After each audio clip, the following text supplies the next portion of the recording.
we're getting some results from round number 1.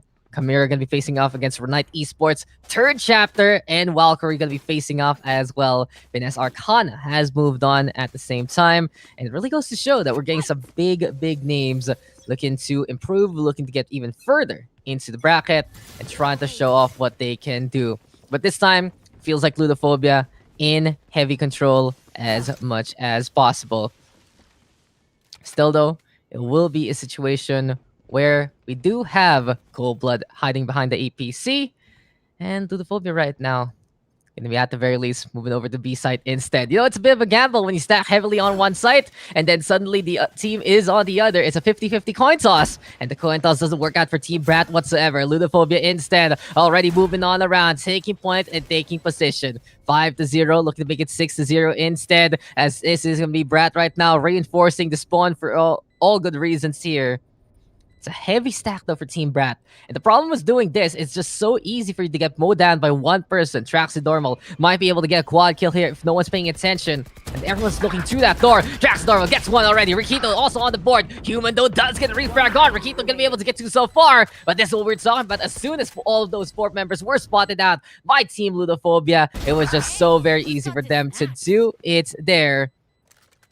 And that is gonna be that. Ludophobia getting to be up by 6. Team Brats, I think every single round someone has been AFK or gone from this game, and they haven't really done anything to try and fix things up.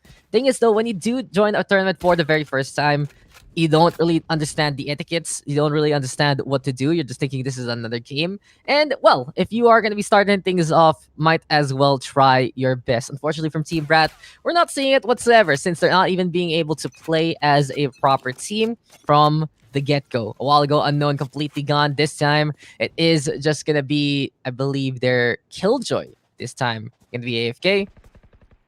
And Ludophobia gonna be moving on around here and now. Rakito does catch out Human there. And this is gonna be Ludophobia looking to get in position yet again. Still though, that is gonna be the Reyna in behind for now. He still also have the Omen going for the peak, but Zuken just weathering the storm, and that's one thing that Ludophobia is able to do. They just tank up the bullets. They say, yo, we can shrug that off, getting another set of kills, and this is looking to be speedruns gone wrong, because for Ludophobia right now, they are just making some good records into, well, their history by getting some quick wins here and there. But is this gonna be the way they want to win? I don't really think so. But yeah, 5 versus 4, you can already see it writing on the wall. And with Team Brat not really taking any measures to try and fix it, then that is going to be the issue for them there. Of course, you're going to be expecting they're trying to fix their ping issues, but they do have the time to try and figure something out. 4 of their members already with good ping, in all honesty. With Unknown having the highest there. But besides that, it is a bit playable here from the team from India. Really goes to show the why Mumbai got its own server compared to the Singapores, the Hong Kongs that the SEA region has. But Ludophobia, at the very least, already going to be peeking over to a short. Spike going to be there. Good wall, though, here from Team Brat. But you're expecting R Noel. Oh, look at this. He knows that something's amiss. And it is going to be Ludophobia deciding to play their own wall to try and cross Traxidormal as of yet. Already up top the crate. And this just might be a fast 6 rounds if this keeps up. Arnoel already with the takedown. Cold Blood will go down. Team Brat already looking to reinforce and rotate over to the A site. Besides that, it feels like this game is just more of a formality here for Ludophobia unless we see Team Brat in full force. Boombot now gonna be chasing after one member there. That Roomba really wanting to clean up the Omen in the first place. Arnoel, though, waiting it out in Cryptex, even though the Empress was there, so telegraphed with the Leer, and a great aim, and a great reticle placement there, courtesy of Arnoel to get that takedown. 4v1 right now, that is going to be Phoenix, so in behind, but Zuken will just be able to get the triple kill, and Ludophobia, this is the kind of game where, in all honesty, your fears will be quashed. You just want to feel as confident as you can coming into the tournament, because it really just feels that this is a chance for you to figure something out. This is a chance for you to actually get a win under your book, and it's a great building block for the future. You can really see though that both teams are really newer to the scene, but it's a lot more obvious for Team Brat rather than Ludophobia. We've seen this squad before. They were thoroughly beaten last time, but this time, you know, At the very least, it is going to be them getting some confidence coming into the tournament. Now then, Team Brat still has a chance. They're still in the fight though. Not everything is done here for Team Brat at the very least. And finally, they're getting the takedowns that they need. Cryptics on the board as well as the Phoenix there for Team Brat. 4v3, effectively a 3v3 with the Killjoy just gone from this showcase so far. And as of yet, Ludophobia going to be moving on around, trying to secure a bit more here on B side. Still though, Resurrection going to be in order. Zukin giving the advantage back to Team Ludophobia after the resurrection there from Traxidormal. Rakito in the meantime wanting to go for the smokes and throwing it over to B-side itself, smoking out the connector to Defender there. And now Traxidormal catching out Human, who was just waiting it out. Tendency to play some of the close range game, not going to work out there for the Phoenix whatsoever. Ludophobia right now moving over to the site yet again. And I'm honestly wondering what kind of round 2 matchup we'll get after this one. I'd love to see third chapter versus Valkyrie. It really feels like those two teams have something to prove. And funny enough, both teams, I believe, have become champions before. Third chapter was the old Anbu squad for quite a while and our inaugural champion, if I remember correctly. Valkyrie, back then, they were known as 5-man queue, and they also won it out here. So great to see them yet again, and the Battle Champions might be next for round number 2. Besides that, you know, Kamura versus Renite would be cool as well. There. But besides that, though, it just will be Ludophobia at the very least. Gonna be peeking from the elbow. But yeah, this is just gonna be another round for them to take. Another situation. It's really just was them getting the sights and taking the win.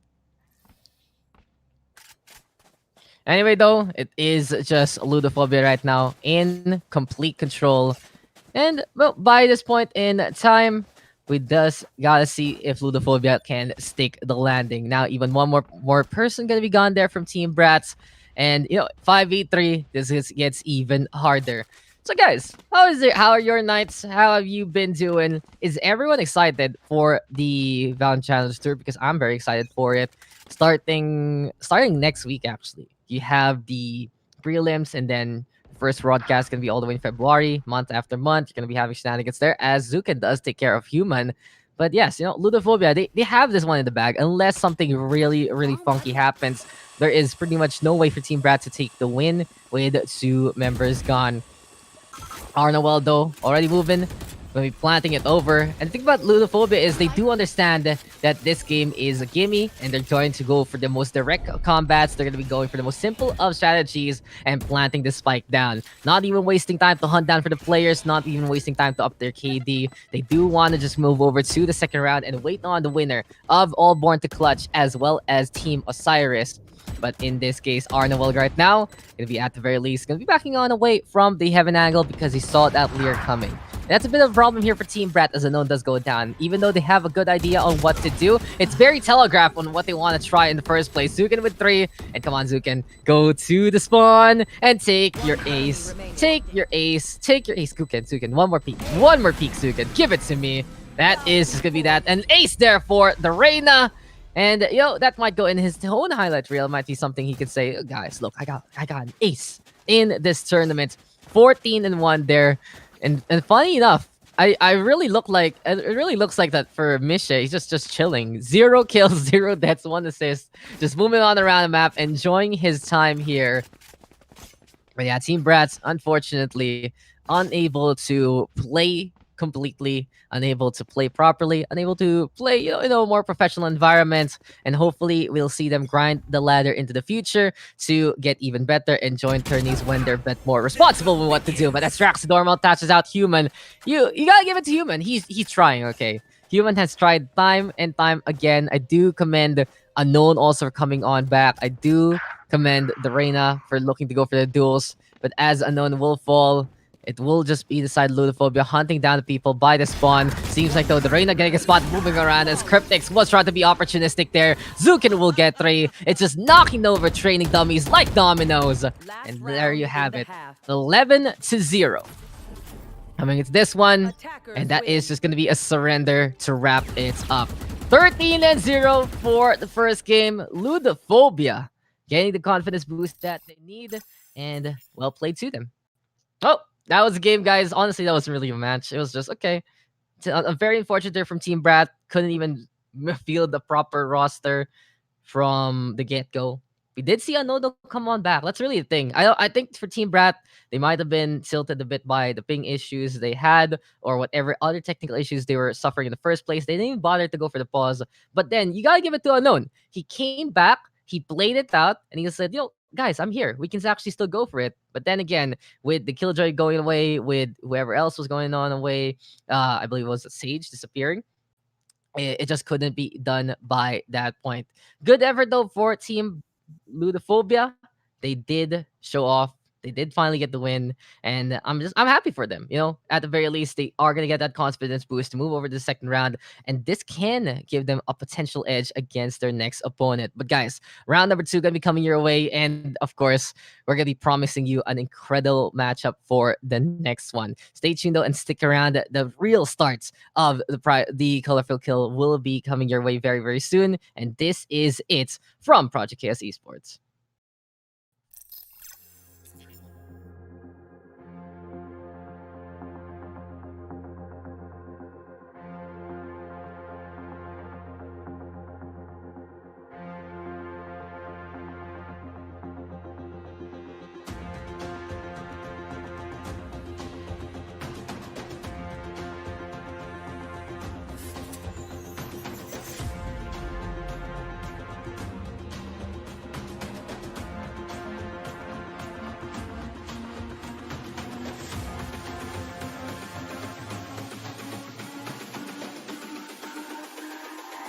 It's all about humanity. Doesn't have all the control anymore, and that's gonna be 3 already for Javili. He's looking to just become a javelin sauce here. Sees the TP, but that is gonna be the shroud steps to get on away. Apparently, Omen will survive, but there's the push, there's the takedown. Dismissed right now. 2 get 4. Hungry for the ace, looking for it. Jumps on around, but Jollibee will steal that kill away.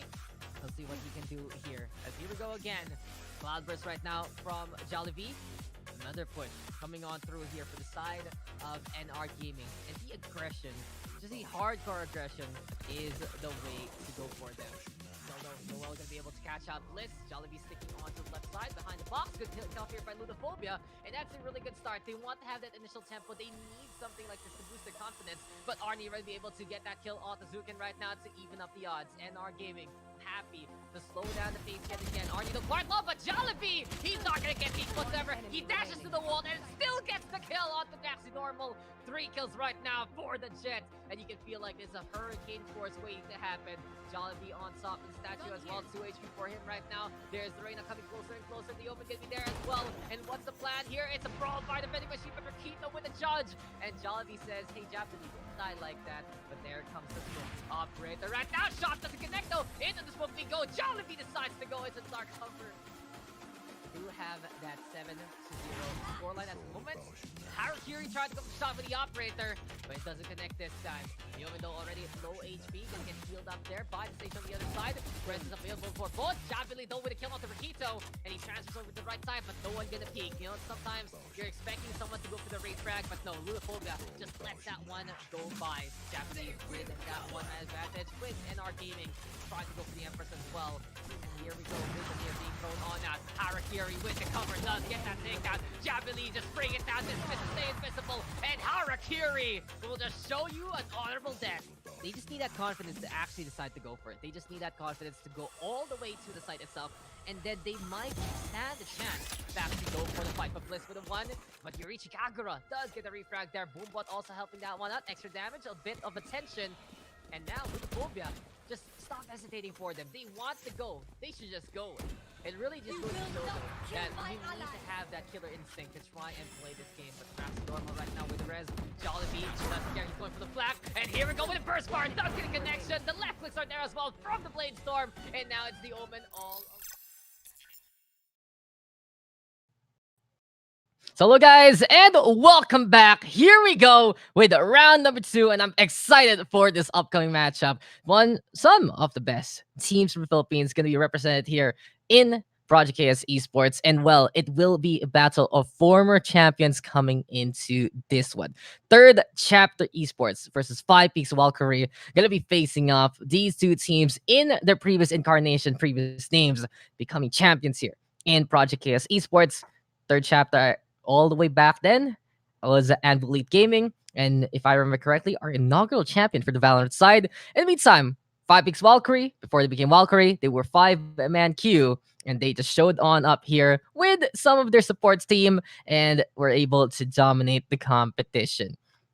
So coming into this one, it will just be interesting to see a bit of a look into what these two teams are going to be bringing to the table. Not only are they going to be contenders for the Philippine scene for the challenger side, but also for this bracket. And in all honesty, already in round number 2, you get a finals worthy matchup, then you are in for a treat. So guys, this is the perfect time to join our giveaway, because not only do you get a chance to win one of those $10 Steam gift codes. We're giving out 5 of them for a total of 50 for 5 different winners. But also to check out some of the best competitions, the best matches that you will be seeing tonight. To do so, though, like the page of Project Chaos Esports. Not only just follow it, you kind of get rid of the stream, go to the page itself, hit that big thumbs up, and you are good to go. Not only that, we'd love you guys to share that stream as well, make it easier for people to see all of the amazing action here at Project Chaos Esports. But besides that, comment down below, say hello to us, and tag a friend. Tell them, show them what kind of action there is going to be. And as we said before, 5 winners of $10 Steam gift codes up for grabs, a total of $50 on the line just in giveaways. $150 for the prize pool itself, with $100 going to the champion and $50 going for the runner-up spot. While this matchup is worthy for the finals itself, we're getting it all the way in round number 2. That's already a great start to the night. A while ago, though, we did see Ludophobia basically spank Brats to oblivion, show off what they could do. And in all honesty, they were able to show off their professionalism as well, continuing on with the match, finishing it as quickly as possible, and being very, very graceful into the set itself. Kudos to Team Ludophobia, as we said before, a up-and-coming team. They really just started out lately. Besides that, they're not really on the highest of skill levels, but they are working together. And it does feel like that they're taking this whole team thing seriously, which is already a great sign when they can reach the higher parts of the ladder in the brackets. But in any case, though, we are just waiting on for all our final updates for round number 2. But there you have it. 5 Peaks, Valkyrie, going to be there. Third chapter, going to be on the other side. Lots of history between these two teams, in all honesty. Some of these members meeting each other in previous tactical shooters. Some of these teams, some of these members looking to face off from time to time in different brackets. And this is just gonna be one more to add to their resume. Who's gonna be able to get the edge on who? And we are just gonna be getting some updates here. Ascent will be the map for this one. Gonna be an interesting one because there's a lot of creativity here for both sides. Thing is, though, Third Chapter Esports always been a force to be reckoned with in the Philippine scene, but has been on a downturn lately over the past few weeks. We'll see if this is going to be their chance to step it up yet again against the rampaging 5 Peaks Valkyrie, who has really whipped up the storm for the past few weeks in Converse. Like, one team's kind of going down, the other team is on the up and up. And who can break the momentum of who? Will we see 5 Peaks Valkyrie continue on with their thread of destruction, or will they be halted by Third Chapter Esports? In the meantime, will Third Chapter Esports still descend down to the lower echelons of the competitive team, or will they finally find their lifeboat, find something that can stop their struggles and get a win against honestly a top looking team? From the performance of Valkyrie so far, you can even put them into the highest of the highest of all teams so far in the Philippine side, and that momentum cannot go unpunished. We'll see though if Third Chapter can figure it out. We're just waiting on for everyone to get ready coming into this game, and looking to whoever's left into the bracket. We do still have 6 Philippine teams in the running, 1 from Hong Kong and 1 from Malaysia. Skill level getting even tighter and tighter so far, so I cannot wait to see what is to come. Besides that, though, here we are, guys. We are going to be getting into the game. Ascent going to be the place to be. And there we go. 5 Peaks going to be adding their newest member there, Calamitous, into the roster and going to be playing it out for this squadron. Basically taken away from the Chimera squad. Their previous sub now going to be here as the main roster for Team 5 Peaks. In the meantime, though, TC, Third Chapter, will be writing another chapter of their story with the same old people Always commendable to see a team sticking together through the hard times and through the easy times. Good and bad, they do want to keep it up together. Kaja, Six, Rafi, Shy, and Tony Banks, pretty much a roster that has stood together for the past few months and still sticking on under a same banner. In any case, though, what can Five Peaks work out into this one? As third chapter will be back to playing that Brimstone. For third chapter, they've had the history on Bind to play the Brimstone a lot, and it really was them dominating the competition with their smoke layouts, with their mollies, with their orbital strikes. But seems like Five Peaks having the same idea, and it is going to be Utahachi into this one. So Utahachi, you don't usually see him playing into the roster. You have the likes of other people who actually fill on in, but it seems like Five Peaks isn't going to be completely complete with their starting five, and Utahachi, already a former pro in himself, stepping it up. The coach going to be here and going to be playing the smokes. In any case, though, Sova, Reina, Raze, and Killjoy alongside the Brimstone here for Team Five Peaks. In the meantime, for third chapter, you got the Jet, the Killjoy, the Reina, the Sova, and that Brim as well. Sova going to be a strong pick for this map. Get that intel, get those sidelines, get those takedowns. Raze versus Jet, though, and looking at the players themselves, it is just a matter of comfort here. Calamitous, a great player to know how to play the Raze as much as possible and hop on around the map. In the meantime, for Kaja, that's Jet, especially when he whips out the operator. Second to none in terms of performance. Out of charges. All good things, though, for these two teams. Lots of great things to say. But right now, let's focus on to the upcoming matchup. This is the real beginning of Color for Kill. This is where we are going to be starting off the action as great as we can. And if you are just tuning on in, then this is the perfect time for you. We got Five Peaks on the attack. We got third chapter on the defense. And I'm absolutely excited to see what is to come. A side, though, might be the chance and might be the call here for the side of Five Peaks so far. And here we are going to be getting into the game. Third chapter, though, going to be spending with 3 here on A side, already anticipating an upcoming push. And it seems like Five Peaks going to be slowly but surely pushing over through A main. In any case, though, it is just going to be them looking to stick together for the time being. And Wild Warrior taking point, throwing down the Lear in front. Now, the double duelist setup here for Five Peaks Valkyrie is pretty much a good one because they have a lot of chemistry. But third chapter, defenders till the end. And they will be able to hold on Five Peaks there and then. Good start here already for Team Third Chapter, taking care of business and getting rid of the Reina, the Sova, and the Killjoy to start things off. Seems like, though, for Five Peaks, unable to really set on up in a way that can break those sight lines. And Third Chapter taking advantage. Now Shy, gotta say, though, he's not shy whatsoever with this agent. And if we are going to be seeing the rise of the Brimstone here, I do believe Third Chapter might have the best advantage in the Philippine scene because they have stuck with this hero, with this agent, rather, from time to time. In any case, though, Valkyrie going to be having the spike there all the way by Wine. A bit dangerous, though, because their Brimstone already quite low on the HP department, but Utahachi, we'll see what he can do. Doesn't have the smokes, though, anymore. Problem with this agent is the regeneration of smokes are non-existent. You're not the Omen, so you're not going to be getting those back. But in this case, Calamitous is going to be going on the outside, but immediately Third Chapter get the cleanup, anticipating the push, and getting every single takedown that they need without losing a single member on their side. So a good start here for Third Chapter, and already proving to be back on the beat. Pistol round, though, not the biggest indicator of those upcoming armory rounds. But besides that, it's still a big confidence boost to lose absolutely no one coming into the matchup. Still, though, for this set, we do have Third Chapter now, having the Sova here as close as possible. By the wall, you can be looking to go for those wall banks if ever. Shakhtar, though, coming on through. Five Peaks in the meantime. Gonna be trying to get this orb. That is going to be adding up to the Killjoy's count for the lockdown later on for the play. But as we see a bit of a lurk there from Knives, it is going to be Kaja pushing on forward and getting rid of the Soba immediately. Now, high ground can be taken here by third chapter, and 5 peaks might get backstab here in behind. Thing is, though, as we do see Utahachi looking on around, Shy gonna be able to get 2 so far. And even though these two teams don't have the biggest rivalry per se, the thing is, third chapter did have a bit of a run-in with the 5 peaks banner for quite a while, especially all the way for a strike. Shy, though, facing off against Galactus, but good shot there from Callum, takes care of the Brimstone, but Raffi is there to get the refrag on.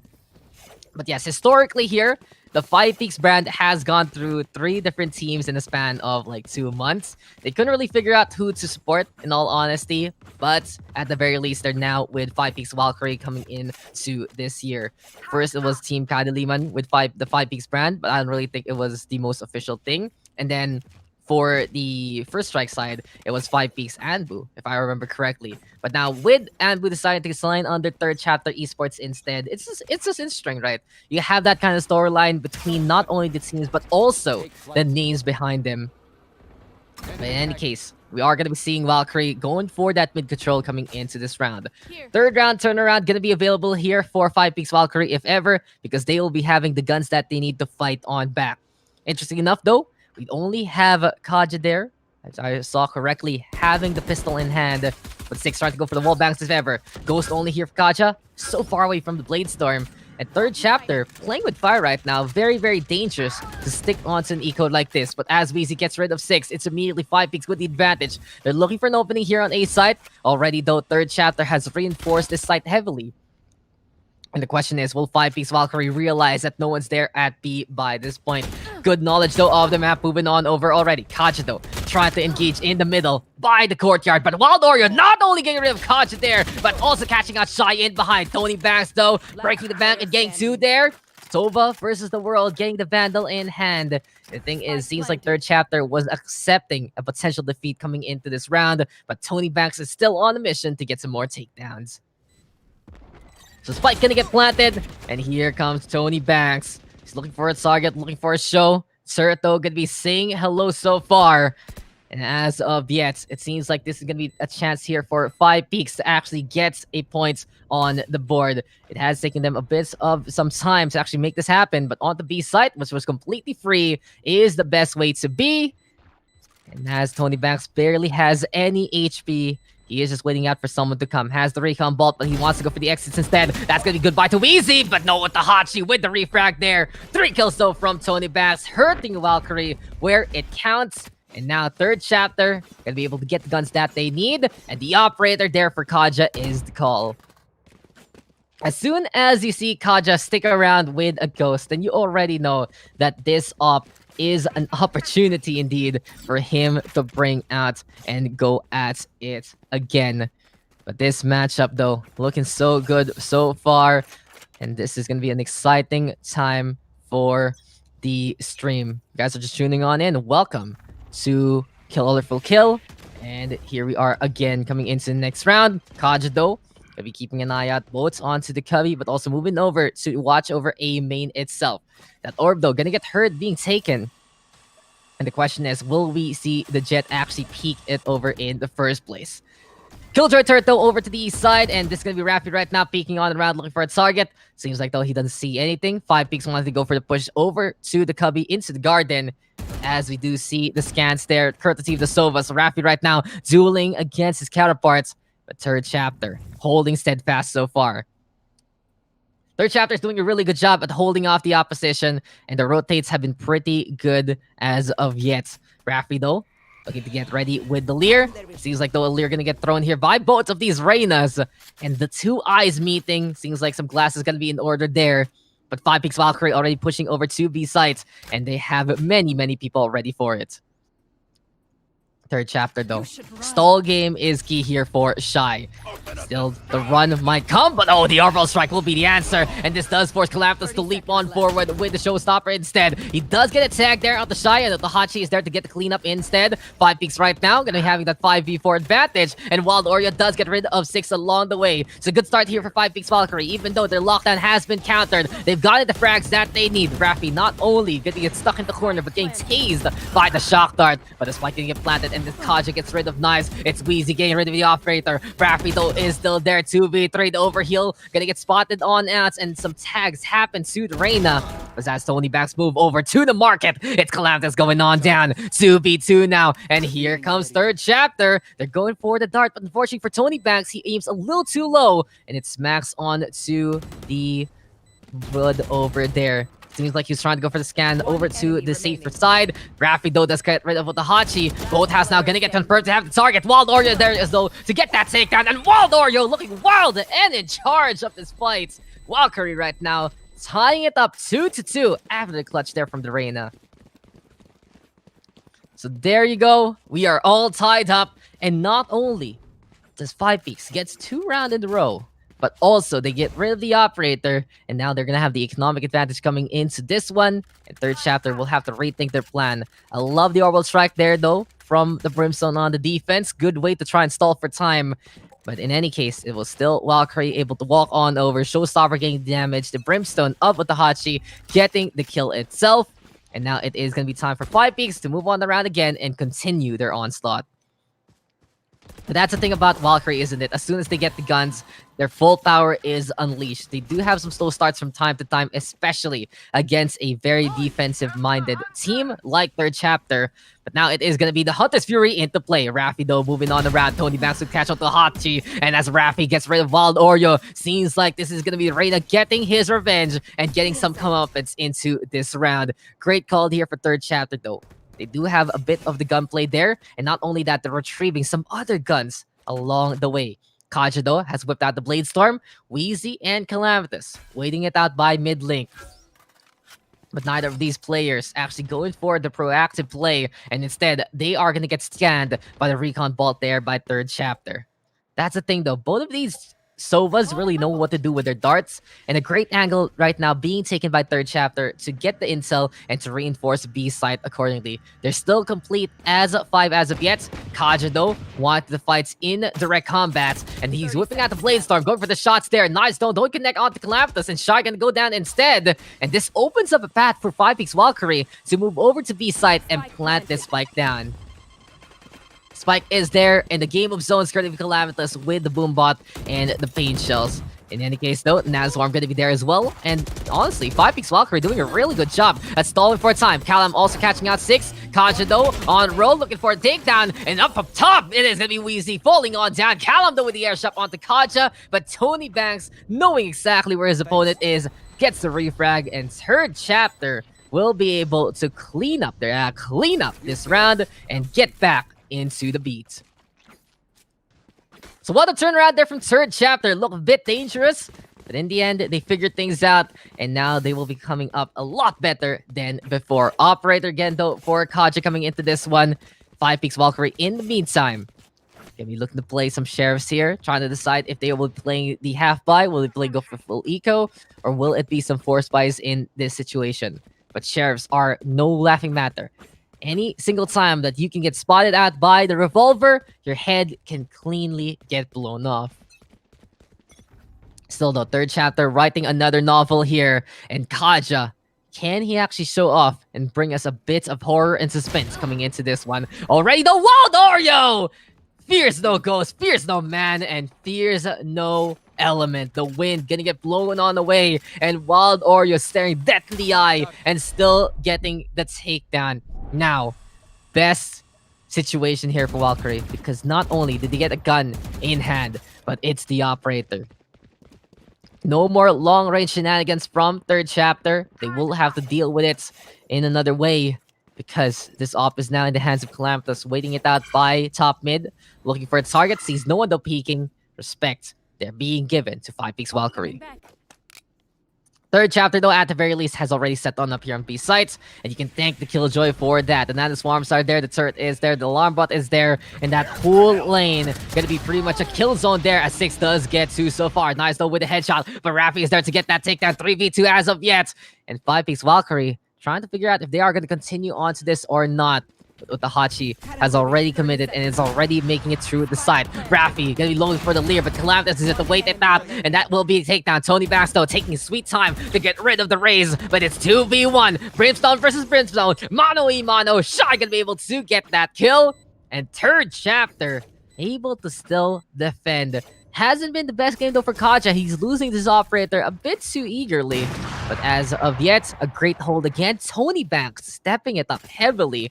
And this Sova on the defense doing an amazing job. 8 kills for him. Rafi as well with 7. We'll see though when Kaja can step it up because that operator in his hands is a smoking gun ready to be unleashed. Now then, Vandals about here for 5 Peaks Valkyrie. They are going to be whipping out those rifles, looking for the one-taps as much as possible. And we are going to be at it again, coming into this fight. Still though, what can Valkyrie do now? They got momentum a while ago, and suddenly it got taken away from them because of how Third Chapter has been smartly playing this defense. Really goes to show though, the defense of Third Chapter is one of the most stifling in the scene. They know really well how to choke you out, how to stall for time, and hold on to some great angles on their defense. Now, Kaja finally getting on the board and showing off what he can do with the operator. Still though, Valkyrie scrambling to figure out where to go.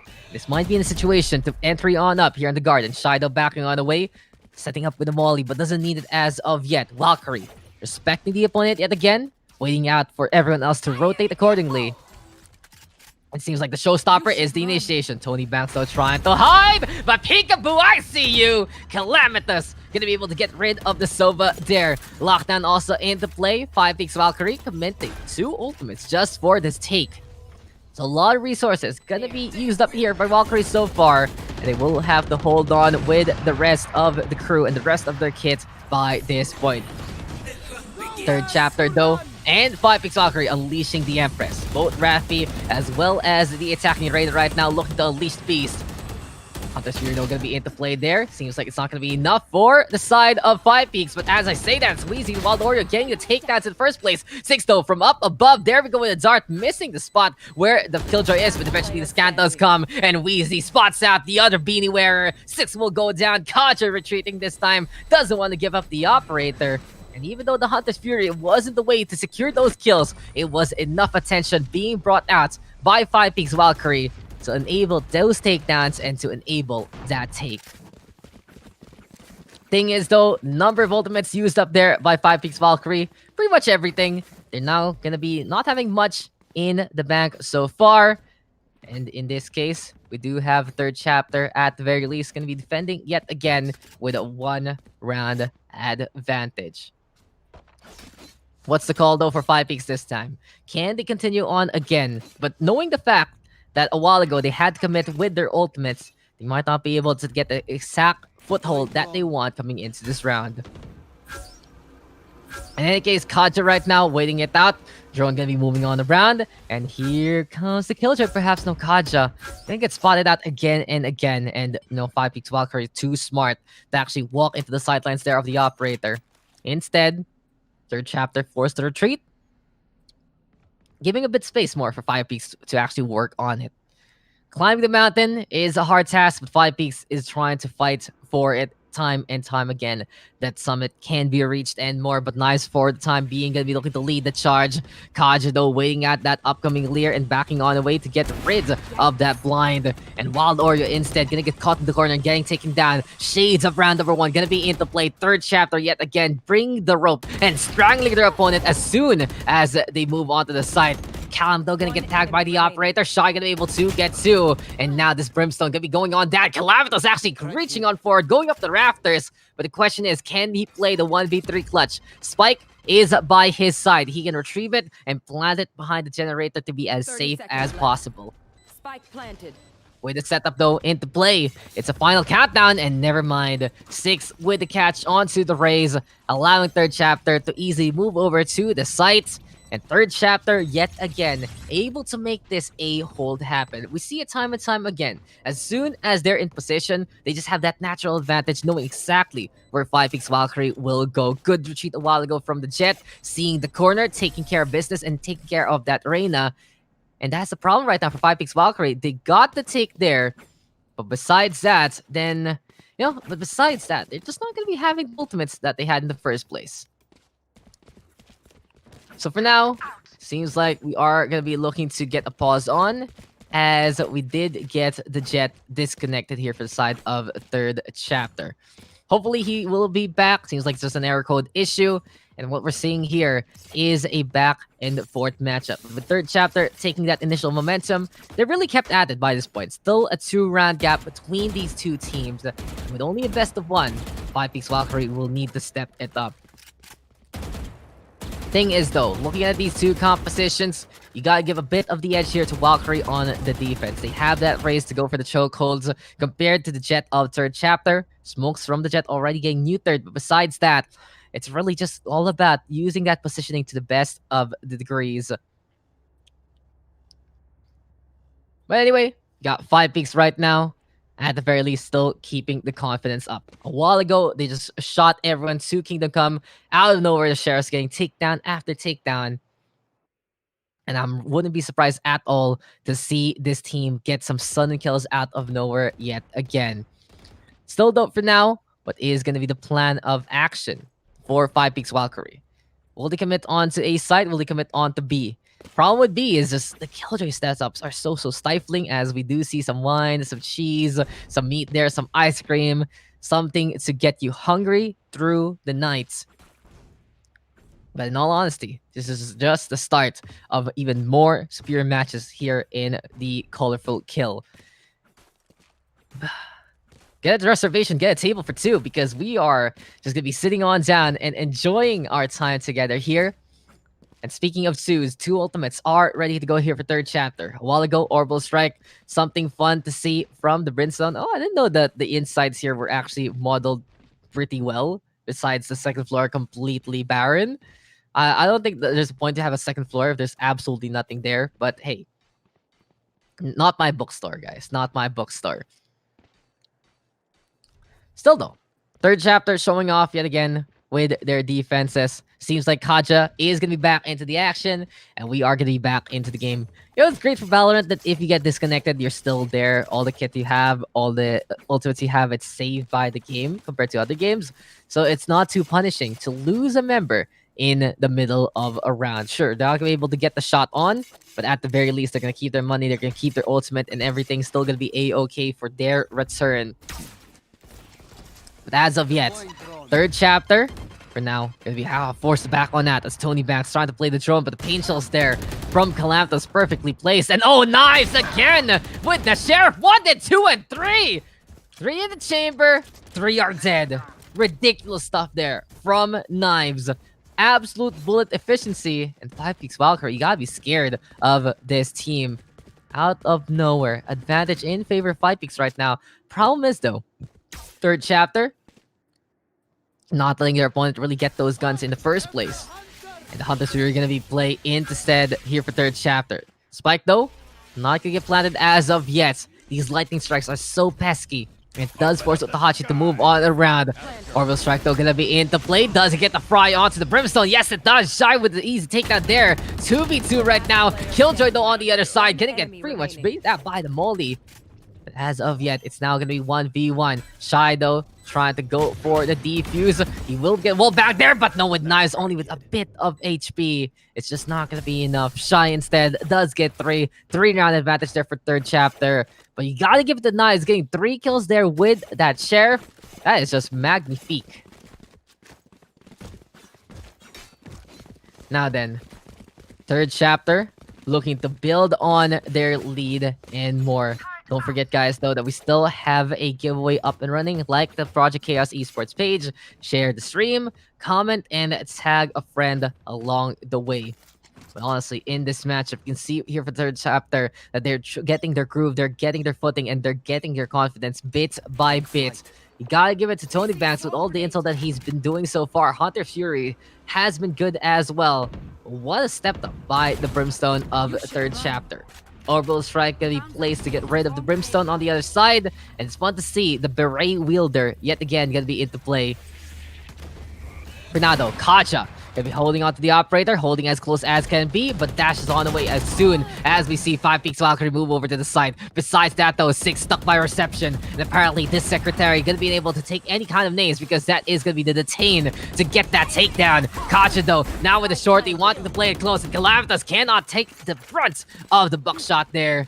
Can third chapter though get some more kills up on top of Wheezy? Apparently Kaja tried to play the Goomba Stomp, but no, the Killjoy will get the shots instead. Raffi though still holding close, and that will be a takedown onto Wheezy. Nice though in the meantime with the refrag onto Raffi, and Shy all alone. 6-3 scoreline, but it's a 1 versus 3 setup. Can Shy move on around the map and actually get the takedowns that he needs? The rotation's gonna be important here. Low HP though for the Sova and the Brimstone. Seems like for third chapter, this tries to choke out the opponent as much as possible. Shy though now the C with the hot sheet there. Shy backing on away. Almost gets spotted out by Knives, but Wild Oreo yet again twisting, licking, and dunking it on Jonathan, and dunking it on Shy to get the gap back to 2. So 6-4 for now. And seems like for 5pix Valkyrie, they want to try to tie things up before the half ends. Bit of a ping issue there for Calamitous. We'll see if that can actually get fixed up on his side. Besides that, it's do or die time here for 5pix Valkyrie. They do want to keep their neutral game on. They want to go into their defense with an even scoreline so they can potentially take the advantage from there. But third chapter, since they are going to be on equal state, they will be playing hyper-aggressive with 6. Bucky in hand, trying to go for the shots, but no, Wild Oreo does get the takedown. Over to B side we go, and as that happens, Wheezy catching out Tony Banks as well. Kaja trying to play in behind, but it's just all 5pix right now. 4, make that 5 in a row. Flawless win there for 5pix. Third chapter saying, okay, let's just get this round over with, and let's go again into the last round of the first half. Last round before we swap on sides. And here we are again, ladies and gentlemen. Last chance now for third chapter to impose their will on the defense. Last chance for 5pix Valkyrie to make their mark on the attack. 11 kills though for both MVPs on both teams. Really goes to show that we're getting a very even matchup coming into this one. It seems like we've already gotten our first semifinals on the board. Valorant Esports going to be the one facing off against the winner of this matchup. And as Kaja dashes on in, Wild Oreo going to be going on down. Nice in the meantime, though, with a refrag, making that 1-for-1. This is going to be third chapter. Trying to use those scans, trying to go for the wall banks. And Nice going to get spotted and still taken down. 4v3 right now. Third chapter on the hunt and moving over to the middle part of the map. Speaking of that one, though, Calamitous trying to do the same. And now we see the Venn diagram to end all Venn diagrams coming into play. Both lockdowns going to get committed. Problem is, though, it seems like that one lockdown from the attacking side going to be bothering 6 if ever. The Tain, though, comes onto the Killjoy, but with the kill onto Wheezy already, it's a bit of a bait instead. Tony Banks right now catches out Calamitous. Raffi is there pushing forward and gets rid of Watahachi as well. And third chapter now up by 2 again. The status quo has been reset, and now the sides have been swapped. So we are back in a 2-round gap, but 5pix Valkyrie at the very least going to be defending this time. So we'll see what kind of setup they will do for this game. Still though, it's been exciting so far. We've been getting some free shots here and there from both Valkyrie as well as third chapter. In this case though, third chapter now having to make their mark on the attack here. They have to figure out how they're going to move around the map. They have to figure out where they're going to be going in the first place. It seems like A site is going to be the target, but on that defense, honestly, the holds there from the Brimstone and the Killjoy were second to none. We saw yet again Tony Banks popping off time and time again. Valkyrie in the meantime, when they have the ultimates, they really use it very, very efficiently. And some clutch play here's and there's as well from the Sova on their part. So Sova diff, non-existent, honestly. It's just a point difference right now between third chapter and 5pix Valkyrie. The Intel builders stepping up their game and more, but here we go with third chapter right now, trying to set up on A side. Recon Bolt over to the east side. Destroyed immediately there by the holder of the generator, but as Wheezy goes down, all of his traps gonna get deactivated. Callum though with the refrag onto Raffi, making it a 4v4. Tony Banks checking out the high ground there as Callum does get the nade onto Kaja, but who the thunk, he can crouch on down and get rid of one through the doorway. Tony Banks getting 2 there as he pushes on forward. Great takedowns from third chapter so far, but we are not done yet. 5pix Knives now with the refrag there, but here we go with Shy getting the headshot onto Knives as well. Perfect aiming here for both sides so far, but here we go with 6 instead, showing on up again. And headshots found from both sides.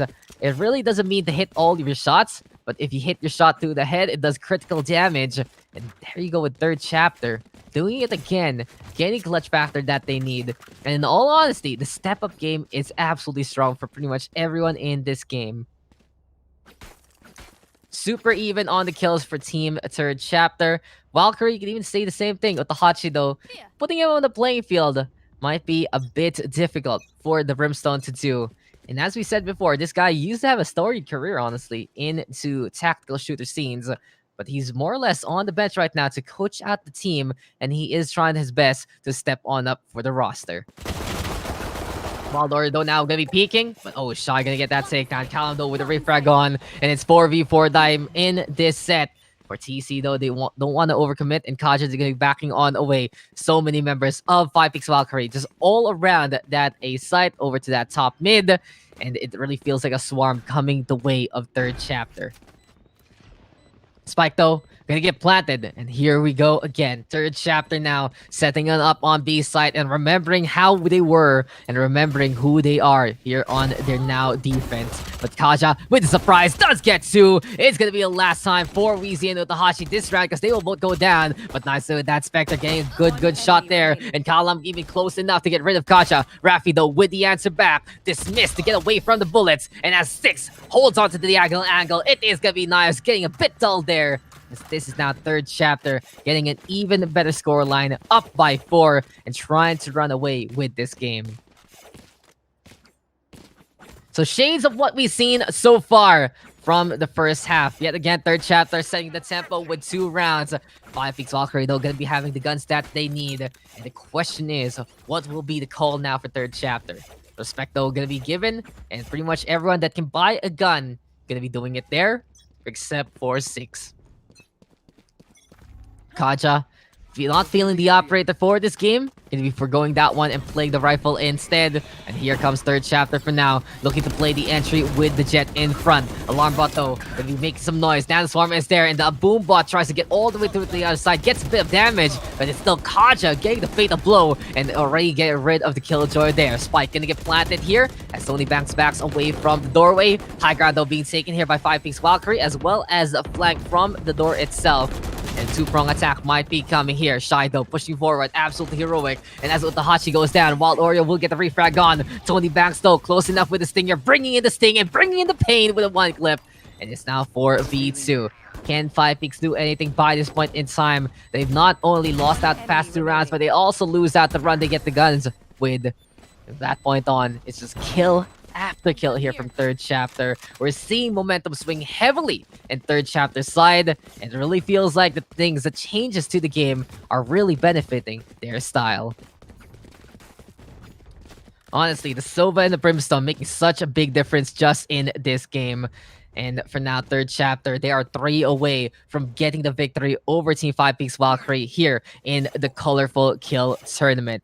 Will they be looking to be our first ever 2-time champion in the Project Chaos Esports Valorant series, as it will just be Rafi right now watching over a B-main push if ever. Turret gonna be there as well. Third Chapter this time changing it up a bit, because 5pix Valkyrie, they have the potential to play the aggro, and the punish is what Third Chapter is looking for instead. Now then, Third Chapter going for the darts and looking for an opportunity to get the scan in the first place. Bladestorm will be available here for the attacking side. Showstopper though for Callum on the Valkyrie end. And Turret versus Turret Warfare might be next on the list here between Wheezy as well as the Killjoy on the other side. Callum though and Knives at the very least looking to hold as much as possible with these pistols. And Third Chapter getting that mid control that they're desperate for. Over to the high ground also, watching their flank as much as possible. Thing is though, can anyone actually watch over the cubby there, as it's already movement here for Third Chapter. Knives though with the surprise again, and you can never catch this guy out with a sheriff whatsoever. Another takedown with this gun. Calamitas also soared through the skies and finding Shy along the way. 5pix Valkyrie turning it around immediately after those 2 quick tempo kills. 30 seconds left. Things looking really solid here for 5pix. And another one here as Waldoria does get the headshot across the mid area. And 6 gonna be going on down. It will be 5pix stealing that round away. And what a play from Wild Oreo. Just gets the sheriff tap on again. You know, just give Valkyrie the sheriffs. Come on, guys. Don't even bother with the real guns. Don't bother with the automatics. Because just what they have done with these sheriffs have been absolutely incredible. Knives stepping it up a while ago. This time, Wild Oreo sealing the deal. Really great plays though from all of our duelists so far, but including and especially Calamitous and Wild Oreo there with 14 and 13 respectively. Now then, 4-round gap still doable here for Valkyrie. They've gotten out of stickier situations before, and they're very confident in their roster, very confident in what they're doing so far to still keep the fight on. But third chapter, results have shown what they can do. Wins have really gone in their way for good reason, and their restraint and their punishes have been so solid for both sides. Now then, 5peaks gonna be zoning out the cubby there with Calamitous throwing out the paint shells. You should run. Over the east side, it will be time now for the lockdown here for third chapter. But Wheezy, very heroic with that play, does get to there, pushing on forward. Tony Banks eventually does get the refrag, but the damage has been done. Lockdown right now, playing the zone game instead. Dome of Doom gonna be into play, but no one gonna get detained there. Fernando Spike gonna get planted there by Tony Banks. And now here we have it again. The Hunter's Fury, the Grace of Lightning gonna be into play. Zeus blessing Tony Banks with every single shot. And now Kaja with the metal bend and does get 2 with the blades there. 2v1 right now, all up to Tony Banks. Gets rid of his counterpart there. Gets the peek onto the raise. And Tony Banks with the clutch. He gets 3 in that fight. Give it to Kaja to get 2 as well. And third chapter right now, just stepping on Valkyrie. Able to get through their face and more, and winning out through the clutch there from Tony Banks. Tony Banks at it again, and third chapter, this team, they can step it up any given point, any given time, and with any single one. What a great romp here from third chapter so far. 5peaks Valkyrie, though, they still have a chance at this, even though they are down by 5. 2 rounds to go. There's still a bit of breathing space here for 5peaks Valkyrie, but we'll see how this one's gonna work. Dart gonna get broken on down. Immediately, we do see the side of third chapter playing that mid control yet again from Link. Still, though, Raise of Callum wanted to peek over from the cubby, wanted to find the target or 2, missing the shots wildly though, and Tony Banks will see this moment of weakness from Calamitous and get rid of the raise there. 5peaks now, down 1 member. Goodbye to the zone potential and goodbye to the kill count that Callum has had so far. All eyes on the Hachi right now. He's the one holding on to cubby and has to be very careful. As we said before, it's all about being the brains of the operation here for 5peaks Valkyrie, and Tahachi is one of them. Still though, seems like for Valkyrie, they are going to be at the very least watching over what is to come, while they're right now with the takedown onto Kaja, with Tahachi still holding as far as he can with the Stinger. And the good thing he's really been doing right now is staying on alive and stalling for time. Lockdown though gonna be into play. Orbital Strike was tossed out as well. And here we go with 6, moving over to the site itself and gets rid of Wheezy onto this one. B-side now right for the taping here. For the side of third chapter, they're hungry to bear the fruits of their labor with a score on the board. And they are 2 away from winning the match, so they want to do this as quickly as they can. Spike though ticking on down. Wild Oreo peeking from one of the alleys. Brimstone Molly gonna be getting in the way though. No one gonna be lurking onto the lug cubby so far. And it's up to Knives right now to lead the charge if he's gonna be doing this. Fights against Tony Banks, but no, it will be the Silva getting the 1-up. But the Hachi 6, Wild Oreo getting the trades that they need. It's 3 there for the Reina, but Rafi is waiting it out. And in the end, the number is still going in favor of the third chapter. And not only that, they just need 1 more to move over to the semifinals. Third chapter. Will they be able to write the conclusion to this matchup just in this round? Or can 5peaks Valkyrie still hang on by the ledge, by a thread, and use the guns that they have to turn things around? This is match point. This is a moment to chance for these 2 teams to prove themselves against one another.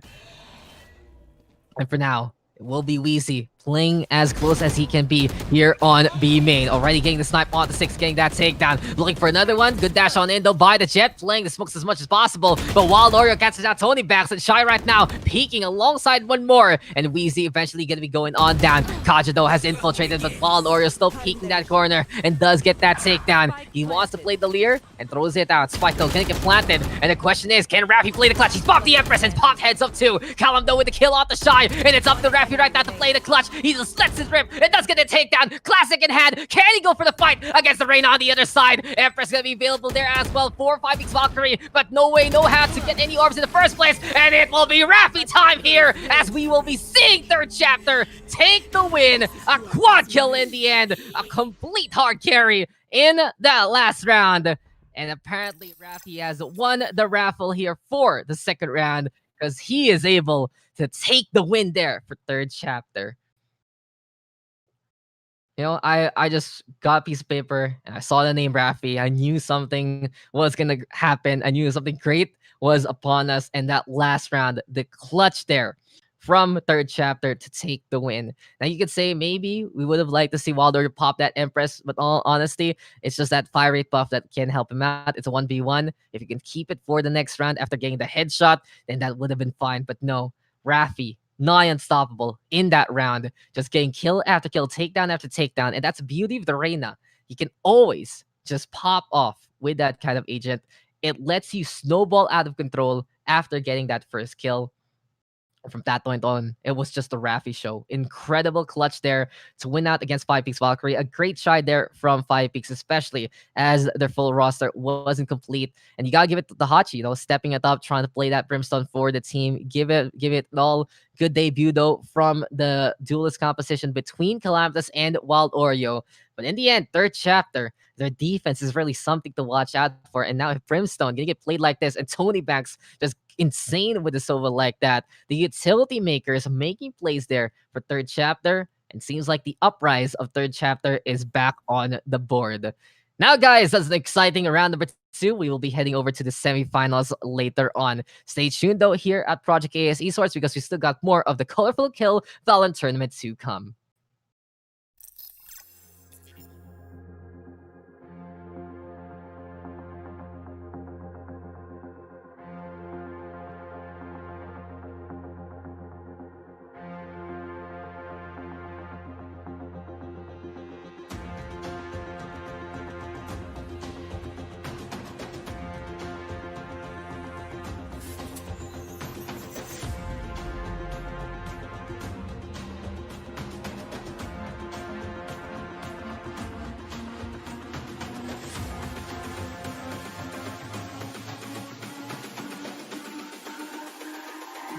It's all about humanity. Doesn't have all the control anymore, and that's gonna be 3 already for Javelin. He's looking to just become a Javelin sauce here. Sees the TP, but that is gonna be the shroud step to get on the way. Apparently, Omen will survive, but there's the push, there's the takedown. Dismissed right now. 2 get 4. Hungry for the ace, looking for it. Jumps on around, but Jollibee will steal that kill away.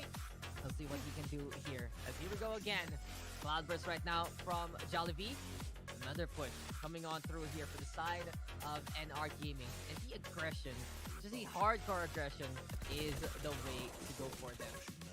Noel gonna be able to catch out Bliss. Jollibee sticking onto the left side behind the box. Good kill here by Ludophobia. And that's a really good start. They want to have that initial tempo. They need something like this to boost their confidence. But Arnie will be able to get that kill on the Zukin right now to even up the odds. NR Gaming happy to slow down the pace yet again. Arnie the quite low, but Jollibee, he's not gonna get beat whatsoever. He dashes to the wall and still gets the kill on the Maxi Normal.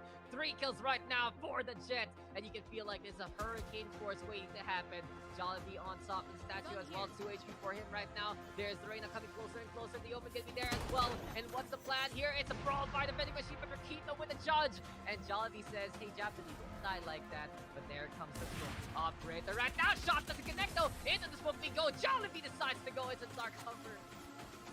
Do have that 7-0 scoreline at the moment. Harakiri tried to go for the shot with the operator, but it doesn't connect this time. Even though already at low HP, gonna get healed up there by the stage on the other side. Press is available for both. Javelin though with a kill onto Rakito, and he transfers over to the right side, but no one gonna peek. You know, sometimes you're expecting someone to go for the raid frag, but no, Ludophobia just lets that one go by. Javelin with that one-man advantage with NR Gaming trying to go for the Empress as well. Here we go, Vision here being thrown on now. Harakiri with the cover does get that takedown. Javelin just bring it down, dismiss and stay invisible, and Harakiri will just show you an honorable death. They just need that confidence to actually decide to go for it. They just need that confidence to go all the way to the site itself, and then they might stand a chance to actually go for the fight for Bliss with a 1. But Yorichi Kagura does get a refrag there. Boombot also helping that one out. Extra damage, a bit of attention. And now Ludophobia just stop hesitating for them. They want to go. They should just go.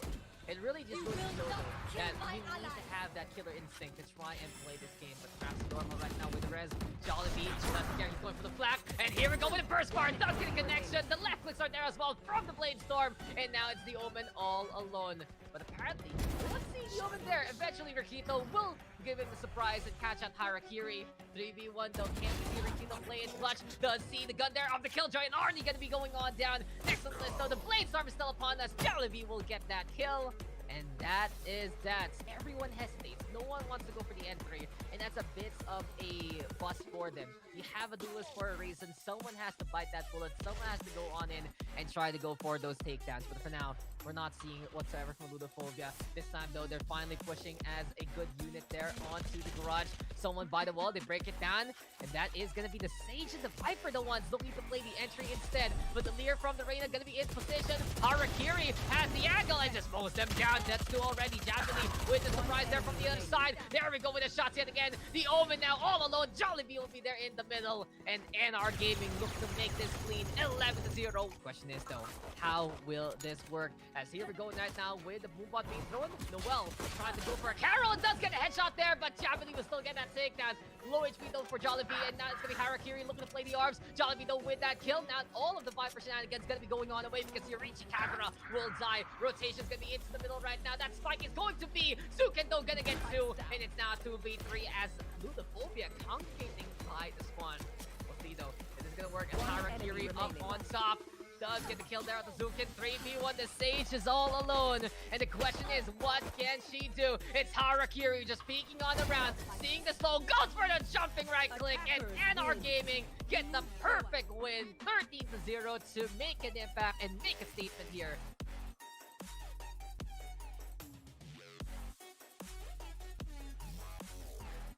One v one now, Hunter's Fury available, and this can be CTC playing the objective. One little beam gonna be enough.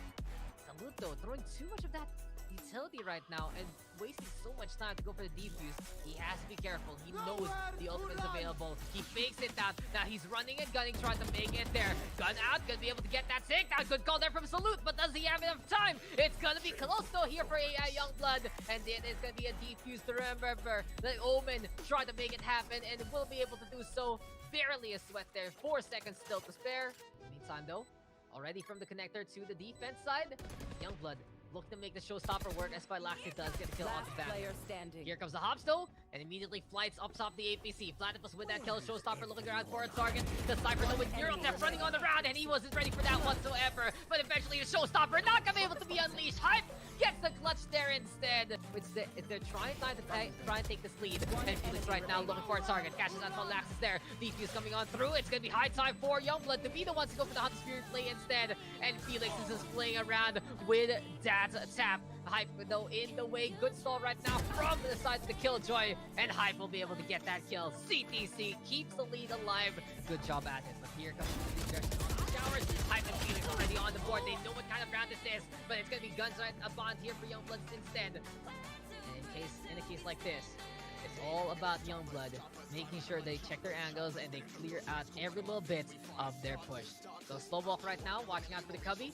But Laxis looking to lead the charge, running on around a bit more already. And there's the recap ball here, but by the left, there's going to be one. Felix though gonna get caught out by Kimachi, and Fantasy gonna get one back in return. On the right side of A, that's gonna be the Omen throwing down at Paranoia, and that's gonna be Kimachi going on down 3 in a row for the Omen right now. But Lax is the only one standing here for Youngblood. He's running out of time, and CTC looking for that kill up in the air. Bang, and we'll say that this is gonna be Cloud9 for them because they're looking so good as CTC will take that win 13-10.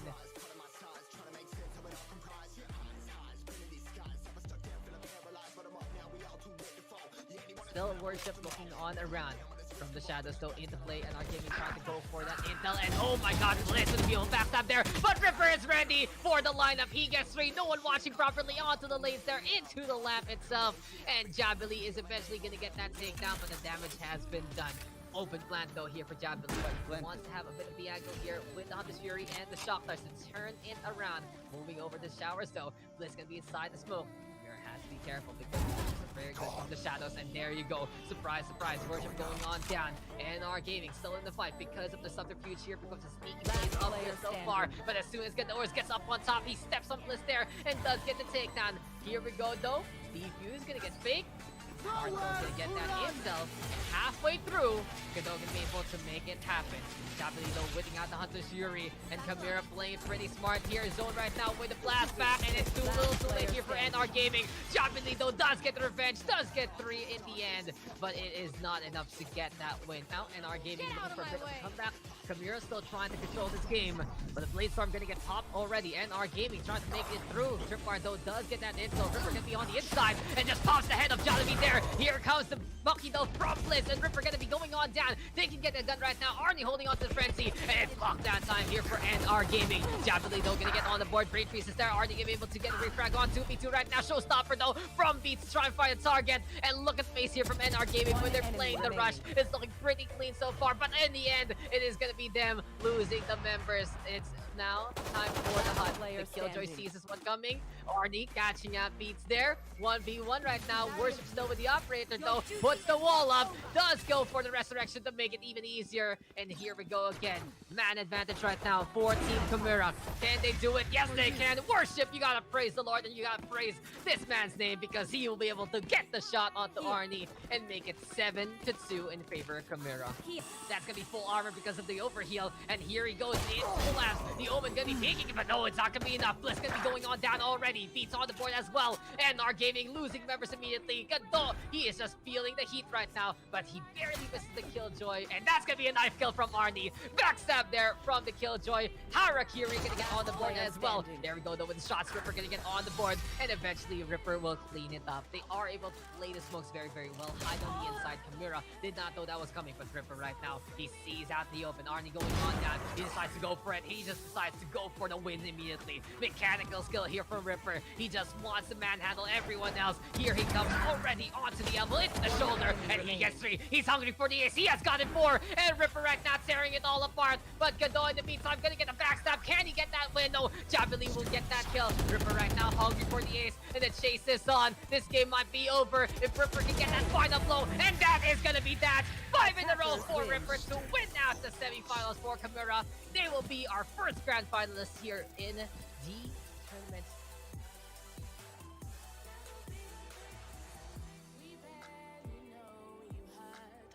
Again, and here comes Gadot, ready with the Bladestorm.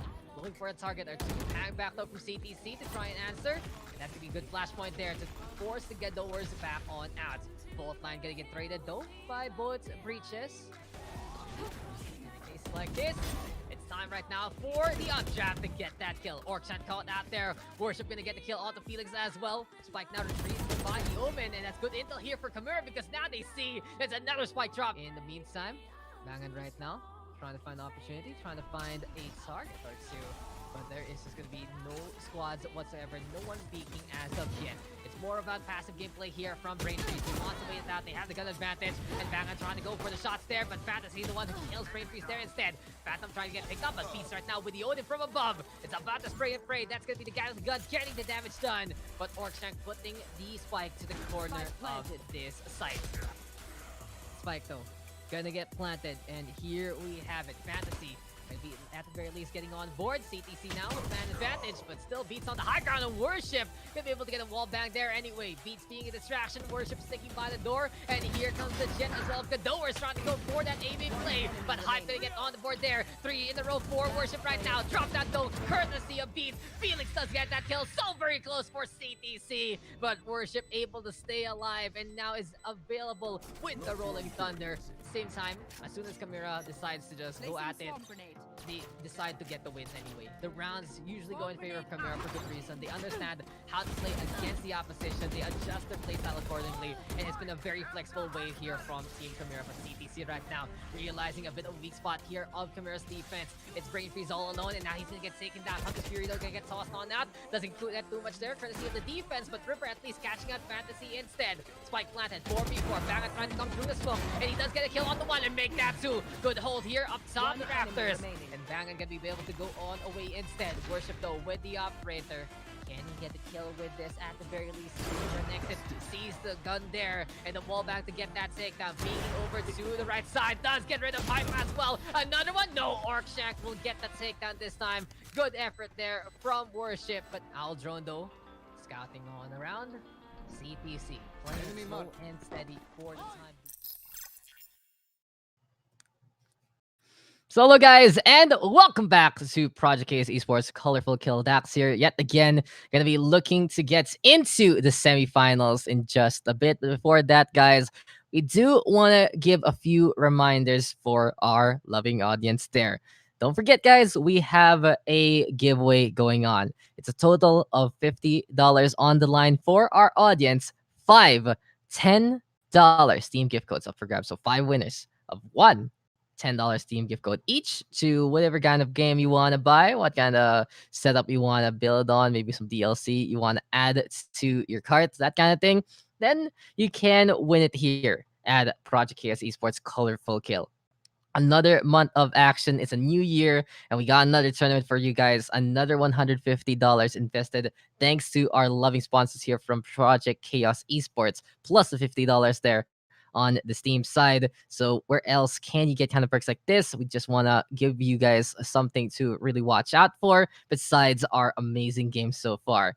And speaking from that one, third chapter Esports versus Valkyrie looking immediately exciting as soon as the bell was rung.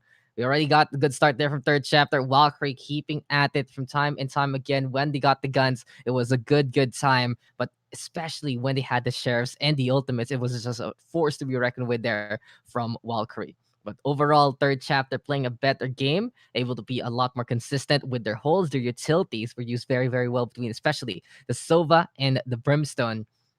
And the clutch factor from third chapter, absolutely huge as well. The step up game there from Rafi in the end. The Reina was getting every single takedown to wrap that one up. Because if we did see Rafi fall, there was a chance for Valkyrie to have some ultimates for the next fight, for the next round, go at it again and again. And you know that team doesn't want to give up when given a chance. So third chapter decided, we can just take it away from them. We can close this book already. And they have booked their way into the semifinals.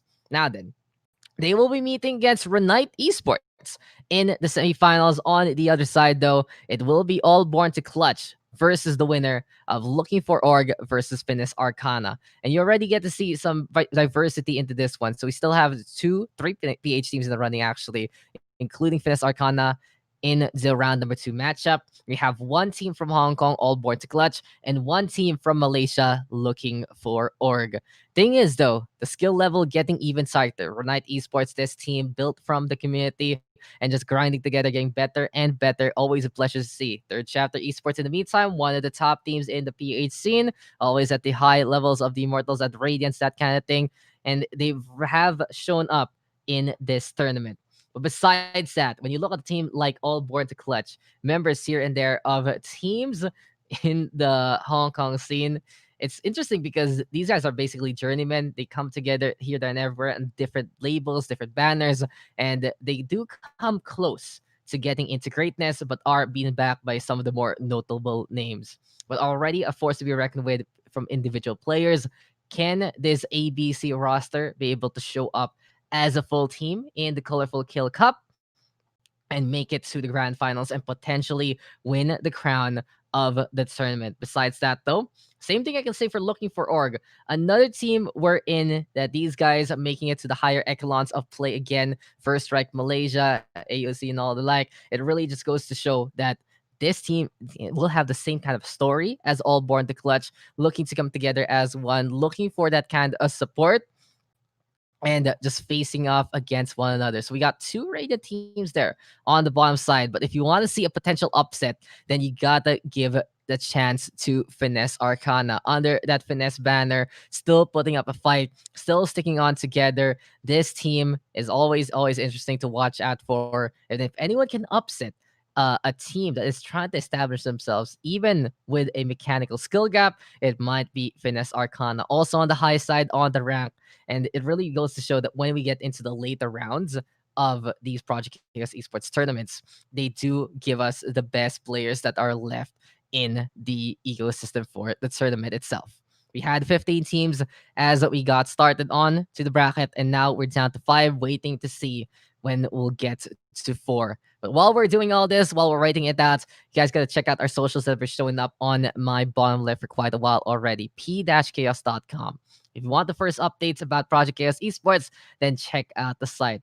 Every little detail is there, every little thing. Maybe you can see that, oh, we're gonna be doing actually this game out of nowhere. We've done already StarCraft 2, I believe we've done Sprockly as well.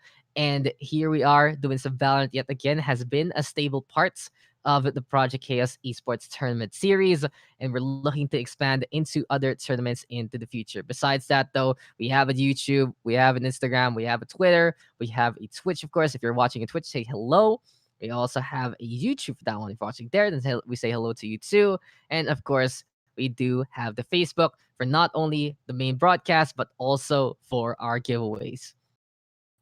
Every single time though that we do these monthly tournaments, we just want to give back to the community, and we're happy to have you here. So hopefully we'll get even more people for the next one.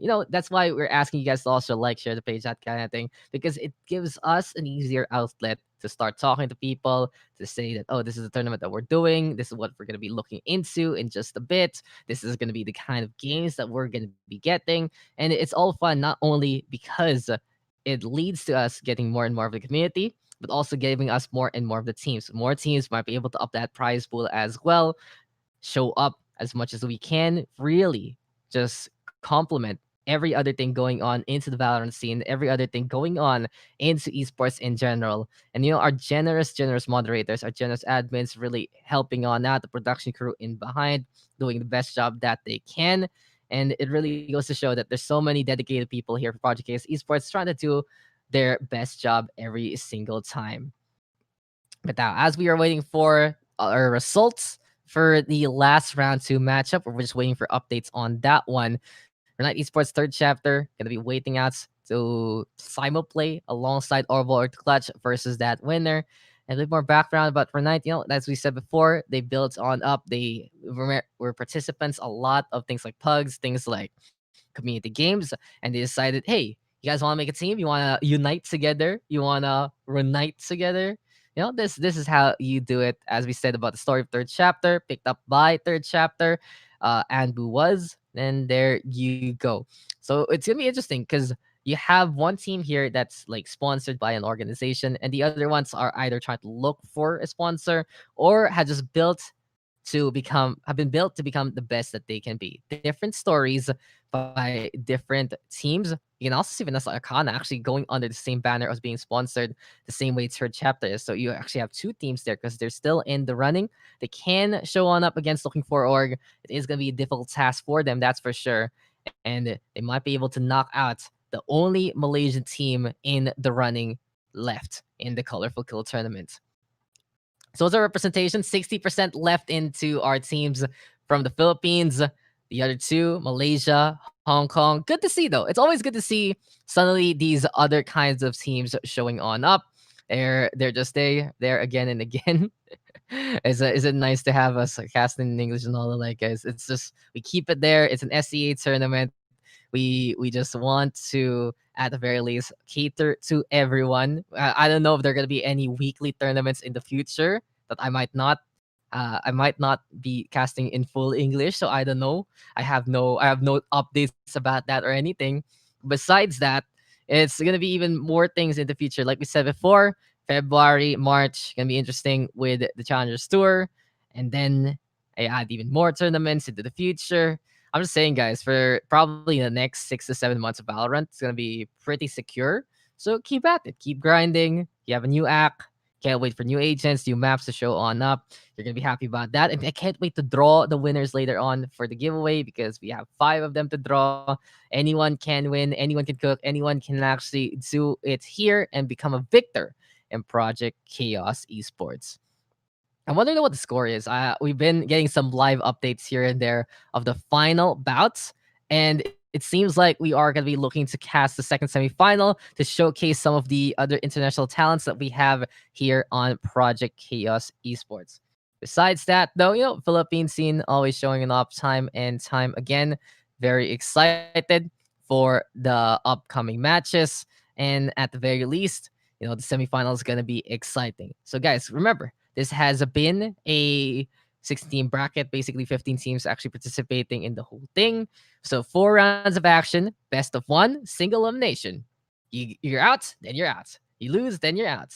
You end up falling flat, then you're out of the running. But later on into the grand finals, it's gonna be a best of three instead. Now then, we don't have the newest agent as of yet. He's been a lot of fun though to see. He's just been a sneaky, sneaky boy. But then when you see him on the other side, you suddenly just end up checking everywhere in the first place. So it's interesting because when you know that someone can come from behind you, then you actually decide to take that extra mile and look there. If you are on the highest ranks. If not, then okay, I'm just chill. I'm gonna be looking on around, expect maybe a lurk here and there, and maybe a push, but nothing too sneaky, nothing too cheeky. It won't be too surprising compared to having that you're on the other side. But it just opens up a whole dimension of looking around, trying to see what's going on. Besides that, though, we've had Bind and Ascent so far, and I'm really excited to get Split in our tournament. I'm waiting to see Split show up because it has been changed very, very recently. It's still the same map, sure, but there are a lot of better angles to take. It's not that defense sided anymore. It's not just like a hit or miss 50-50 angles. Like, okay, there's a guy potentially to my left, there's a guy potentially to my right. If I look left and he's on the right, he will kill me. If I look right and he's at the left, he will kill me. Those kind of things. They can always happen. They can just happen there. And if they are going to be changing it up a little bit more to coincide and be more in line with the other maps, then might as well go for it. These are healthy changes as much as possible. Make Split not too defense sided. They already did it before when the game came out, made it a lot easier to handle. Now then, they make it even easier to handle on the attacking side. So double as easy there. And I'd love to see like stats about it into the near future. What kind of compositions will we get? What kind of movement will we see? Will we see Split become more even on the attacking side? Can they actually yoink the crown from the defense and actually take the win? Because the thing is, so many people overestimate the defense advantage of Split. And then they're not playing too well, and they suddenly get snowballed, they get sneak brawled, and everything just doesn't work out for them. Now then, guys, what else can we actually say about what else to come? What kind of games will we get? What kind of teams will we see? This looking for Org versus Fitness Arcana match is still taking quite a while. In all honesty, we expected some great things from that round number two, third chapter, and Valkyrie giving us a show. And all the way in round number one, we had Ludophobia at the very least able to get their feet wet, way to victory, able to get the win against Team Brats. And it was just an experience for them to get the job, very professional for them to wrap it up as quickly as possible. And now here we are. So, guys, since we are just going to be looking for confirmation for final results, we'll be, I do believe, taking a quick break, but stick around and stay tuned. This is the Colorful Cup from Project Chaos Esports, and when we return, we will be watching that semifinal between All Born to Clutch versus the winner of Looking for Org versus Fitness Arcana, so stay tuned for that one.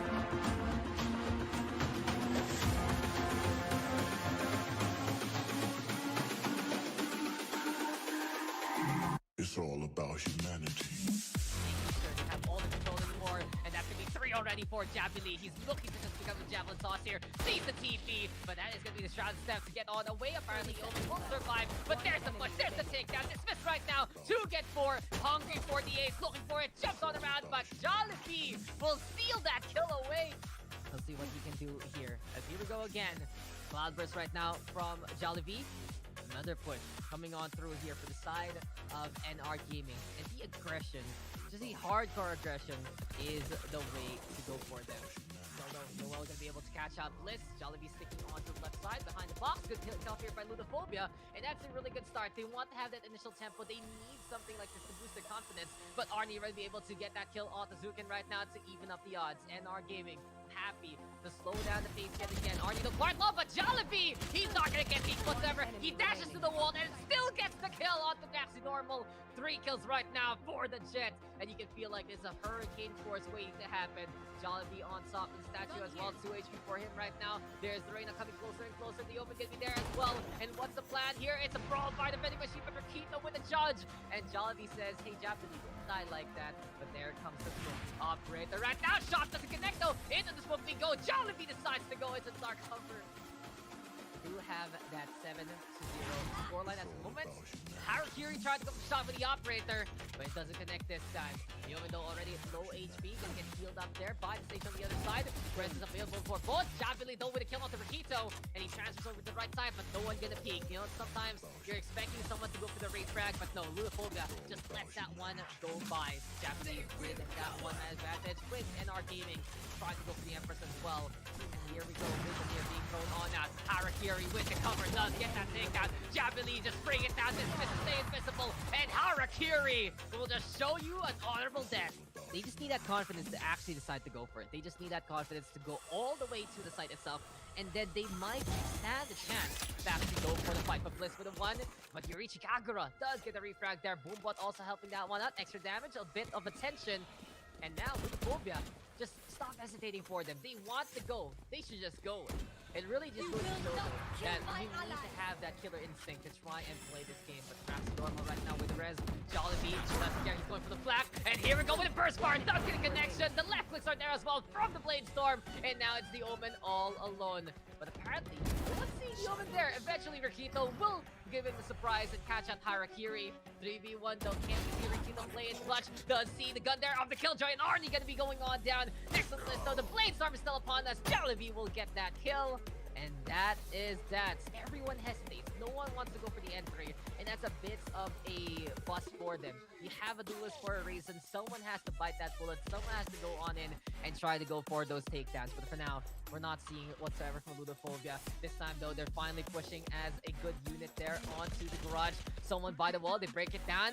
And that is going to be the Sage and the Viper, the ones looking to play the entry instead. But the Leer from the Reina going to be in position. Harakiri has the angle and just mows them down. That's 2 already. Japanese with the surprise there from the other side. There we go with the shots yet again. The Omen now all alone. Jollibee will be there in the middle. And NR Gaming looks to make this clean 11-0. Question is though, how will this work? As here we go right now with the Boombot being thrown. Noel trying to go for a Carol. It does get a headshot there, but Japanese will still get that takedown.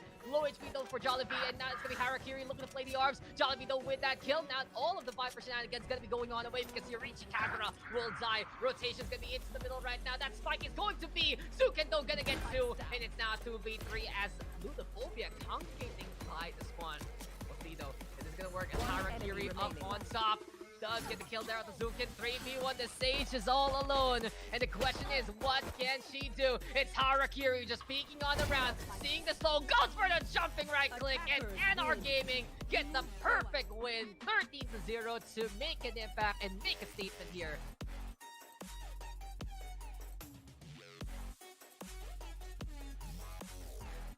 1v1 now, Hunter's Fury available, and this can be CTC playing the objective. One little beam, gonna be enough. Salute though, throwing too much of that utility right now and wasting so much time to go for the defuse. He has to be careful. He knows the ultimate is available. He fakes it down. Now he's running and gunning, trying to make it there. Gun out, gonna be able to get that takedown. Good call there from Salute, but does he have enough time? It's gonna be close though here for AI Youngblood, and it is gonna be a defuse to remember. The Omen tried to make it happen and will be able to do so. Barely a sweat there. 4 seconds still to spare. Meantime though, already from the connector to the defense side, Youngblood look to make the showstopper work as Phylaxis does get a kill on the back. Here comes the hops though, and immediately flights up top the APC. Platypus with that kill, showstopper looking around for a target. The Sniper though with Eurotep running on the round, and he wasn't ready for that whatsoever. But eventually the showstopper not gonna be able to be unleashed. Hype gets the clutch there instead. They're trying to take this lead. And Felix right now looking for a target. Catches out Phylaxis there. Defuse coming on through. It's gonna be high time for Youngblood to be the ones to go for the Hunter's Fury play instead. And Felix is just playing around with that tap. Hype though in the way. Good stall right now from the side of the Killjoy, and Hype will be able to get that kill. CTC keeps the lead alive. Good job at it. But here comes the injection on the showers. Hype and Felix already on the board. They know what kind of round this is, but it's gonna be guns right upon here for Youngbloods instead.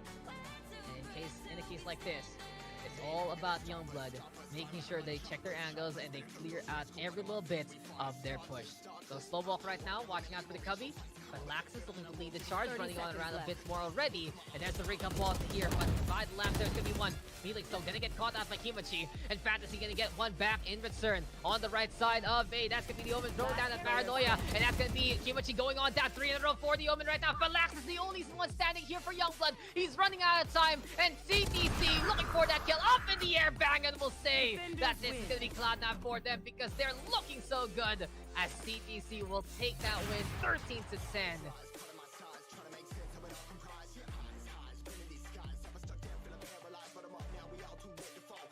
Still Worship looking on around from the shadows though into play, and Argaming trying to go for that intel, and oh my god, Blitz with the own backstab there, but Ripper is ready for the lineup. He gets 3, no one watching properly onto the lanes there, into the lamp itself, and Jabili is eventually gonna get that takedown, but the damage has been done. Open plant though here for Jabili, but he wants to have a bit of the angle here with the Hunter's Fury and the Shock Stars to turn it around. Moving over the showers though, Blitz gonna be inside the smoke. Has to be careful because he's very good from the shadows, and there you go. Surprise, surprise. Worship going on down, and Argaming still in the fight because of the subterfuge here, because the sneaky plays up there so far. But as soon as Gadores gets up on top, he steps on Bliss there and does get the takedown. Here we go though. Defuse gonna get faked. Arno's gonna get that intel, and halfway through, Godot gonna be able to make it happen. Jabili though whipping out the Hunter's Fury, and Kamira playing pretty smart here. Zone right now with the blast back, and it's too little too late here for NR Gaming. Jabili though does get the revenge, does get 3 in the end, but it is not enough to get that win. Now NR Gaming looking for a bit of a comeback.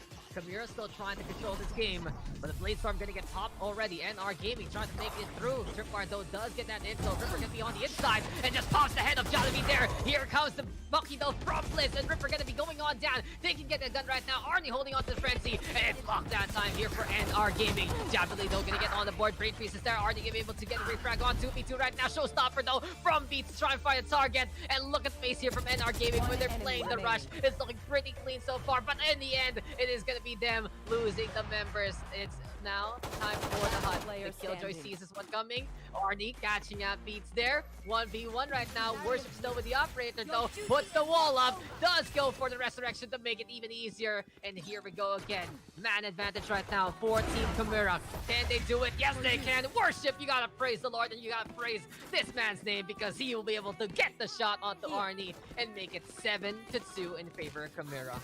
That's gonna be full armor because of the overheal. And here he goes into the last. The Omen gonna be taking it, but no, it's not gonna be enough. Bliss gonna be going on down already. Beats on the board as well. And our gaming losing members immediately. Gadot, he is just feeling the heat right now, but he barely misses the Killjoy. And that's gonna be a knife kill from Arnie. Backstab there from the Killjoy. Harakiri gonna get on the board as well. There we go though with the shots. Ripper gonna get on the board. And eventually Ripper will clean it up. They are able to play the smokes very, very well. Hide on the inside. Kamira did not know that was coming, but Ripper right now, he sees out the open. Arnie going on down. He decides to go for it. He just decides to go for the win immediately. Mechanical skill here from Ripper. He just wants to manhandle everyone else. Here he comes already onto the elbow, into the shoulder, and he gets 3. He's hungry for the ace. He has gotten 4, and Ripper right now tearing it all apart. But Godot in the meantime gonna get a backstab. Can he get that win? No, Jabili will get that kill. Ripper right now hungry for the ace, and the chase is on. This game might be over if Ripper can get that final blow, and that is gonna be that. 5 in a row for Ripper to win out the semifinals for Kamira. They will be our first grand finalists here in the tournament.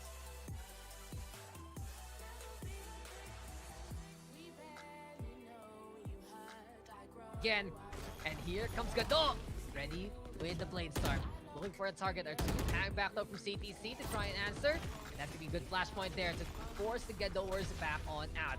Both line gonna get traded though by both breaches.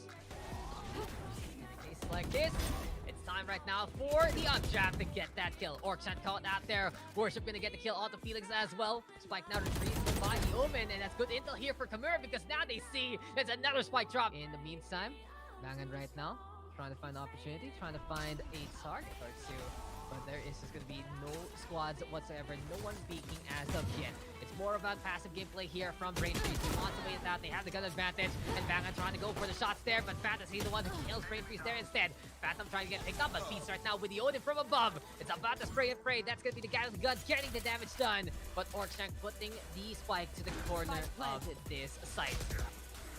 Spike though, gonna get planted, and here we have it. Fantasy gonna be at the very least getting on board. CTC now with man advantage, but still Beats on the high ground, and Worship gonna be able to get a wall bang there anyway. Beats being a distraction, Worship sticking by the door, and here comes the Jet as well. Godor is trying to go for that aiming play, but Hype gonna get on the board there. 3 in a row for Worship right now. Drop that though, courtesy of Beats. Felix does get that kill, so very close for CTC, but Worship able to stay alive, and now is available with the Rolling Thunder.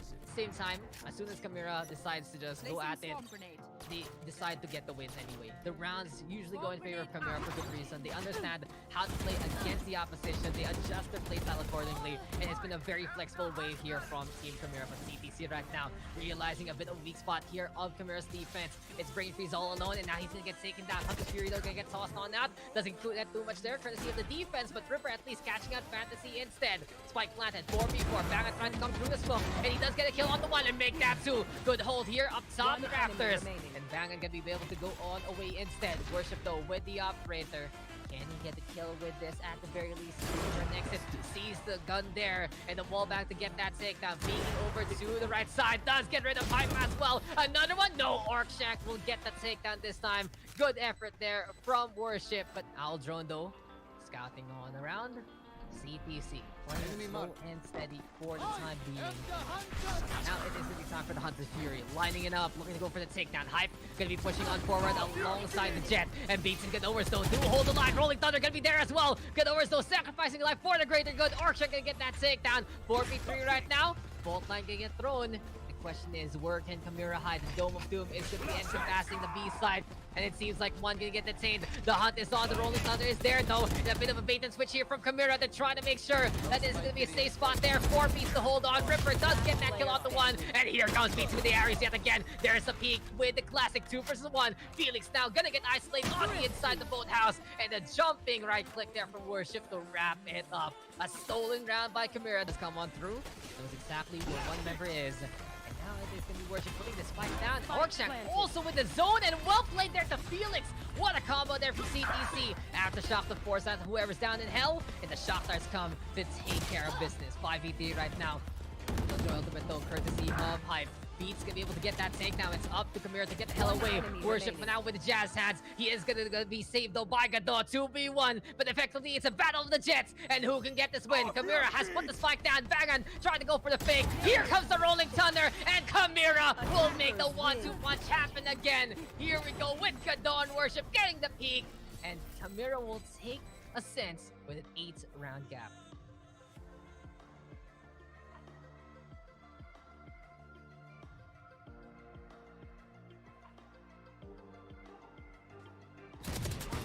Against many, and he's the stage there. Orkshank gonna be going on down. Wall banging have to get that takedown. Felix gonna get on the board though in response, and now that's gonna be the wall getting surprise on. But Godot pushes on forward through the cloud burst, and now up in the air. Classic does get the headshot though with the right click, and another one bites the dust. 4 in a row for Godot, winning out in style, jumping on the round like a bunny to get that takedown. Kamira gonna be giving up this round. There's the blade storm though. It doesn't get all the connections in the world. Worship though with a blast back, effective enough. Even with that fuse timer, and Felix will get that final blow of them all, trying to find another target here. But as soon as he is gonna be having his back turned away from the ropes, it's Orkshank getting the infiltration and getting the takedown. No one watching his back there. That's the stage getting 1. Make that 2. Perfect value here. Make that 3 as the guiding light gets in the way. What a save there. That's a bird getting in the way of the bullets to really tank it up. Peeking into the tower itself, it's Hype getting 2, and the Killjoy making a big difference there to get those takedowns. But Ripper right now holding on to the rounds. Orkshank gonna be going on down. Still though, that is going to be time for the curveball, and Ripper still tearing apart the opposition. Another one bites the dust, and that's 3 right now for Ripper. The tower control, and make that 4. The Phoenix is rushing from the ashes and getting those kills. Ripper, though, an unstoppable force, means a completely movable object that is hype. Bangan, though, from above, gets the headshot on the Brain Freeze anyway.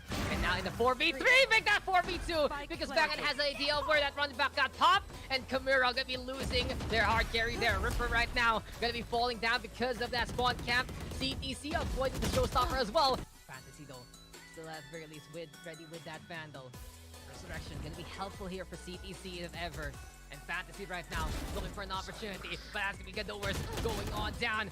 Worship now in the meantime catching out Bangan, and Kamura moving over to the site itself. Ripper right now moving on the round, and Kamura with complete control on the A side. The spike gonna be put down here by the attacking side, and that is gonna be potentially the final countdown here for CTC. But Fantasy waking on up. He realizes this is not a dream, this is reality, and he needs to wake up to get these takedowns. 5v3 right now in favor of CTC.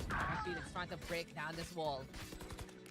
Silver beats on the board, and Ripper gonna be able to get through. Running back available. Phoenix doesn't have the firepower, but that's a backstab there, but it's not enough. The twin hold from Kamura to make the wall happen here on Splits. And the Team Ace champions gonna be Team Kamura. They take the series 2-0.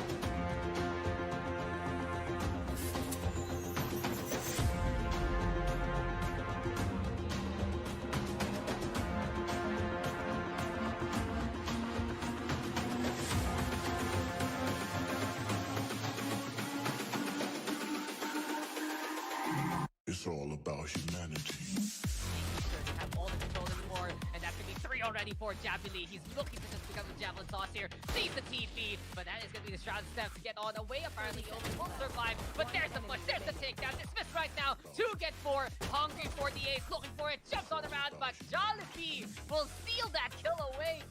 Let's see what he can do here. As here we go again. Cloudburst right now from Jollibee. Another push coming on through here for the side of NR Gaming. And the aggression, just the hardcore aggression, is the way to go for them. Noel gonna be able to catch out Bliss. Jollibee sticking onto the left side behind the box. Good kill off here by Ludophobia. And that's a really good start. They want to have that initial tempo. They need something like this to boost their confidence. But Arnie will be able to get that kill on the Zukin right now to even up the odds. NR Gaming happy to slow down the pace yet again. Arnie the quite low, but Jollibee, he's not gonna get beat whatsoever. He dashes to the wall and still gets the kill onto Maxi Normal. 3 kills right now for the Jet. And you can feel like there's a hurricane force waiting to happen. Jollibee on top of the statue as well. 2 HP for him right now. There's the Reina coming closer and closer. The Open gonna be there as well. And what's the plan here? It's a brawl by the vending machine, but Rakito with the judge. And Jollibee says, hey, Japanese, don't die like that. But there comes the smoke operator right now. Shot doesn't connect though. Into the smoke we go. Jollibee decides to go into the dark cover.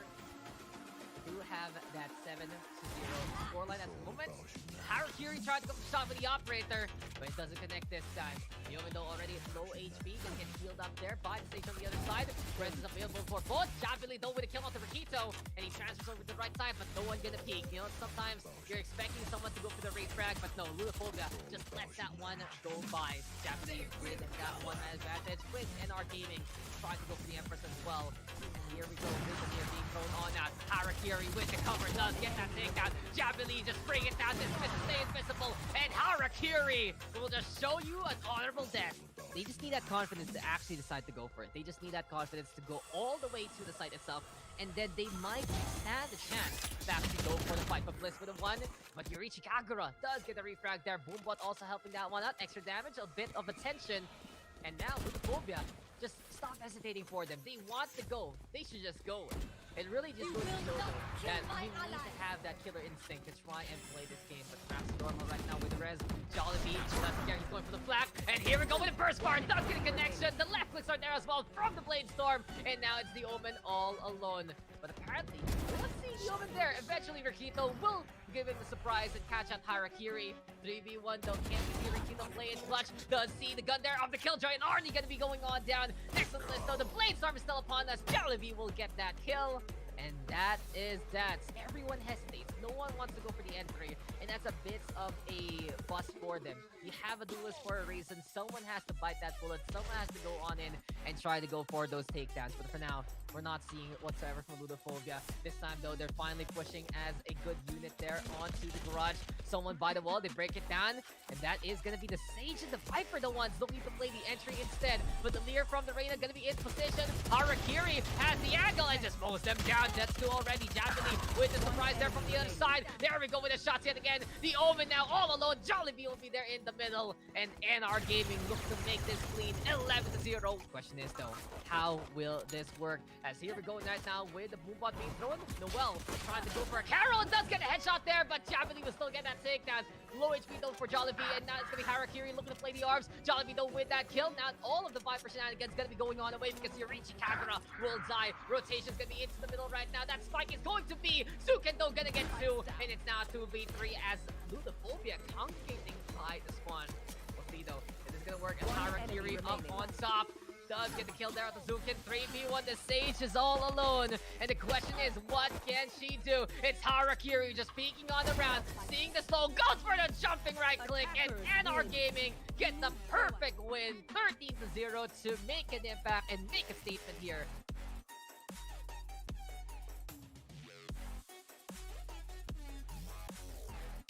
One v one now, Hunter's Fury available, and this can be CTC playing the objective.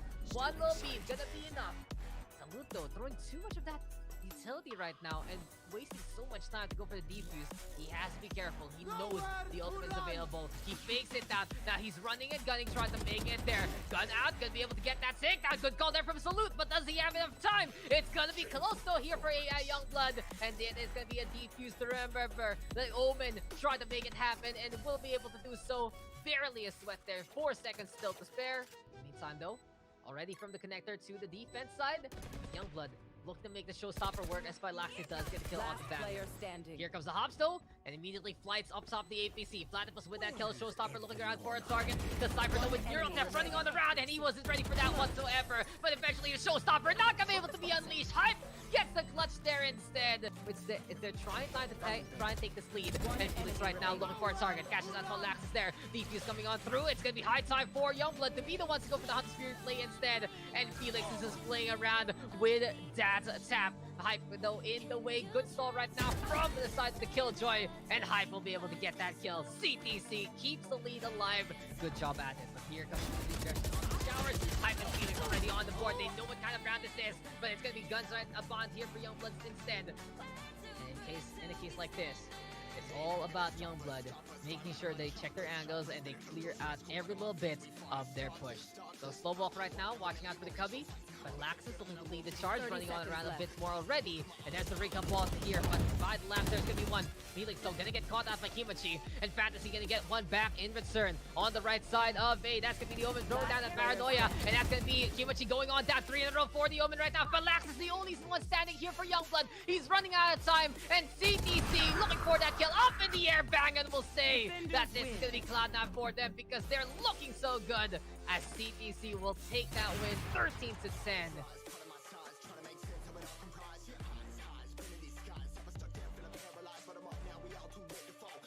Still Worship looking on around from the shadows though into play, and our gaming trying to go for that intel, and oh my god, Blitz with the Beal backstab there, but Ripper is ready for the lineup. He gets 3, no one watching properly onto the lanes there, into the lamp itself, and Jabili is eventually gonna get that takedown, but the damage has been done. Open plant though here for Jabili, but he wants to have a bit of the angle here with the Hunter's Fury and the Shock Stars to turn it around. Moving over the showers though, Blitz gonna be inside the smoke. Here has to be careful because he's very good from the shadows, and there you go. Surprise, surprise, Worship going on down. And our gaming still in the fight because of the subterfuge here, becomes a sneaky plays up here so far. But as soon as Gendors gets up on top, he steps on Bliss there and does get the takedown. Here we go though. Defuse gonna get faked. Arno's gonna get that intel. Halfway through, Godot gonna be able to make it happen. Japanese though whipping out the Hunter's Fury, and Chimera playing pretty smart here. Zone right now with the blast back, and it's too little too late here for NR Gaming. Japanese though does get the revenge, does get 3 in the end, but it is not enough to get that win. Now NR Gaming looking for a bit of a comeback. Chimera still trying to control this game, but the Blade Storm gonna get popped already. NR Gaming trying to make it through. Tripwire though does get that intel. Ripper gonna be on the inside and just pops the head of Jollibee there. Here comes the Bucky though from Blitz, and Ripper gonna be going on down. They can get the gun right now. Arnie holding on to the frenzy, and it's lockdown time here for NR Gaming. Japanese though gonna get on the board. Brain Freeze is there. Arnie gonna be able to get a refrag on 2v2 right now. Showstopper though from Beats trying to find a target, and look at the face here from NR Gaming when they're playing the rush. It's looking pretty clean so far, but in the end, it is gonna be them losing the members. It's now time for the hunt. The Killjoy sees this one coming. Arnie catching out Beats there. 1v1 right now. Worship still with the operator though. Puts the wall up. Does go for the resurrection to make it even easier. And here we go again. Man advantage right now for Team Chimera. Can they do it? Yes, they can. Worship, you gotta praise the Lord, and you gotta praise this man's name, because he will be able to get the shot onto Arnie and make it 7-2 in favor of Chimera.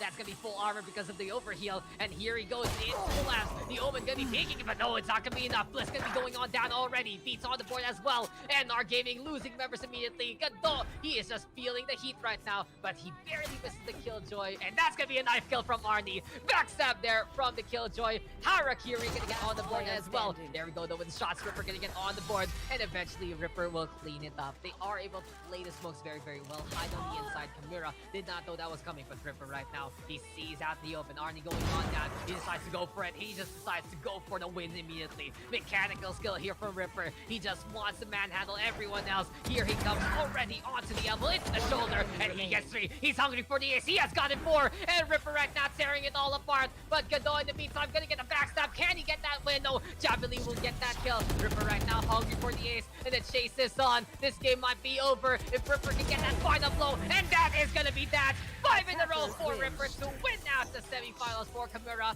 They will be our first grand finalists here in the tournament.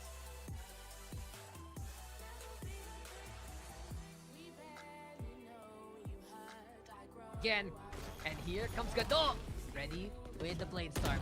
Looking for a target or two. Hang back though from CTC to try and answer. And that's gonna be a good flashpoint there to force the Godowers back on out.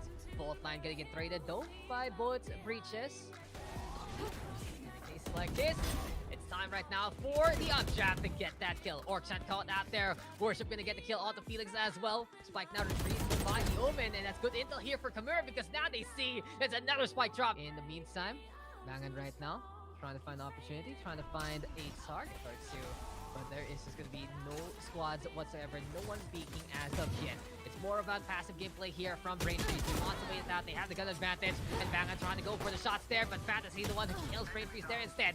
Phantom trying to get picked up, but Beats right now with the Odin from above. It's about to spray and pray. That's going to be the guy with the gun getting the damage done. But Orkshank putting the spike to the corner of this site.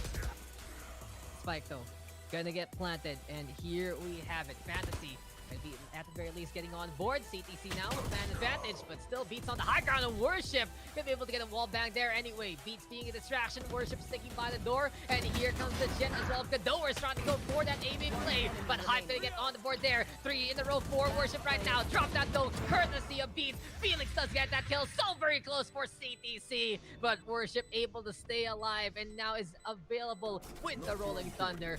Same time, as soon as Chimera decides to just go at it, they decide to get the win anyway. The rounds usually go in favor of Chimera for good reason. They understand how to play against the opposition. They adjust their playstyle accordingly, and it's been a very flexible way here from Team Chimera. But CTC right now realizing a bit of a weak spot here of Chimera's defense. It's Brain Freeze all alone, and now he's gonna get taken down. Hunter's Fury though gonna get tossed on out. Doesn't get too much there, courtesy of the defense, but Ripper at least catching out Fantasy instead. Spike planted, 4v4. Bangan trying to come through the smoke, and he does get a kill on the one and make that 2. Good hold here up top the rafters. And Bangan gonna be able to go on away instead. Worship though with the operator. Can he get the kill with this at the very least? Nexus sees the gun there, and the wall back to get that takedown. Peeking over to the right side, does get rid of Hype as well. Another one, no, Orkshank will get the takedown this time. Good effort there from Worship, but Owl Drone though, scouting on around. CTC playing slow and steady for the time being. Now it is going to be time for the Hunter's Fury. Lining it up, looking to go for the takedown. Hype going to be pushing on forward alongside the Jet. And Beats and Gadowers though do hold the line. Rolling Thunder going to be there as well. Gadowers though sacrificing life for the greater good. Orksha going to get that takedown. 4v3 right now. Bolt line going to get thrown. The question is, where can Kamira hide? The Dome of Doom is going to be encompassing the B side. And it seems like one gonna get detained. The hunt is on. The Rolling Thunder is there though. A bit of a bait and switch here from Kamira. They're trying to make sure that this is gonna be a safe spot there. 4 Beats to hold on. Ripper does get that kill off the one. And here comes Beats with the Ares yet again. There's a peek with the classic 2 versus 1. Felix now gonna get isolated on the inside the boathouse. And a jumping right click there from Worship to wrap it up. A stolen round by Kamira does come on through. Knows exactly where one member is. Now it is going to be Worship putting this fight down. Orkshank also with the zone, and well played there to Felix. What a combo there from CTC. Aftershock to force out whoever's down in hell, and the Shock Stars come to take care of business. 5v3 right now. Killjoy ultimate though, courtesy of Hype. Beats gonna be able to get that take now. It's up to Kamira to get the hell away. Worship for now with the jazz hands. He is gonna be saved though by Gadot. 2v1, but effectively it's a battle of the Jets. And who can get this win? Kamira has put the spike down. Bangan trying to go for the fake. Here comes the Rolling Thunder, and Kamira will make the 1-2 punch happen again. Here we go with Gadot and Worship getting the peak. And Kamira will take a sense with an 8-round gap.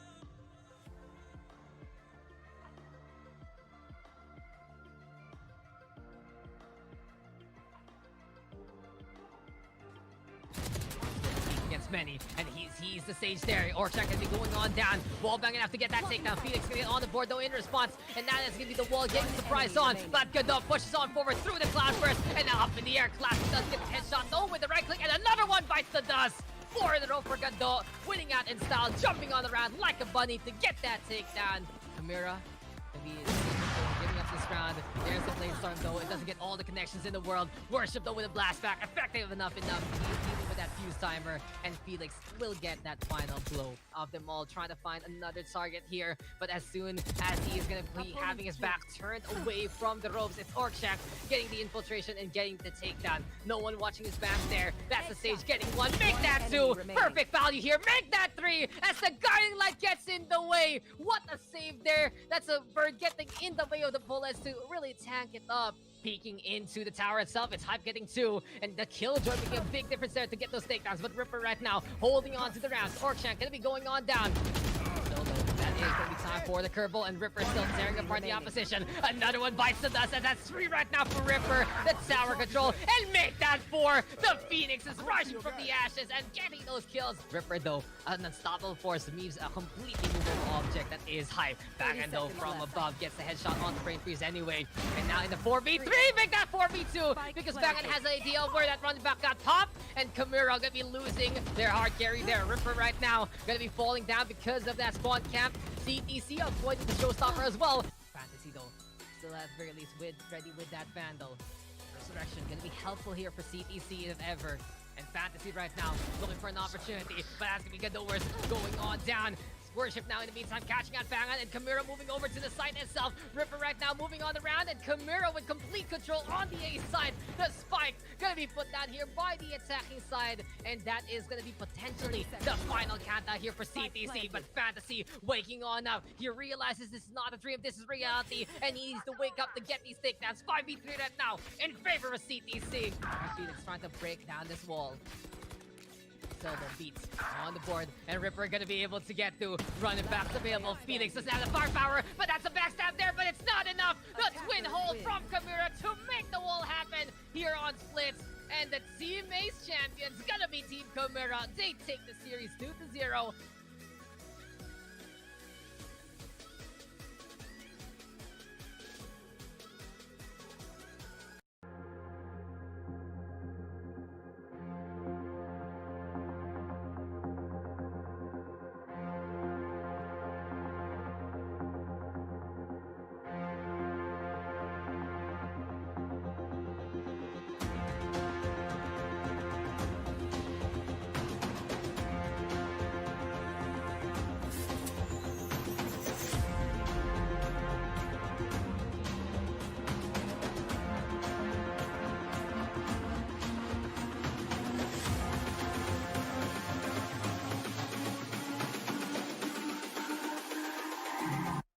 about humanity. They have all the control anymore, and that's gonna be 3 already for Javelin. He's looking to just become a Javelin sauce here. Sees the TP, but that is gonna be the Shroud step to get on the way. Apparently, Open will survive, but there's the push, there's the takedown. Dismissed right now. 2 get 4. Hungry for the ace, looking for it, jumps on around, but Jollibee will steal that kill away.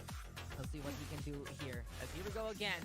Cloudburst right now from Jollibee. Another push coming on through here for the side of NR Gaming. And the aggression, just the hardcore aggression, is the way to go for them. Noel gonna be able to catch out Bliss. Jollibee sticking onto the left side behind the box. Good kill here by Ludophobia. And that's a really good start. They want to have that initial tempo. They need something like this to boost their confidence. But Arnie will be able to get that kill on the Zukin right now to even up the odds. NR Gaming happy to slow down the pace yet again. Arnie the quite low, but Jollibee, he's not gonna get peaked whatsoever. He dashes to the wall and still gets the kill onto Maxi Normal. 3 kills right now for the Jet. And you can feel like it's a hurricane force waiting to happen. Jollibee on top of the statue as well. 2 HP for him right now. There's the Reina coming closer and closer. The Open gonna be there as well. And what's the plan here? It's a brawl by the vending machine, but Rakito with the judge. And Jollibee says, hey, Japanese, don't die like that. But there comes the operator right now. Shot doesn't connect though. Into the smoke we go. Jollibee decides to go into the dark cover. We do have that 7-0 scoreline at the moment. Harakiri tried to go for the shot with the operator, but it doesn't connect this time. Even though already it's low HP, gonna get healed up there by the station on the other side.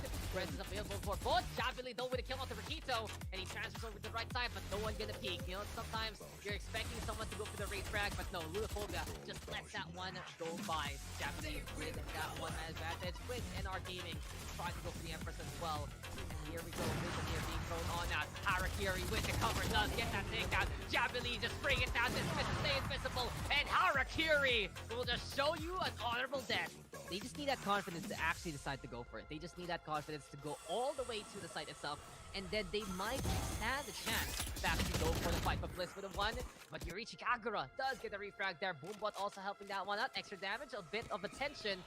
And now with Phobia, just stop hesitating for them. They want to go. They should just go. It really just goes to show that you need to have that killer instinct to try and play this game. But perhaps Normal right now with Rez. Jollibee, left here, he's going for the flag. And here we go with a burst bar. Not getting connection. The left clicks are there as well. So hello guys, and welcome back.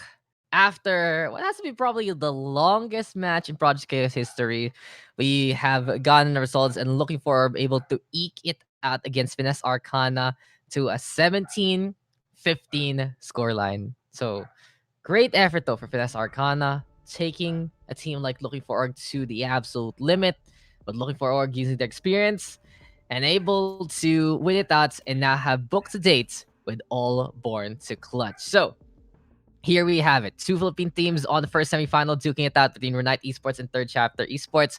Here between Hong Kong and Malaysia, it is All Born to Clutch versus Looking for Org. And the thing is, same thing, same scenario. Both of these teams looking for a big sponsor, looking for someone to support them, but a big history between them, big history within these two teams in the first place. And these names have been in and out of the pro scene for both the Hong Kong side and the Malaysia side for quite a while. Radiant ranks all around, participating in the likes of Masters tournaments and First Strike for the respective regions, and more or less newer incarnations of teams from before. On the side of Looking for Orb, half of them from the old Boss Gold squad. In the meantime, here for All Born to Clutch, it does feel like that they do have the remnants, I believe, of the Fork Knife Squad all the way back a few months ago. So it's really just half and half teams coming together as one, trying to form up, trying to be as best as they can. And when you look into these two setups, as we go into Bind, they will have not only chemistry within them, but also that kind of newness that you'd expect for a team that's trying to build itself before the big leagues come. Now we do have on the attacking side, it will be the team of Orange Panda on the Rays. We do also have that Brimstone in play from Chengpek. We're going to be actually whipping out the Silva Sage on a potential Cypher, and Frosty Z looking to block in that Reina. In the meantime, though, for All Born to Clutch, ABC represent, and that's the thing. If this is going to be the team name that they're going to be going under for quite a while, if this is their identity, might as well rock it with tag and rock it with this roster. Double duelist, double intel, gonna be into play for both sides, but it is gonna be the Omen versus the Brimstone difference coming into this one. Interesting enough, Brimstone a good pick here on Bind. Orbital Strike, Molly is going to be very, very strong for a map like this. But if you know how to play the Omen, he is just good on every single map. Jack of all trades, very, very potent no matter what. And now, though, we will have all Born to Clutch looking to defend. Looking for Org, gonna be attacking instead. And here we go. Gonna be getting into Bind. It's still a best of one, though. It is gonna be high time for us to get into the matchup.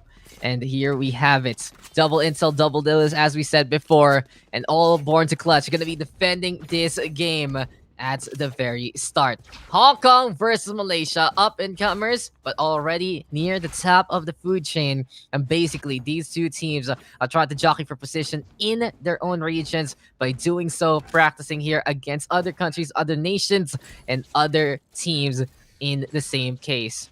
It's all Born to Clutch right now, looking to set on up a triple stack here on B, anticipating a split push if ever. In the meantime, looking for Orb, going to be on the attack.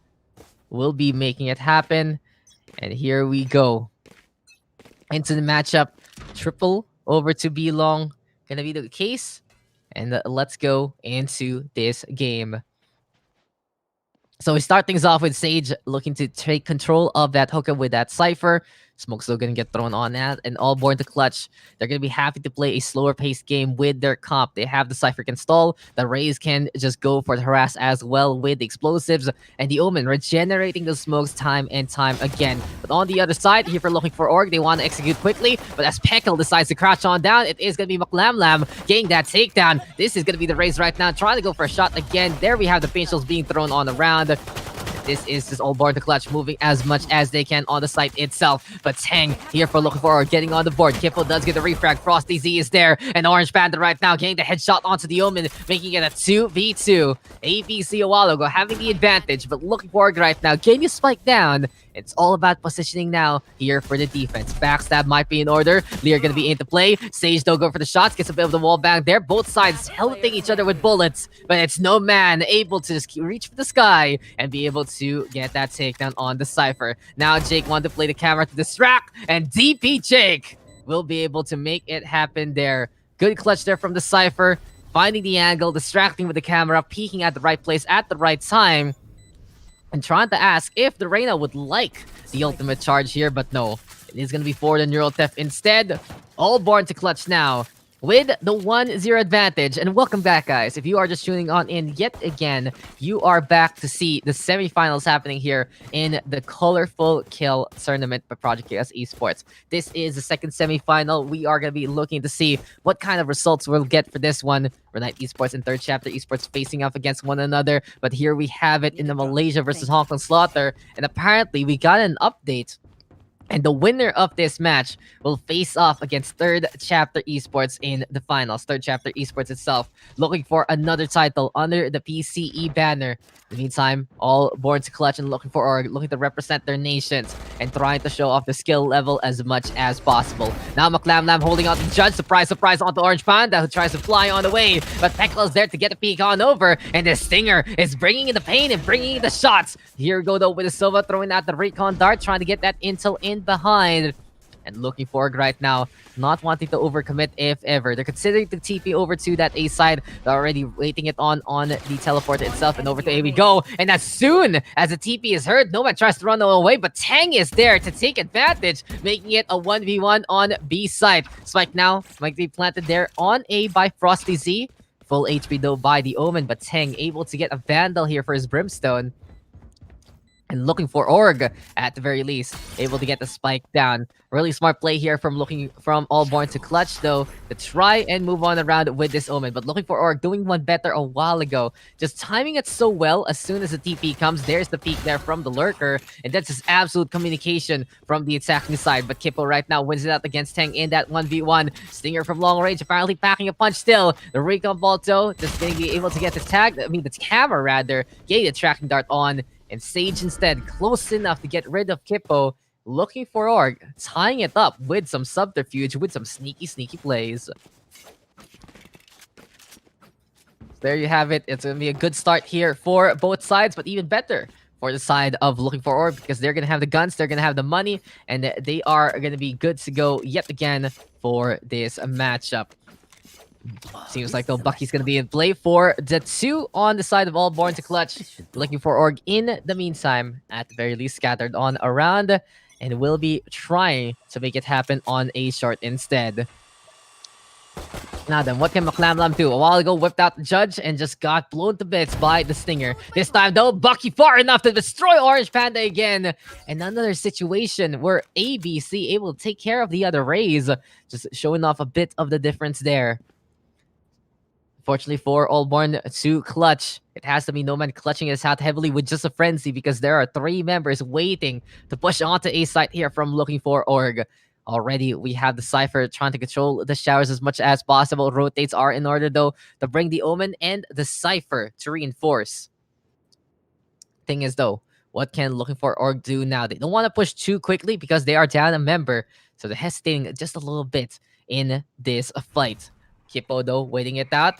Going to play the smokes and the paranoia, maybe if ever. But as Frosty Z catches out Nomad, Bucky shot doesn't connect accordingly. And Frosty Z instead getting to Bucky now in the hands of the Reyna. And Paco gonna be able to get a shock dart on as DP Jake gonna be going on down there. Now this does leave the Sova and the Rays on the side of the defense as Frosty Z priming up that Leer if ever. Wanting to throw it across the wall. As soon as that happens, it just will be Allborn to clutch coming in from the defense side instead. Lear now gonna be into play. Shots from the Classic gonna be into play. And here we go with Frosty Z seeing Duck trying to whip out the shock dart. But as that happens, Speckle still falling on down. McLamlam also with a Bulldog killing Sage along the way. Frosty Z though sticking by the lamps and now is on the hunt. Has to be careful because the spike is gonna pop very soon. Frosty Z trying to pick whatever gun he wants and more. It's like an Emporium waiting to explode. As that happens, it will be around taken here by Looking for Org. They are gonna be able to save some Vandals as well for this fight and should be good coming into the next round. So good pickoffs there and then, especially from McLamlam. He is leading the chart right now with 4 kills alongside Frosty Z for their respective teams. And as of yet, just shutdown after shutdown onto Orange Panda, really catching out the Rays on the other side. Don't forget, guys, though, we still have the giveaway ongoing. There are going to be 5 winners of 10 Steam gift cards en route.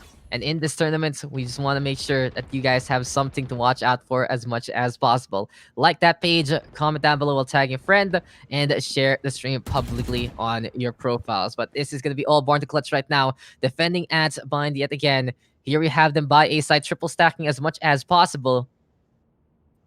And seems like Spike going to get left behind this time for Looking for Org. Playing for picks, looking to play it slow and steady here, trying to see who's going to be coming in the first place. But as McLamlam is watching out by the lamps, the rotates are in order here for both sides. Looking for Org, trying to find out how they can look to play this B site with the Cypher there, and the Rays, of course, with that cubby control, with that hookah control, to try and get more space here for LFO to use.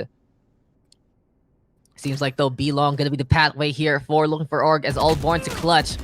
Gonna be waiting it out and trying to see who's gonna be coming there. Cyber Cage though gonna be into play, blocks out some sight lines by the hookah itself. And Orange Panda right now blows up DP Jake along the way, but no man will fall also to the hand of Frosty Z. Looking for Org, setting it up and knocking it out really well. They got the intel, they got the space that they needed, and now they got the kills. 5v3 as of the moment. Default plant here for Teng so far. And as the smokes are dropped, this is gonna be a holder close here for the side of Looking for Org. Bomb Buddy though gonna be into play. That's the boom bot right now, getting whittled down though by Teng.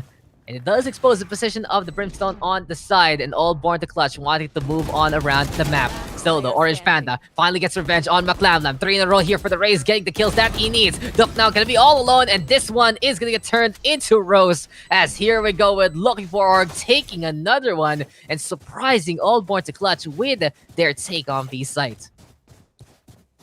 The setup into the knockdown, and the big thing there is Orange Panda popping off making it happen and getting the kills to impress. Good start there indeed for looking for Org after getting the 3-round streak. And this is going to be putting all Born to Clutch in another eco state to look to figure out what to do. Bucky's into play. They do know the maximum distance to get the insta-give if ever. But besides that, it's still all Born to Clutch. Going to be on the back foot without the money that they would like. Looking for Org though, ready with 4 ultimates. And here we are at it again. Kippo in the meantime, we'll be waiting it out. Duck here by the APC. And the Hong Kong represented here on the left. We have Malaysia on the right-hand side. Winner of this one will be facing off against the Philippines' own Third Chapter Esports in the grand finals for $150 on the line. Still though, as we have McLamlin right now weighing it out, trying to see what's to come. The smokes are going to be there into play. Shots now coming again and again and again by the Cubby. Seems like there is a bit of a reckoning here. As all Born to Clutch unable to get a headshot, but bringing the damage to the Reyna there. Now looking for Org, saying, okay, not the best angle, and we'll set it up here on B site again. Cypher, Ray's already on it, and they do know exactly what to do for these stakes, to put the best agents in the best positions coming into the site itself. Showstopper, though, gonna be into play. The Ray's initiating with the flights. Flashbacks used on up, the Showstopper done as well. And now it is going to be all about gunplay here for the Explosives Master. Spike though, gonna get planted, and Jake gonna be trying to get through the smoke, but Frosty Z is there to get that takedown. Orange Panda by the tin can as well, gonna get stim thrown up by the Brimstone. And what kind of peek will we get? There we go though with Darking spotted, heard through the air. And that is going to be Tank getting to. Ducto in the meantime catches out the Brimstone, but is it going to be enough? No, it's not, because no man has fallen. It's 4v1, leaving the Sova all alone, and Feckle will bring out the Shock Dart again. And now it is just looking for Org on a rampage and doing it again.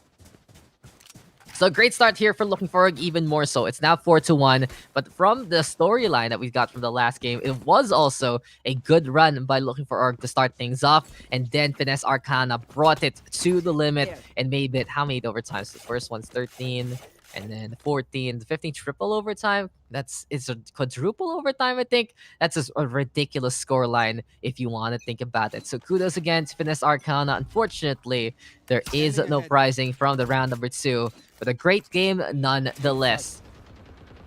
But when you do come out from a game like that, you can say you take it in 2 ways, as the Hunter's Fury is caught out here by Peckle. He's going for the kill onto the Reyna. Can he actually get a target onto No Man? Yes, he does. Gets the tag, gets the bag, and that's going to be happy here for looking for Org to get that pick off. But if you come from a really long game that you clutched out, it's either you're exhausted to the limit after it, or you are just feeling the momentum. Orange Panda though, gonna be trying to go onto the inside, but this time as the hookah is contested, it's Kippo getting the kill there. All the ultimates now online here for all Born to Clutch, and 4 of them can be used in this round because the Reyna is dead. As of yet though, it's gonna be a Lear play already being thrown on that, and Kippo responding with some dark cover. Frosty Z though, up on top, trying to take point where Orange Panda used to be. It seems like we're looking for Org that really want this B-side to happen. Empress gonna be online, and suddenly here we go with the Orbital Strike. Peckle gonna be able to get rid of Jake, but Duck and Kippo are able to get trades on back, especially with the Hunter's Fury there from the spawn side. It's now 2v2 as McLamlam tries to go for the rotate in behind with a Showstopper. But here we have it. Spike gonna get planted. Peckle puts it into the middle to just get the sight lines on both sides. Cypher, Sova, double intel gonna be left behind here for looking for Org, and they might be able to get that tactical advantage if they know where this one is gonna come. Still though, there's gonna be shots abound. Sage does get the kill on to Duck. That is gonna be the recon ball gonna get thrown on there to the other side. Sage right now does get 3, and looking for Org, looking to run away with this game. These guys are on a mission to make it to the grand finals. Come on, if you give them a game that goes time and time again into overtime, and you win it, you want to make it to the end. You already used up all that time just for one match. Bring your all, bring your A game, and we're seeing it here from looking for Org. As we said before, though, already some established chemistry for the attacking side, and they want to continue on in this set. They're confident with the LFO name because they know that this is going to be a team that is worth investing on, and they are proving it here with their play so far. But all born to clutch now, whipping out the aggression instead. Reina Rays taking point. This is going to be Nomad going to the short side, but as soon as all born to clutch decides to retreat, they are forced to use the blast back from the Rays just to safely get on away.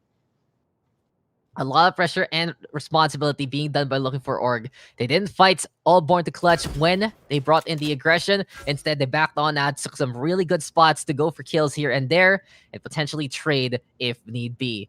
Ducto still watching out on short so far, trying to see who's going to be coming in that angle.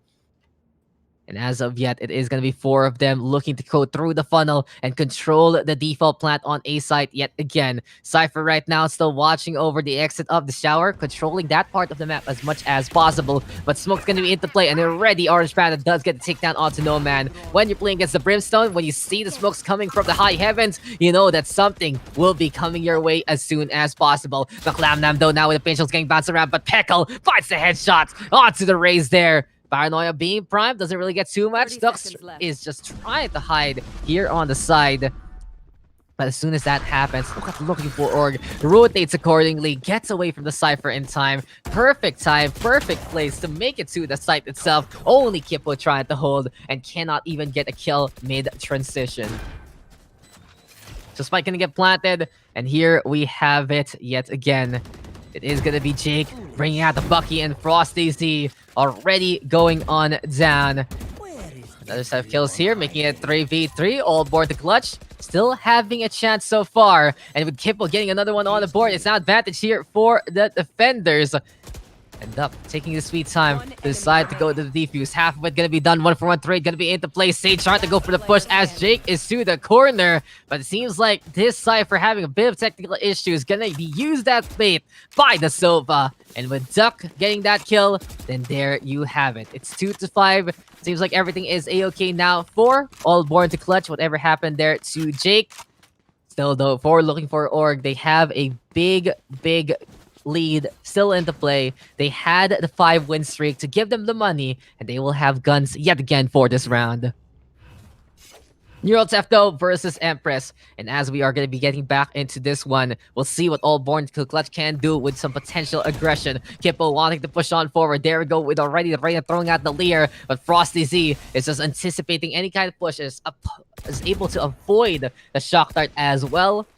And here we are with looking for it right now, trying to pellet some bullets onto the box itself. Frosty Z looking to go for the flick, but no man is there to just surprise the opponent, not just once, but twice. And the Reina will get that takedown. One more peek perhaps here for all aboard the clutch. Yes, it is, because no man is not popping on over. And this is what we were talking about a while ago, looking for Org. They got off to a strong start to the round number 2 match, but we are seeing them fall off yet again as all aboard the clutch has realized what to do. Does it lead to the defense though getting a point? That's the question. Can we see Orange Panda step it up again when he does survive? He can get those takedowns. He just has to be wary of these angles here and there. The Rays trying to be a bit careful on what to do. Neural Theft still in the hands of the Cypher, but the problem is for looking for Org, they can't get that intel without killing anyone on the other side. So now they have to make do with whatever the camera and the darts can bring to their table. Ducto still waiting it out, trying to see who's coming from the shower. Sees the leg there. Does decide to back on that, anticipating the number of people in the first place. But as Jake catches out Peckle, as Orange Panda now with the kill onto Duck. High ground taken here by Orange Panda, bouncing on it around, able to get back through to the APC in cover. And as soon as Jake does go for the peek, it's Orange Panda with the TIG. Spike now gonna get planted though. It's 3v1, all about the pain shells being thrown on that Cyber Cage, the place to hide in. And the question is, who's gonna be able to get a peek on who first? Double up right now, as here we have the Reina and the Rays trying to go for it, look into the first place. And Kippo in the meantime, watching out for the spike, sees the Rays there. Good backstab courtesy of the Omen, and all born to clutch coming on back and getting another point on the board. So 5-3 right now. It is going to be looking for Org. Still in the lead, but they can't afford to keep losing like this. It's all about rebuilding the lead. It's all about getting back more, and it is just going to be all about them continuing on to their scoreline so far. In the meantime, though, on the defense, if they just continue with what they're doing, then it's gonna be a good situation where they can get some points, where they can get some rounds on the board and try to tie things up against the Malaysian squadron. Now then, as we are at it again, it's already the recon bolts. It will be the Aldrone rather, thrown on out here by looking for Org to get the scouts as much as possible. Frosty Z gonna get amplified by the Sturm drone as well, adding up to that fire rate. But as Kippo does smoke out this short angle, he's spraying and praying, trying to find a target if ever. Now then, this is for all born to clutch to control the tempo as much as possible. As we see here from the defenders, they're holding to their default angles. They are using their utilities to stall out whatever looking for wants to do. And while the smoke's getting thrown out there, Peckle gonna get caught out by Kippo in the first place. Frosty Z, though, now with the refrag onto Duck this time, making it a 4v4. Choices banned still, though, for looking for Org to decide to go either to B side or continue on with A. Eventually, though, we do see Sage already in control of the hookah so far. Looking for Org, they like this high ground if ever. They want to have a good vantage point of the defense. 30 seconds What we're left. seeing here from looking for Org is patience from the Cypher yet again. Time and time again, did these B takes. They brought in the right people at the right time. Will it be the same case here? Because Orange Panda is coming from the hookah as well and blows up the Rays to get that takedown onto Maclam Lam. 2 for 2 trades, though, as the Reynas do get on the board for both sides. But as of yet, Teng has to put the spike down and has to be careful because that is going to be the tripwire getting the intel in the first place. Spike now gonna get planted, and as Frosty Z flicks to get rid of the camera, it is gonna be Kippo trying to go for the swing, but no, Teng is there also to get rid of Jake. What a flick back to Frosty Z, and the Reyna rampaging in that round, getting a really good takedown by the tail end of it. So 9 kills right now, Frosty Z and Orange Panda. Good comeback here from the Rays on the attacking side so far.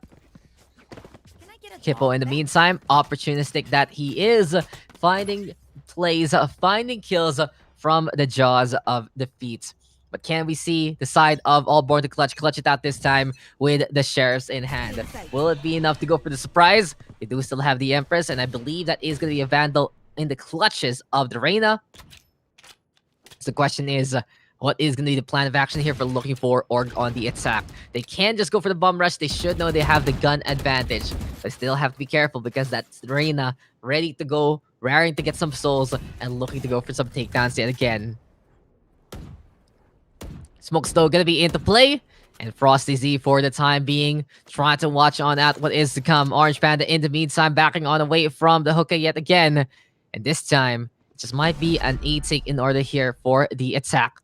Hunters Fury, though, still in their clutches. Going to be very good to try and stall out that spike if ever, and give them the intel that they're desperate to need. There. Slow and steady, though, wins the race here for looking for Org. And this time, they do want to wait it out a bit more before fully committing. Kippo, though, by the wall, gonna be able to see the Reyna there, and decides to go for the TP, but that channel way too long, gonna get spotted out by Peckle, and that is looking for Org getting that takedown. 4v4, though, as we do see Nomad getting rid of Peckle in response. But unfortunately for Orange Panda, too low on the HP, trying to fly on the way, caught out by the Molly of the Brimstone, and an unfortunate team kill here for looking for Org, putting them in harm's way. Spike, though, gonna get planted, and here we have it again. All born to clutch, playing it patiently. No man gonna be able to get a wall bang onto Tang there, and suddenly this could be all born to clutch with a distinct advantage going into this fight. Lear now gonna be in the play. Cypher Case gonna be in the way again. It's just all about blockading between the Cypher as well as the Omen. We're seeing them time and time again use that vision to help on out, but as Sage does get two, it still is winnable here for looking for Org. It's all about the hole, but as Jake is the one watching out by the door, it seems like no one can actually get on in. Put on Towel, because all born to clutch will be able to get a thrifty win here. It'll be hard, but I'll try. 6-4 right now. All born to clutch. Staying alive, staying in the fight, and continuing on with what they want to do. Seems like, though, that as soon as they're able to stifle the push from looking for Org, they're able to get the advantage. And they're 2 away from tying it up as we get into the next half. This goes here. This time, though, we will be seeing a similar lineup, a similar composition from what we saw from Allborn to Clutch to looking for Org. The Reyna gonna be going for the buy, everyone else with the rifles, and that Empress is gonna be a big beacon of attention if ever. Still though, for looking for Org, all of them pushing through B-Long and trying to make this one happen. Raze though of McLamlam watching out, waiting for someone to come, and that is gonna be Orange Panda already going down, but Peckle does get a Sheriff Cap, but Snowman still popping off and popping heads. He does rid of the Sova there, the Brimstone gonna be falling on down, and that's Frost is here right now, watching over for the Cubby, trying to see who's gonna be coming this way. All Born to Clutch, realizing situation, using their spirit tactics as well as their experience there. Now then, what can Looking for Org do now? Frosty Z, committed, unable to really secure many kills for All Born to Clutch, for Looking for Org rather, for now. In the meantime though, Sage gonna be trying to come from in behind, gonna be watching on out by the fountain itself. And that is gonna be the Cyber Cage in the way here. Jake though, trying to watch out for the hookah. Seems like for All Born to Clutch, it's all about the Reyna. 30 seconds left. Half a minute though left. And now it is going to be time to go for the peak. No Man already with 3, winning out the duel between counterparts. And this does force the Cypher to just run on in to try and get a takedown. But as Sage cannot see that one coming, it will be No Man getting 4. And here we are, All Born to Clutch, 1 away from tying things up before we move into the next half of gameplay. Now then, All Born to Clutch, just 1 away from making the reality happen. 5-round streak there from Looking for Org, making it look dicey. But here we have it for ABC, still on, staying on, and doing a good job at not being rattled whatsoever. Foral still here for Looking for Org, and there we have the Leer immediately to start things off. Still though, no commitment here for Looking for Org. They do want to wait it out, wait for the response, and try to get a few pickoffs with some safe options like the Hunter's Fury. First tag does hit the Reyna, but besides that, that is just going to be it. The Reyna's also going to get chipped away in the process. This is still Looking for Org. Going to be at the very least. They're trying to move over to that B site. All Born to Clutch though already with the Empress being popped. Frosty Z patiently waiting yet again. And the thing is, this is going to be the last round of the first half. Best time to use their ultimates will be now. Best time to just unleash the beast in the first place. And we'll see if those things will collide coming into this next bout. Now then, what can Looking for Org do? They don't feel as confident as before because you can really see that they're playing it a bit slower and steadier. What else does the defense have to do to prevent from push from happening though? They just have to get the kills as soon as Looking for Org does get in position. The Hunt though gonna be in play as the Empress is popped. Orbital Strike gonna be there as well, and Frosty Z right now leading the charge, and Pascal in the meantime planting that spike now, but no Kippo with a catch, but Tam Tam makes a showstopper count as well. It's 5v2, Looking for Org running out of time, and it's up to Orange Panda right now to get some more kills, but no! It's from above, Lam catches out the Raze on the other side, and All Born to Clutch. Don't count these guys out whatsoever. Look at the name, you already know what kind of game this is gonna be. Good clutch there from the attack. And now they are gonna be looking to make it happen again. Right here. Kippo and No Man, 12 kills apiece. Good show here from All Born to Clutch to bring it back and make sure that this is going to be a game worth watching. They're fighting for the right to make it to the grand finals. Whoever wins this going to be facing off against Third Chapter Esports. But besides that, it does mean that they're in the money. $150 on the line, 100 of that going over to our grand champion, 50 over to our first runner-up. And it takes 2 to tango into the grand final, so we'll see who the dance partner of the former Adbu squad will be after a few more rounds. 6-6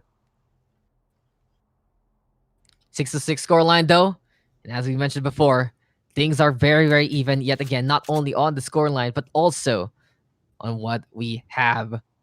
Pistols abound. Peckle, right now, peeking around with a frenzy, trying to see who's coming. But no, All Born to Clutch, still patiently waiting for someone to come. Bombadillo gonna be into play. Does get a spot onto the Omen. Might force a TP, but the problem is, it's just not gonna be in the kit of the Omen so far. So instead, the paint chills are there, and you can really see him trying to hop on the way. Good attempt though by Allborn to clutch to try and be patient and try to get a surprise kill. But it seems like it is going to be looking for Org aware of that tactic and going to be trying to get that intel instead. Tang and Pekel though already with 2 so far. Maclamlam does get 1 back. Frenzy's about here for both sides. Finally, we see some classics into play, but it's going to be 2v2 yet again. Thing is though, Spike in the hands of the Sova, but A side clear out by the Cypher. A bit unfortunate there because Allborn to clutch could have gotten a bit more time off that ticking timer.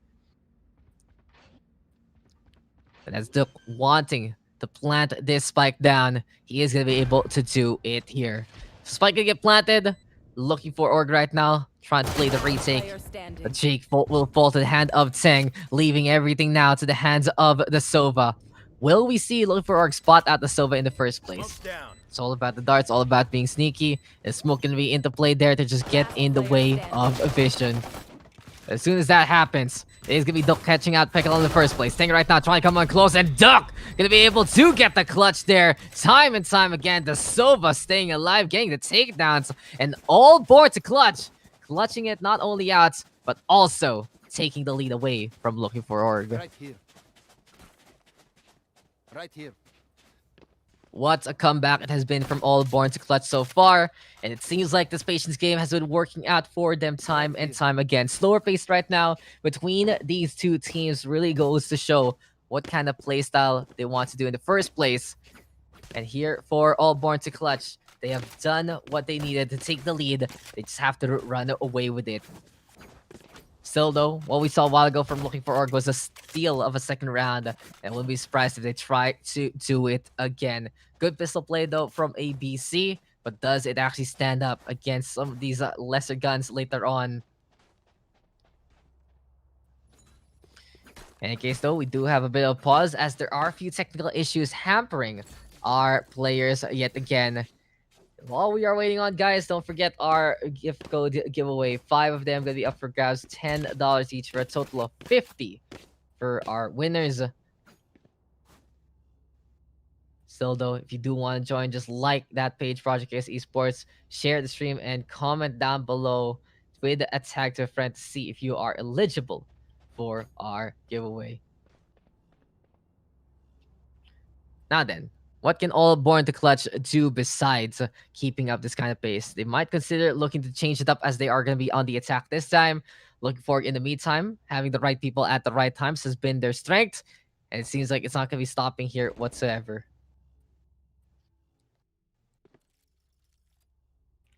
Anyway, though, big crane. There's a big crane in the middle, just trying to excavate whatever is there. Besides that, though, it's still going to be interesting because the grand finals are going to be a bit of a doozy because that's best of 3. So many chances for our teams to try and make it there. And I wouldn't be surprised if you have their chapter right now watching this game trying to figure out who their opponent will be in the first place. Anyway, though, still a bit of a pause. Freddy Knight apparently in the core hasn't blown on up as of yet. And now I do believe that we are running out of time on the pause side. What we're seeing here though between the Omens and the Brimstones really does suit our teams a bit more. The Brimstone players want to execute as soon as the smokes come on out. In the meantime, for the Omen players, they're patiently throwing it at the right places at the right time. And looking to see what kind of other opportunity and advantage they can make with the control that they bring.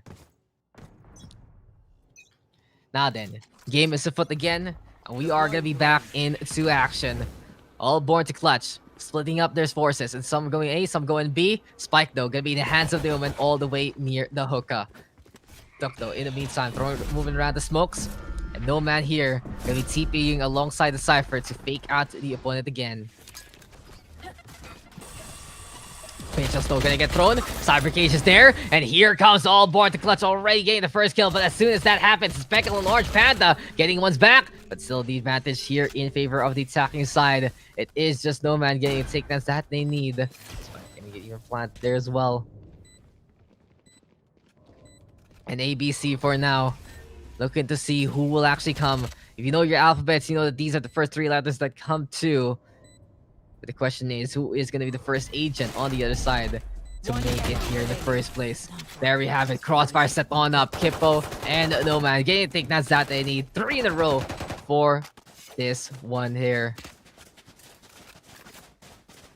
And things looking even better now for all Born to Clutch. Pretty even affair onto the bottom 3. 9-8-7. 15 kills though apiece for Kippo and Nomad. You can really see that impact they've been doing so far. Here. In any case though, Hunter's Fury gonna be ready here for looking for Org. And how the tides have turned as soon as the pace has gone through a complete slow crawl. Anyway though, here we are at it again. All Born to Clutch. Gonna be at the very least waiting it out, trying to see if someone's gonna be pushing. Looking forward in the meantime with the hyper aggression yet again. Still though, gonna be sticking around with the Cypher so far. And Pascal right now catching out Noman with the wallbang there. It's a good start here for the defense. They need that takedown. Sage also catching out Kippo. Will be able to stop the bleeding for now. In any case though, Cyber Cage is gonna be there to cover things up. And all Born to Clutch already saying, okay, we might be able to take this side through Steam. Spike planted. Spike though planted. And here we have it again. Looking forward for now. Gonna be still having all the members they have left in this roster. Smoke's gonna be thrown on out. Low HP though for the Sova and the Cypher. And onto the side we go again. Hunter's Fury though gonna get called on over. Leaving the Cypher right now on the other side. All Born to Clutch looking to try and avoid those shots. But no, Pekal, sharpshooter that he is. It is gonna be Jake going on down. And looking for Org saying, you know, you're not gonna be getting away from us. We're tying it back as soon as possible. 1 round advantage left between these two teams, 8-7, and it seems like we have a good reason why we saw an overtime a while ago, why we saw so many overtimes for the Looking for Org squad, because they will always put up a fight and during the start and even during the end times.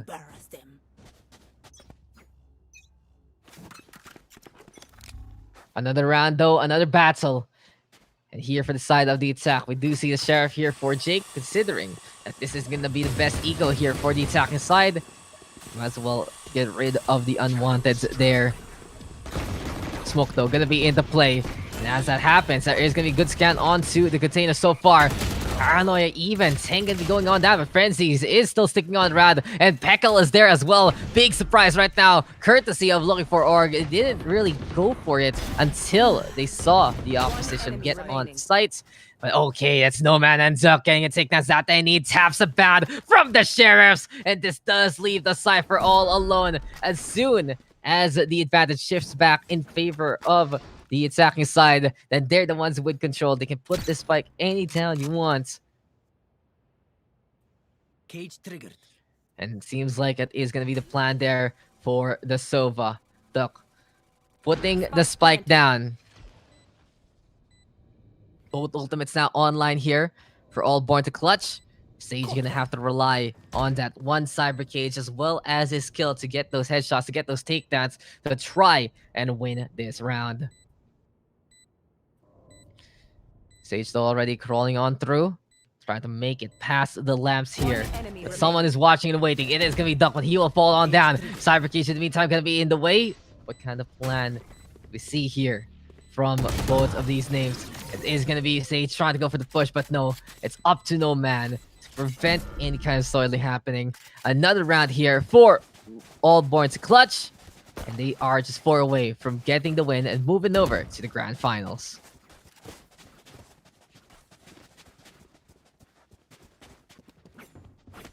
What can all Born to Clutch do even further to keep this momentum up? Besides getting the kills, some more of those ultimate cycles going to be something to watch out for. Almost all of them are ready with ultimates, and the last one just needs 1 kill to get it in the first place. Get these ults quickly, use them responsibly, and figure out how to play things out again and again.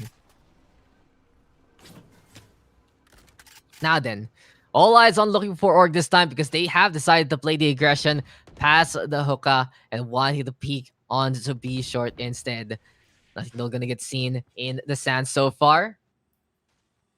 Here and now, we do have no one trying to take point by the showers. But as the Cypher is waiting it out as close as possible, there's danger afoot here for the Reyna. Now it's time to look on around again and again. No peek yet though whatsoever. Lear gonna be in the hands of the Reyna here. As of now, all born to clutch. At the very least, showing their absolute patience in this game. They did it a while ago on the defense, now they're doing it on the attack. And that is going to be Nomad catching out Sage, who couldn't wait a second too long. Here we go now, with all born to clutch, going for the push onto A site yet again. They're already in position to try and make this take happen as Kippo plants the spike down. Some really good angles here for all born to clutch, but that is going to be Frosty Z. Surprising with the operator instead. Hunter's Fury now into play. They sat out the raise there and do get the takedown. Now Nomad getting 3 so far, want to go even more into those kills. But that is just going to be Pekal catching out Kippo along the way. 3v2 now. Spike taking on down. Can we see looking for even do anything? Oh no, that's Frosty Z. They get caught out there. And what a coincidence. What a setup and what a play it has been so far. Heal for all born to clutch. This is going to be Sova though. Watching out, waiting to see if someone's going to come. But even if Pekal does get rid of Nomad there, he cannot get rid of the spike. And this is going to be even harder now for Looking for Org to try and win. Decisions about how will Looking for Org play this one out. They're being manhandled here by the side of all born to clutch because the now defending squad is forced to play into their playstyle rather than imposing their own. Opto still here for Frosty Z. Seems like that is going to be the plan of action. Try and go for the one-shot, one kills. At the same time, though, Vandals in the hands of all born to clutch. And they can actually go at it again. Shadows traveling. So dark cover getting committed. And here we go with ABC. Trying to find their footing and trying to find a weak spot in the cracks here. Moving, though. Looking to anticipate and looking to surprise anyone peeking from B long so far. For now, all born to clutch. Wanting to wait it out again and again and again. Absolute patience here from the Hong Kong team. They do not want to overcommit whatsoever. And as we said before, there's a lot of setup here for both sides as much as possible. But then now, it is going to be Lam Lam catching out Pekal. Good start here for the side of all born to clutch to move over to B site. Still though, one hiding onto the inside of the hookah, but Teng going to be able to go dead because of Duck and his antics. Now it is going to be 5v3. Already Looking for Org trying to push over to the B site. As that happens though, it's all born to clutch right now, planting it on A instead. An Orange Panda able to get on the board there. 3v4. As of yet, all born to clutch. Trying to patiently wait for the defenders to come on back and try to take what is theirs. As we say that though, Frosty Z watching out for the hookah. In the meantime, here for all born to clutch. It is just going to be them in good spots overall on A side. Thing is though, Looking for it seems like they're not even going to bother contesting the spike itself. Saving their lives, looking to save their experience for the next bout. But as time ticks, all born to clutch knows that this is going to be the best chance for them to keep at it and get more and more of those points. 2 now left for all born to clutch to make it to the grand finals. Can they do it? Or will Looking for Org mount the comeback that we have been looking for from them for the past few rounds? Thing is though, here for all born to clutch, when you are taken into the slower playstyle and you don't really know how to adjust to it, then it does feel like it's more and more difficult to adapt to. Still though, in the meantime, Looking for Org always has a chance, always has the tools that they need, and they can still fight to their last breath. Can they actually make it to the grand finals, or will it be all born to clutch to face off against Third Chapter? For now though, we are going to be back to try to play this B site. Spike though going to be left behind by the market exit there. As the Boombot and the Aldron are used both for the scouts. It's just heavy clearing of what is to come. Immediately, those shots do come here from All Born to Clutch. And as of yet, no one gonna get spotted on out. Looking for instead, play a bit more passively, but Pekka now finally, eventually, getting rid of Kippo there. Sees the Omen, gets the takedown. Frosty Z in the meantime, already by the defense side. And here we go with the party on, because Showstopper into play, but it doesn't really hit anything besides the environment of the map. Tang, though, now with a takedown onto No Man. 2 players on the defending side, though, are right pretty low. And Hunter Fury gonna be in, we're gonna be able to try and make it happen again. Pekel now eventually catching out though. A flawless win here from Looking for Org. And here we go again. We're seeing them try to inch back to the spotlight, inch back to trying to get this win. Question is though, can it capitalize? Because this round is still pretty big from All Born to Clutch.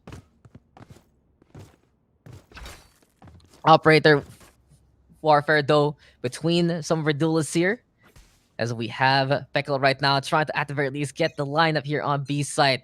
Unfortunately for him though, everything gonna be happening on A instead. And now the smokes gonna get thrown again. Time and time again, these smokes very helpful to cover up some weak spots and prevent you from getting shot out in the middle of the road.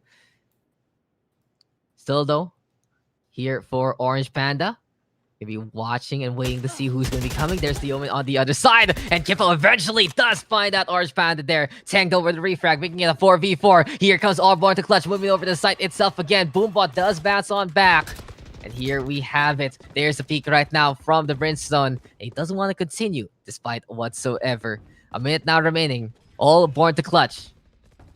Just patiently trying to find an advantage. But the Showstopper now gonna be into play. Orbital Strike though gonna be there to answer back. Sage gonna be able to get 2 with that push. And while all the distraction of the Shock Dart kill happens, it's Frosty Z with the Operator there. 2 rounds now left in this gap. And here we go again, Looking for Org. Seems like they're hungry for an even bigger scoreline than before. 11-9 though. And what we are just seeing here from these two sides are just not only the slower pace, but the adjustments from what each other does. Even without too much knowledge on the other party, it really just goes to show that they know what to do together. Now then, All Born to Clutch are going to be thrown at the smokes over to that B site. There is going to be another smoke there by the garden. And the question is, how secure will the attacking side now be? Cyber Cage going to be there. The Raze might be there, might not be there. But apparently, outside of all of that, it will be McLeod now getting get called on down. Sage with that takedown, but No Man going to be able to get a refrag on. 4v3 for now. This is going to be No Man trying to find one more. But All Born to Clutch, getting the takedowns that they need. Not only that, they're putting the spike down in a very, very simple fashion. And in this case, they do want to just chill out, and they do just want to wait on with this spike. But there is one man on mission that is going to be the Reina there. Kippo, though, and Jake finally getting the takedowns that they need. And this is now match points here for All Born to Clutch. Match point. 1 away from the grand finals, and this is it. All Born to Clutch. Can they actually finish up this map and move over to face off against Third Chapter Esports? Or will it be Looking for doing it again, trying to force out an overtime and stealing the win away from All Born to Clutch? It was a good start there from Looking for Org. They had all of the elements that they needed to survive. The scoreline and the money. But time and time again, with the adjustments there from All Born to Clutch, they really played to their namesake and clutch it out so far. 3-round gap though, gonna be the call here. And this is gonna be Duck at the very least, scouting on the round onto the lamps, and does go for the Shock Dart to try and see if someone is gonna be waiting there in the first place. Smoke's still gonna get thrown, and here we have Orange Panda in behind the dark cover there. Seems like though here for All Born to Clutch, they're either faking this 8-take or they're just looking to make it as simple as possible. From the shadows, gonna be a pesky problem. Instead though, it is gonna be high time for 2 of them to wait it out over at B site for the defense. on the attack, though. It's going to be No Man right now hitting his mark, and Orange Panda going to be going on down. Sage, though, in the meantime, with the patch onto Jake there. The Cypher beating the Cypher on the other side, and he does want to push through and Neural to that Cyber Cage, but no, it's Kippo there finding that target. Here comes McLamlam as well, and suddenly all board the clutch, getting the advantage yet again, and you can really see how fast the tables have turned for looking for Org. They're just trying to figure out something, trying to be as patient as can be. As soon as the weakness has been shown by looking for Org, it's all board the clutch on the hunt yet again. Lyrdo gonna be in to play. Empress is there. Peckle though in the meantime, and Frosty Z on the board there, and they found the kills that they need to equalize the odds coming into this fight. Spike though right beside the Sova right now. Patience of virtue. It's all about the stall, and it's all about the bluffs. Player standing. Most importantly, it's all about the kills. McLamlam right now with one. Frosty Z though does get the refrag. It's all up to the race, and yes, it will be McLamlam making it happen. 3 in a row in that map. All board to clutch, able to take back momentum, take that game, and win it out to move into the grand finals. So welcome back, guys, and what a semifinals that was. Absolutely tactical, absolutely on the slow side, but you can really see it was just every little bit of an inch being taken by both, trying to find out what kind of angle they would take and what kind of play they would go on. All born to clutch, though, clutching it out time and time again as soon as they got their footing. Good effort, though, from looking for Org. You can really see a lot of promise from this team. And we were talking about the skill level from both sides, really showing on up time and time again. Absolute tactics, some really good game knowledge, and now we have our final two. Who is going to be our champion here for the $150 Colorful Kill Valorant Tournament? Will it be Third Chapter Esports, or will it be all Born to Clutch? We'll find out in just a bit, so stay tuned and stick around. This is PCE.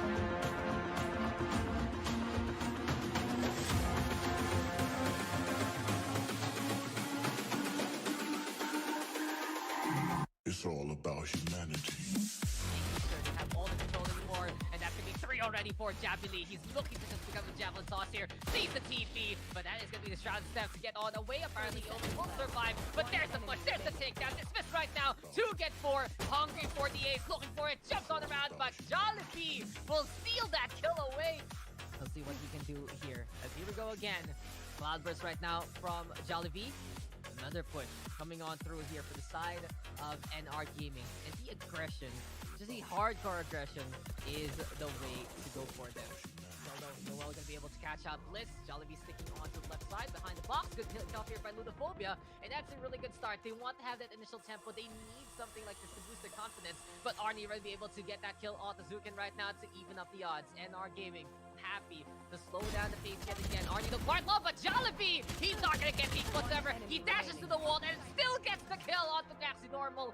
3 kills right now for the Jet, and you can feel like it's a hurricane force waiting to happen. Jollibee on top of the statue as well. 2 HP for him right now. There's the Reina coming closer and closer. The Open gonna be there as well. And what's the plan here? It's a brawl by the vending machine, but Rakito with the judge. And Jollibee says, hey, Japanese, don't die like that. But there comes the operator right now. Shot doesn't connect though. Into the smoke we go. Jollibee decides to go into the dark cover. Do have that 7-0 scoreline at the moment. Harakiri tried to go for the shot with the operator, but it doesn't connect this time. Even though already it's low HP, gonna get healed up there by the stage on the other side. Presence available for both. Jabbily though with a kill onto Rakito, and he transfers over to the right side, but no one gonna peek. You know, sometimes you're expecting someone to go for the raid frag, but no, Ludophobia just lets that one go by. Jabbily with that one-man advantage with NR Gaming, trying to go for the Empress as well. Here we go, Vision here being thrown on out. Harakiri with the cover does get that takedown. Jabbily just bring it down, dismiss and stay invisible, and Harakiri will just show you an honorable death. They just need that confidence to actually decide to go for it. They just need that confidence to go all the way to the site itself, and then they might stand a chance to actually go for the fight. But Bliss with a 1, but Yorichi Kagura does get the refrag there. Boombot also helping that one out. Extra damage, a bit of attention, and now with Phobia, just stop hesitating for them. They want to go. They should just go. It really just goes to show though that you need to have that killer instinct to try and play this game. But perhaps normal right now with Rez, Jollibee. So welcome back, guys, and here we are into the grand finals after a very tactical semifinal that we just witnessed between the two teams there of All Born to Clutch and Looking for Org. We are finally making it to the grand finals. It has been quite a night so far with some up and downs here and there. But what we saw in that last match was really just all about game sense, all about game plan, and all about poking each other with a stick until someone would move on a very slow side. It wasn't as explosive as what we've seen so far. But in that case, in any way, you could really see how smart these two teams were. Really goes to show that both All Board the Clutch and Looking for Org at the top of their game, at the top of the class, in all honesty, and within the top of their respective scenes. But now, as we get into our grand finals, it will be the same case. Third chapter esports, hungry for a second championship. This time, under the third chapter banner, Philippines gonna be represented there. Hong Kong in the meantime on the side of All Born to Clutch. And this is gonna be a best of three into play. Who can actually do it here? What kind of mask will we get? $150 on the line as well, with 100 going over to the champion, 50 over to the runner-up. You can really bet that this is gonna be an exciting time. What else is there into the Project Chaos Esports system? Of course, you have your 5 $10 Steam gift codes up for grabs. Very simple, guys, especially as this is the finals. Like that page for Project Chaos Esports, comments, and tag a friend down below. And don't forget to share the stream. Give us those views, give us that reach, and give us more people to show off these amazing games to. Now then, as we are going to be making it to the end of the night, both of these teams have deserved their spots here. Both in the money, both going to be getting and going home with a prize. But looking back into the runs that these two teams have had, Third Chapter Esports able to go through First Order, 5 Valkyrie, and Runite Esports counterparts on the local scene. In the meantime, here for the side of All Board the Clutch, it was the drops of Osiris, Ludophobia, and Looking for Org to make it here to the finals. Who can actually be our victor? That's going to be the question. Who is going to be our colorful kill champion? What kind of rainbow connection can we consider in the first place? And here we have it. We are just waiting on for our final draft. We are just waiting on to see what maps we will get. And for these two teams, it's going to be a good way to end the night if this is going to be the case. Who is going to be our champion? Those are questions that we will be having to consider. What kind of comps will we get here? And what we've seen from the side of Third Chapter Esports is really that Brimstone being a popular pick. In the meantime, though, it can also be the same case there for All Born to Clutch. But the thing is, it does feel like that when we look into the matchup, it really will be what kind of speed will be played. Do we get the quickness of Third Chapter Esports? Will it be something completely different from them this time? Can All Born to Clutch change it up to a very different kind of pace? Well, we'll see as soon as we get into the game. We're getting all the players in. We're making sure that everyone is up and running. For you guys, if you are just tuning on in, well, this is the first time you're seeing a Project Chaos Esports tournament, then check out our socials on the bottom left that have been rotating. Not only do we have the site of p-chaos.com, but we also have the Twitter, the Facebook, the Instagram, the YouTube, and the Twitch to check out as much as possible. Check us out anywhere and ever. All things Project Chaos Esports. But in this case, it's all about these two teams coming our way. Who can take it? We keep asking that question. Third Chapter Esports, they've stuck together time and time again. Ups and downs. This team know each other really well. And the last time we saw them on stream, it was a clutch factor there from the Reign of Raffi to really whip out the Storm and whip out 5 Valkyrie through the tournament. In the meantime, when we were able to see ABC, it really feels like they're a team that have also finally gelled together. But at the same time, on the newer side, trying to find their identity, trying to find what kind of team they are, as they do want to participate more into the region. And the thing is, if you can think about like top 10 lists and all the like for both of these teams, you consider them for their local scenes as of yet. On the high side, on the competitive ladder, on the high side in terms of skill, then you already know that every single time that these two teams can bring in the fights, what kind of situation though? What kind of maps can we consider? Maybe we'll see some Ascent, maybe some Bind again. I would love to see that split. And who knows? Icebox might be seen. Yeah, I haven't even seen Haven as of yet. It's like we got Bind, and then we got Ascent, and then we got Bind again on stream. We've only seen 2 maps so far out of 5.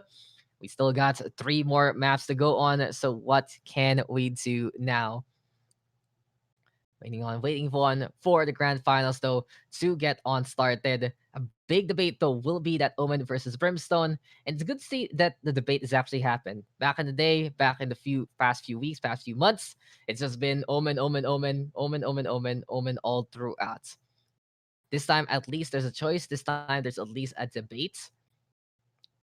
And from what we know, we might be seeing more of the Brimstone coming into the next few months rather than the Omen if the kit is good enough. But regenerating smokes, the blind, and of course the teleport, something the Omen has always had, making him a force to be reckoned with time and time again. Changes gonna be interesting every single time. We already see the changes of Split itself in the latest patch. So anything can happen in Valorant every time it gets updated. Besides that, though, it's a whole new system on competitive, right? We have a leaderboard, we have the Immortal being just one rank, and everyone else having to replace themselves as much as possible. Besides that, though, what else do we get? Then it's just the usual Valorant stuff. You get the skins that do come out time and time again, the bundles there, and you can really enjoy your time to customize who you are in Valorant, pick the agent that you like, and just go for it. As we said before, though, know your for this tournament, it is just a little too early to unleash that agent and his dimensional shenanigans. But I have seen many players become very, very creative with that agent as much as possible. Besides that, though, then we are going to be expecting maybe a new map this year. I wonder what else to come. What kind of new agents will we get into the next few months as well? And hopefully we can get on started into the game in just a bit. It has been a long wait though for third chapter esports. They finished the semifinals relatively early because of the quadruple overtime that was the storyline of round number 2 between Finesse Arcana and looking for looking for sponsor. And then after that, we had that slower pace game between All Born Clutch and looking for Org. Even though it didn't go to overtime, it sure did feel like it. It did feel like we were unbind for time and time again. Could feel the sweat through the bros already. The sands causing too much heat onto our minds. But then we can bring that heat on to the grand finals when we get our maps. Just want to make sure all our players are ready to go. We have come to the tail end of the Colorful Kill Project Chaos Esports January 2021 tournament. And of course, guys, you might want to expect a tournament next month. So if you already like what you're seeing, then you give us some follows, give us some likes here on the social media side to get updated as much as possible. Now, trying to remember what third chapter does like to do, then we'll be looking into the first map. Ascent, gonna be something to be considered. And apparently, that might be our initial map to start things off. Good on the Sova play, good on the Brimstone play, something to watch out for. We'll be looking to see the Jets as well. In the meantime, though, we just saw there from All Born to Clutch the amount of space that they're able to hold on for, the amount of time they're able to drain by the way they play things out. And now it really will just be a tale of 2 speeds between these 2 teams. We're still finishing up the draft though. We're still making sure that everything is a-okay and ready to go. But besides that, it has been fun. So shout outs to all of our participants that have signed up here for a tournament. You got Kamira, the Watermelon crew from Egypt. I don't know how to say that. Renite Esports, third chapter, the first order, 5 Weeks Valkyrie, Global Risk, All Board the Clutch, Osiris, Ludophobia, Brat, Looking for Org, Infernus, Finesse Arcada, and Calmado. Now, guys, we gotta give shout outs again to our sponsors, guys behind Project Chaos Esports. Just just a crew of guys saying, we want to do some esports, we want to help out the scene, we want to give back to the community, we want to try everywhere and anywhere that we can get our hands on and enjoy our time together. We've been doing these tournaments for months already through a myriad of games. We've seen some Rocket League, we've seen StarCraft 2, and now we're seeing some Valorant time and time again. Has been very popular in the Asian side, so we're very happy that you guys do like what you see and have been joining it time and time again. And we can actually crown a potential two-time champion into this upcoming set. Finally, though, we are going to be getting ready to get into the game. All born to clutch, looking to attack first. Third chapter, going to be defending instead. And in this case, it really will just be a brawl between two titans. And a brawl to fight it out to see who will become the champion of Colorful Kill. It's only the starts of the year, but this is also going to be the start of the grand finals. Seems like, though, Ascent, as we said before, going to be our map, and third chapter on the defense with ABC on the attack. Now then, what is going to be the plan here for third chapter? They have whipped out the same composition as before. So if it ain't broke, don't fix it. Something they really like to play, that Sova. They brought back that Brimstone. And it really feels like with Raffi this hot on the Reyna, keep him on that one. In the meantime, though, No Man on the other side, basically doing the same with the Reyna Kippo. They looking to play the Omen this time. We got Duck on the Sova, Lam back on the Raze, and Jake over to the Cypher. So double intel versus double intel. Double duelist versus double duelist, but might be a difference there on to the Jet and the Raze, and the Smoke's gonna be different at the same time. So it's not all about the same kind of control, but the biggest thing to watch out for will be the mirror matchup. Oh no, it's Six changing it up. Not gonna be bothering with the Cypher here. It's over to the Killjoy in the same way he wanted to harass the opponent with some traps a while ago. Now then, Ascent, very open map. We'll see, though, what we're going to be getting from these two teams. How fast will All Born to Clutch actually play things out? Or can third chapter force the hand of the Hong Kong Squadron and make them go as fast as we can?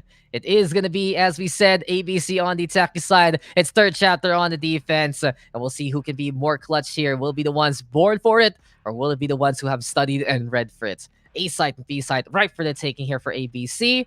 But TC will be looking to fend off the opponent as much as they can. Here we are, though, into the game. And let us get it started finally as we get into the grand finals.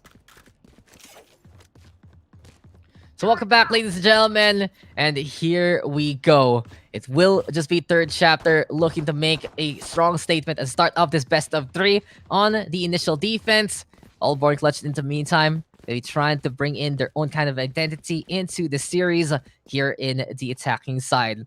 Both sides, though, with experience at the highest parts of their respective local scenes on the first strikes and all the like, onto those big tournaments that turn into regional qualifiers. Hasn't been the most successful for both, but they are always scraping the surface. They're always scraping and scrapping to try and fight for that right.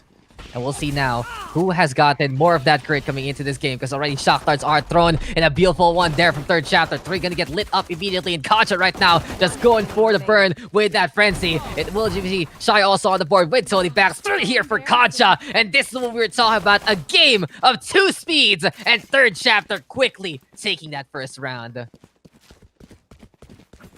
So good start here for team third chapter, and immediately they will just be looking to continue on with this advantage. Gonna get bought there by some of the members here for third chapter so far, looking pretty elite in what they want to do. In terms of the hold, this time it's gonna be a triple stack onto A, but all aboard the clutch. Interesting enough, the tactic is to leave the spike behind. So though the push might come to a shove, and someone realizing here from all aboard the clutch that we left that spike by spawn, a bit of a rookie mistake here from all about clutch, all things considered, because this does spend a lot of time to retrieve that one, and you can't really push with only 4 members in position. But in any case, third chapter right now gonna be already peeking from the could be there. And Kaja does get another frenzy kill, this time onto McLamlam. So one pick off here for third chapter, making it a 5v4. Initial advantage for them coming into this bout. And this does force the hand of Allborn to clutch to try and play something a bit different. Kaja though, holding on yet again. Gonna be popping that smoke to try and get on the way. Tailwind to dash over to the left, but has to run over to the gardens instead with only 11 HP. And 6 is there playing bodyguard by A main and catches out Jake along the way. Now then, the next target might be Tony Banks, as he is gonna be using that recon, using that Aldron as much as possible to sign and see where Allborn to clutch is going. Smoke's still gonna be into play. Molly looked to be lined up here by Shy, and it just is gonna be the shock dart and the flames gonna be able to get rid of No Man along the way. 6 now on the board, the isolation is there, and third chapter has cornered Allborn to clutch yet again. Another case of the speed of third chapter, quickly eviscerating Allborn to clutch, and now it is gonna be a 2-0 advantage. With the amount of kills Kaja is getting, with him popping off like this, he doesn't even need to save this third round because the operator is out and about. 4 kills to his name, 2 assists, 2 victories here for third chapter. Lets them snowball out of control if ever. But it is going to be a chance now for Allborn to clutch to play it out with some guns this time. What's going to be the call, though, here for a Hong Kong team? They are going to be looking to play the mid control instead. Suddenly, though, it is going to be third chapter being proactive yet again. And here comes the push right now. Rafi seeing the Sova, goes for the spray down. And it is going to be eventually a takedown. McLamlam, though, does get one more. And this is going to be a slaughter here by B-Main. It is going to end up in a 2 versus 2 scenario, as it's a 3-for-3 trade. High ground, though, being taken. Top mid right now for Kacha. And the operator will say hello to Jake. Lear, though, going to be there. Shark going to be able to get taken down by No Man. It is now going to be 3 kills here for the Reina. But the question is, will the tag happen from the operator? No, barely misses the mark. Oh, that was so close there for Kaja. It does expose his position, though. One more chance to try and make it through to the market. But this is going to be his legs lit on up, as No Man will take the opportunity to put this spike down. Plant gonna be in order, and the Lear gonna be held to try and go for the peak if ever. This is still Kaja throwing down the smoke, but No Man is there to find that ball coming his way. Gets 4 kills, operator taken away by Allborn to clutch. And the third round turnaround nets them not only the win, but also an off in their hands. So ABC keeping it simple as 1, 2, 3 in that third round. Apparently, that is the number that they've been looking for, and that is going to be the start that they have been hungry to really get into this game. This is just the start of the grand final, so you guys might want to tune on in, because if you are supporting either third chapter or fourth clutch, then this is the match for you.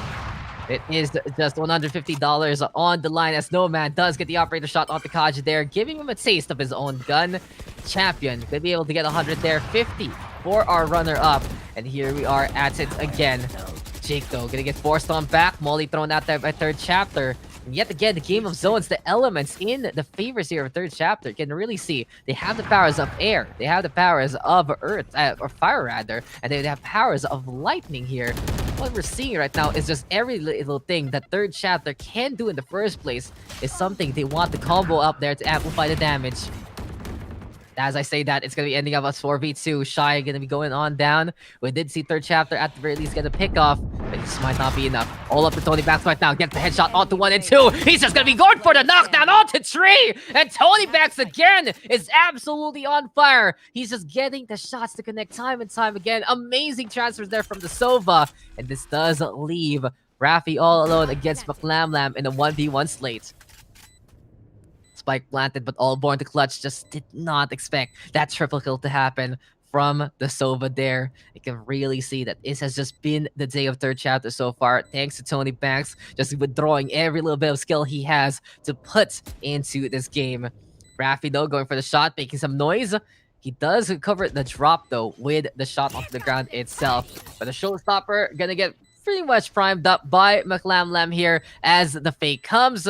And this is going to be the Rays looking to whip out the rocket if ever. Rafi, though, trying to go for the defuse yet again. There we go with the paint shell's now going to get thrown on out. Position is confirmed. There's the peek into the takedown. But is it going to be enough time to Rafi to try and defuse that one? No, it's not. He can't even get on the way. And Allborn to clutch, using the fireworks, using the rockets to just stall for time and win the round.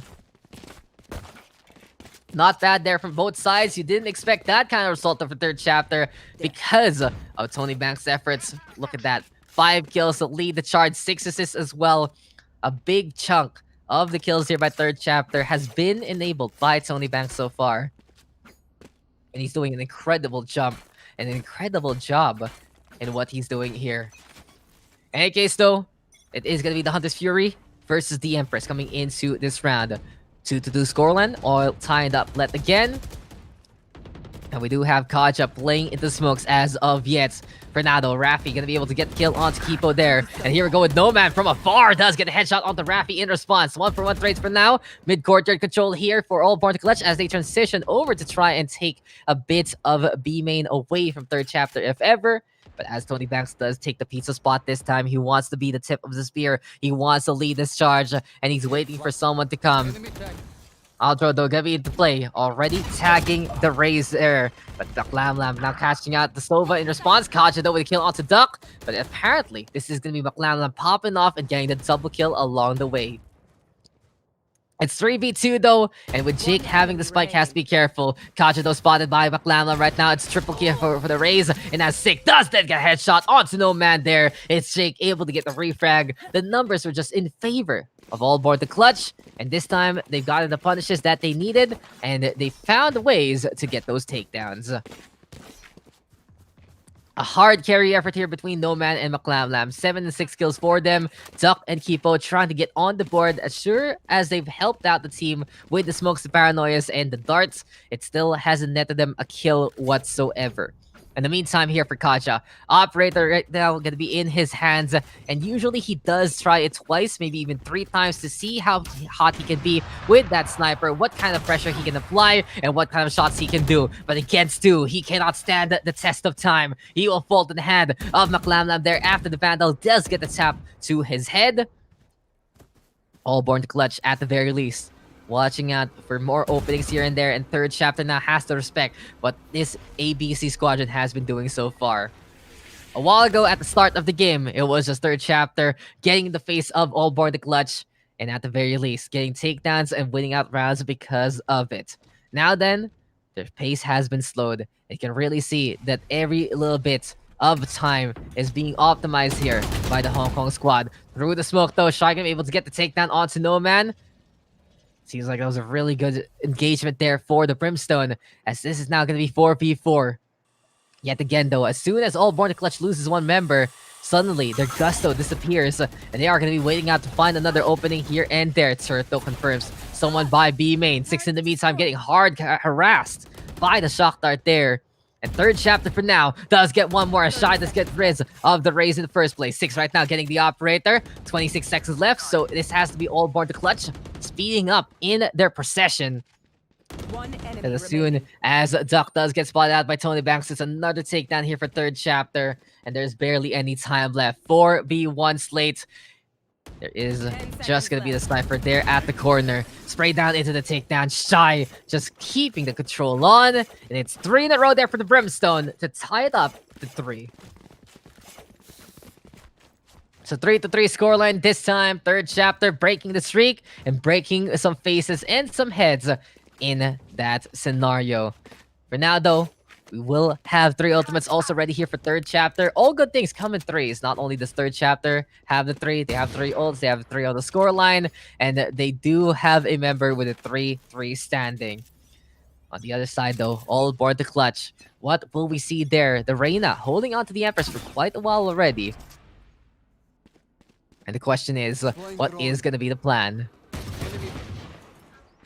As third chapter has realized what All Boy Clutch wants to do, they have held on back and respected the space of ABC. Besides that though, we do see third chapter at the very least watching over those common sightlines. And we do have the Jet in the middle at the very least to contest whatever is there to come. As of yet though, All Board the clutch deciding to stack heavily onto a main, but as No Man does fall, it is going to be a dart into play there. TC already able to get 2 so far. Both of the duelists already going on down, and this does force the hand of All Born the clutch to hide onto the wine side yet again. Double intel though, trying to see what else is there on the other side. Rafi, though, in the meantime, nothing wanting to overcommit. And this is going to be a bit more common here for third chapter. They understand the responsibility to try and get the win. They don't need to go for the highlight reel if ever. And there is just no point punishing these players so far until someone can get the flank on. Shots though do come. Kaja 30 seeing seconds Duck left. there barely at the edge One of the enemy smoke. remaining. And as soon as the Cypher tries to back on away, it will be Kippo also falling to leave this Cypher in the fight. Third chapter, though, still in control and still complete. Smoke's gonna be there yet again. Time is ticking right now. And apparently the plan of action 10 is try to seconds get left. on through the smoke and look for a kill. Kaja, though, just has been on Overwatch duty for quite a while. He decides to back all the way. But there is just no time here for Jake to actually put this spike down to keep the sheriff for now. And he is just hunting for someone to kill. 1,900 credits here for the Cypher. And he will be penalized because of that, staying alive at the end of that round. Alarm bot out. Really smart play there from third chapter. They knew that All Born to Clutch wasn't going to push whatsoever, wasn't going to be threatening them in the first place till the tail end.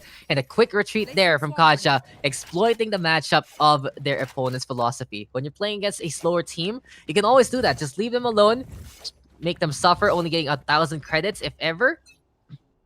And in this case, third chapter using a bit of the mechanics of the game itself to give them the edge. Now then, Smoke's gonna be into play 6, waiting it out on the inside with the alarm bot right beside him.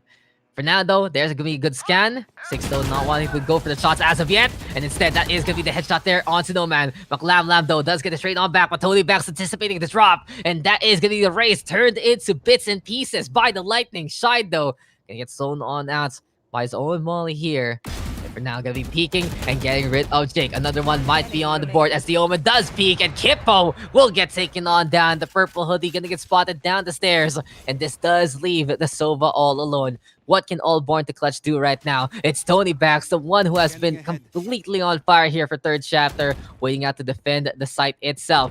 Spots out the Sova though with a jump peek. Duck though in the meantime catching out Shy, and third chapter respecting the opponent so far. Spike though has been left behind by top mid, or at the very least, by the south side of the courtyard. Kaja, in the meantime, waiting for someone to come, give them the intel of the fall of one of their team members, and that is just gonna be that. Kaja getting the kill onto Duck. It's now 5-3, third chapter back, understanding how to adjust, and the game is on again. Here. It's really smart though what third chapter has been doing. They push when they should push, they hold when they should hold, and they're punishing in a way that hurts the economy of their opponent as much as possible. Smart plays abound here from third chapter so far. It seems like they've done their homework and more recently over the past few weeks, and they are back at it again at peak form. ABC though, can be trying to do it now. This is gonna be the 9th round of action, so All Born to Clutch is running out of chances to try and tie things up. Rafi though gonna get smoked on out in the middle. Good call here for All Born to Clutch because of the operator on the other side. But you know who is gonna be holding out the operator? That's gonna be Kaja, close enough. Shy is there to play bodyguard. It will be 4 already, going down to the hand of third chapter as All Born to Clutch loses out their members left, right, and center. And this is gonna be the Rays taking the bullet, going on down. Kaja on the board, and this is now a 3-round gap in favor of third chapter. Tony Banks, though, disconnecting real quick. Seems like a bit of a technical issue. Gonna be into play here. But the thing is, for the side of third chapter, as they just understand what kind of arsenal the opponent has as well. Good bodyguard play there from the Brimstone. Watching out for Kaja after the initial shot. And things were good from there. All Born to Clutch, though, in the meantime, some good things they've been able to do is still dictate the pace in a way. But unfortunately, it isn't as dominating as they would like. Now then, 3-round gap, and here on Ascent, it's just basically a part of Venice that has been lifted up to the high heavens. We're just enjoying the sights, the sounds, and the non-existent water because we're floating up in the air. But the thing is, here for third chapter, they might be on cloud 9 right now with the performance that they're bringing so far. Question is though, how long can they continue this? How far can they go in the first place? And what should we expect coming into the rest of this game? The clutch though is just good here, there, and everywhere from both sides, but it's been a bit bigger here for side of third chapter because they don't even lead it to those kinds of scenarios and situations. They want to make sure that they are in control from start to finish. They don't want to be put into 1v1 scenarios as much as possible. And at the very least, they've been very, very good at reinforcing the sites that they need. On the other side, though, for all born to clutch, besides that, what we said a while ago about the speed being kept in check, it is just them able to put a fight no matter what. Everyone here still can be lethal. And we'll see who's going to be stepping it up with 5 ultimates now ready here for the attacking side. The defense going to have 4. Hunter's Fury just not ready as of yet. But as we are waiting on for the game to start for us to get back into the action, remember guys, we still have the giveaway ongoing. 5 $10 Steam gift codes up for grabs. All you gotta do is like the page of Project Chaos Esports, share the stream, and make it public. And don't forget to comment down below and tag a friend along the way, as we do see the plushies just having a bit of a date there, enjoying their time. And we are going to be getting all of the TC sides back in action. They have reconnected. Seems like it was more than one player actually having some tech issues. But third chapter, even if they have tech issues, they're still good to go in the game. Back into the fights, and it is going to be all born to clutch. Going to be looking to push over to A site this time. Heavy stack for them, and I'd love to see them actually rush it down for once in this tourney.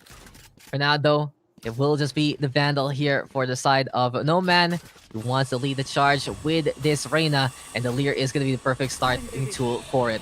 Aldron, though, saying yes, left and right, looking around what's there to come.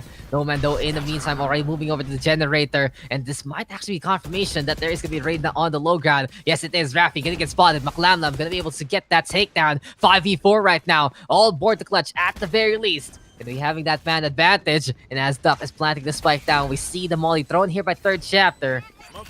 It seems like here for the defenders, they're trying to figure something out. Orbital Strike, though, might be the play. Looking to line it up and looking to cook whoever is there down below. Kaja, though, in the meantime with the operator getting 2. 6 able to get the takedowns as well. And just some really good utility usage here from the side of third chapter. Not only that, they see the Cypher. 6 can be executing him appropriately with the Vandal rather than Kaja's desire to knife him down. But the investment there from third chapter to just hold on to the points and then retake the point from that point is just something to watch out for. Ultimate's bound used up there. A great play from third chapter. As soon as they lost the front line, they were able to play a really good post-plant situation. And from that point on, the lockdown even getting the connection, the orbital strike being such a big tool for zones. And that's the thing, you're not really too accustomed to play against the Brimstone anymore. Hiding down there, basically a death sentence if that laser beam is ready to go from up above in the high heavens. And as Kaja right now looking to bring someone else to the presence of our Lord, the Hunter's Fury is the call here from all born to clutch. Knife out though, dashing on away. Gonna get punished with the shots, but not gonna get punished enough to get taken down.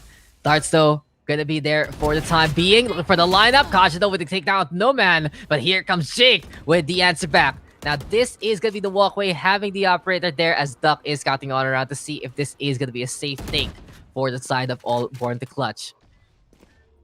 4v4, though. Apparently, the decision has been made to consider transferring over to that A site. For now, the spike is in the hands of the Omen, so as soon as they realize that, okay, we have to reinforce, we have to tell Kippo, come on. It's either we go or we continue on here.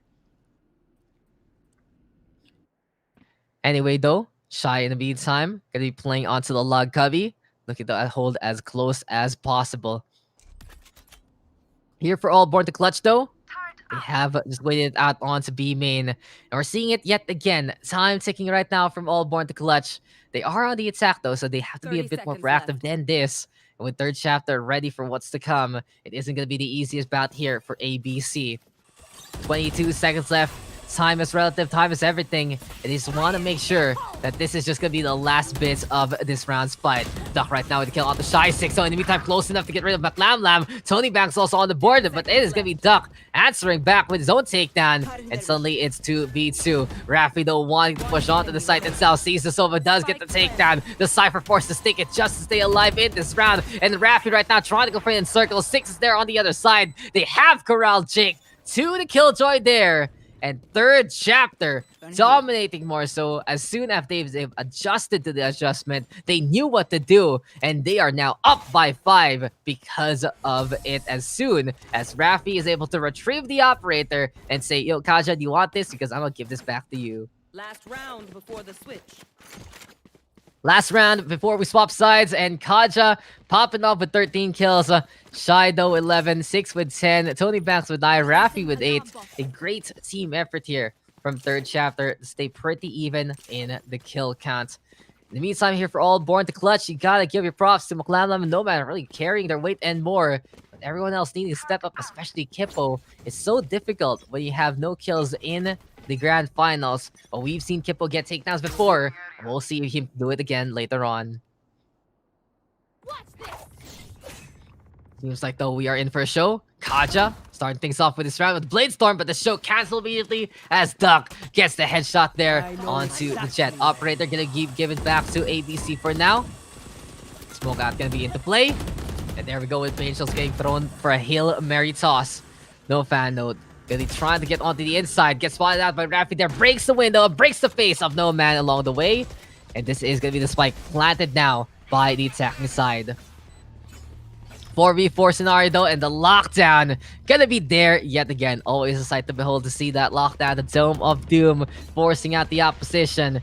Thing is though, that this is gonna be the last round of the first half, so the best chance to use these ultimates are right now. The Tain will connect onto the raise. Tony Banks though with the kill. 6 trying to go for the little downfire as well. And with the suppress like that, it just is gonna be him sticking this spike down as much as possible. Can he stand the test of bullets? Yes, he can. It will be third chapter, just doing it in the face of adversity. McLamlam though does get some takedowns along the way. 6 gets that final kill for the first half. And now third chapter is on the attack and 4 away from winning out the first round here.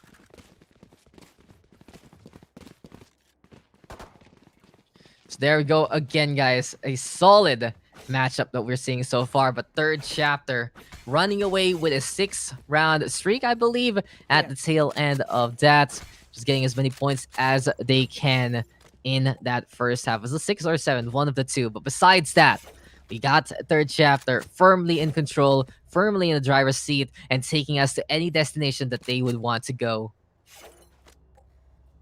All Born to Clutch in the meantime, always there to play very, very patiently. Thing is though, they're just getting caught out when they're trying to do that lockdown. Actually something of a big deal, that it's still catching people, even though a bit of that is trying to bait things out. Not the best last round there for All Born to Clutch. That's Rafi right now.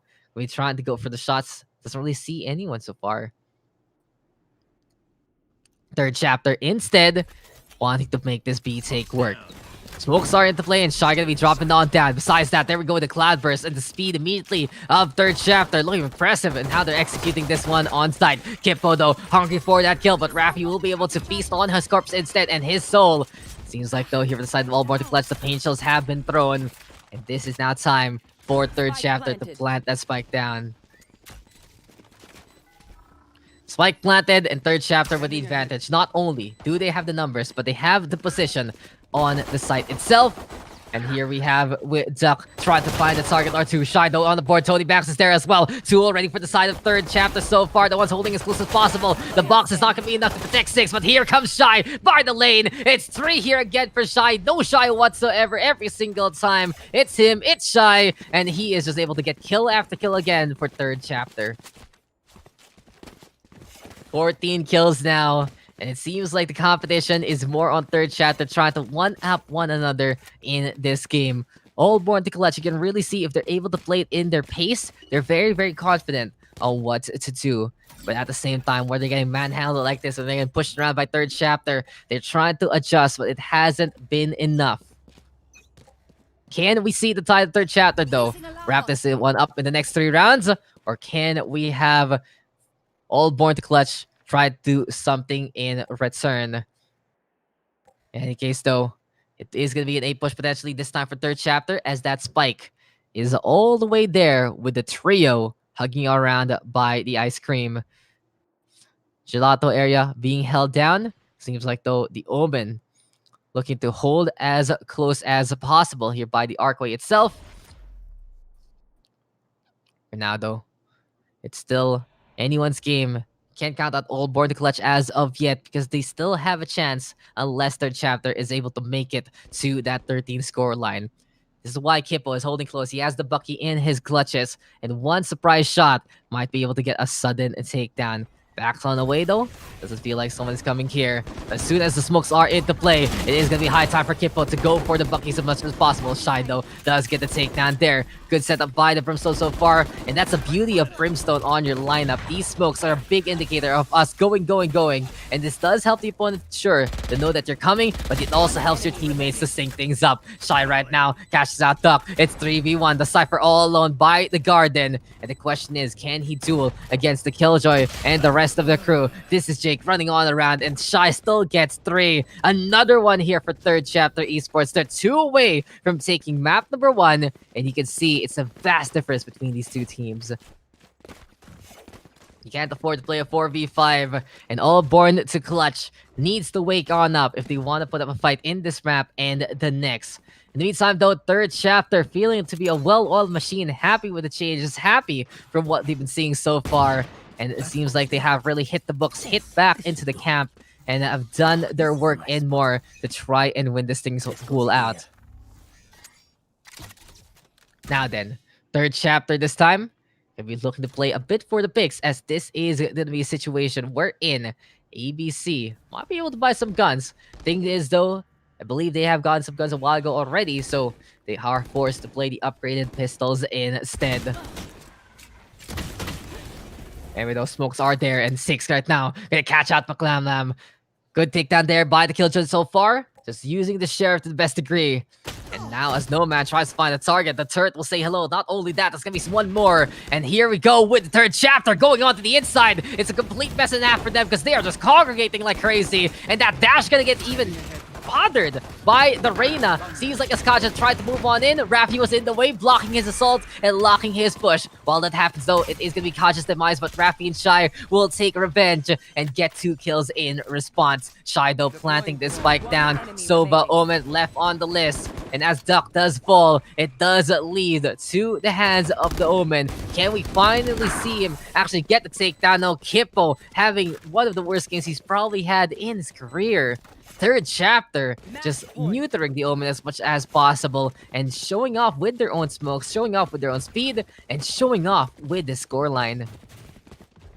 Difficult game here for All Born to Clutch, but I wouldn't be surprised to see them bounce back later on. Keep an eye out on Duck and Kippo, especially in map number 2, if they can get the revenge, if ever. But for now, third chapter is on match point. Can we see them wrap it up here and now? Or will the side of All Born to Clutch still put up a fight, still try to struggle to try and tie things up? Now then, McLamlam hopping on around, does get taken down, but Nomad will use the opportunity to get rid of not only 6, but also Kacha. Good dismisses there to reset everything, but Raffi finally pushing on forward, and there we go with the Reyna getting the takedown. Kippo though, trying to go for the surprise, but no, it's still not going to be any kind of survival and any kind of kill whatsoever here for Kippo, as Raffi has gotten 3. High ground though, being taken here right now by ABC. Double cyber cases though going to be into play, but Duck will be going quack one last time, and will be going on down. Raffi right now popping the Empress, 180 plays the Leer.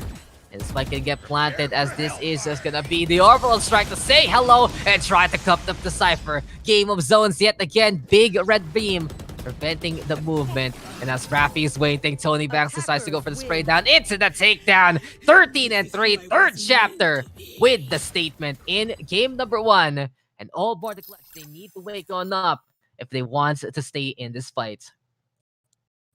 TC win in map number 1. Great play there from third chapter. From start to finish, they impressed and they've shown their identity so far. They pretty much stepped on the side of All Born to Clutch there with a third chapter seal, and this is what they wanted to do with it.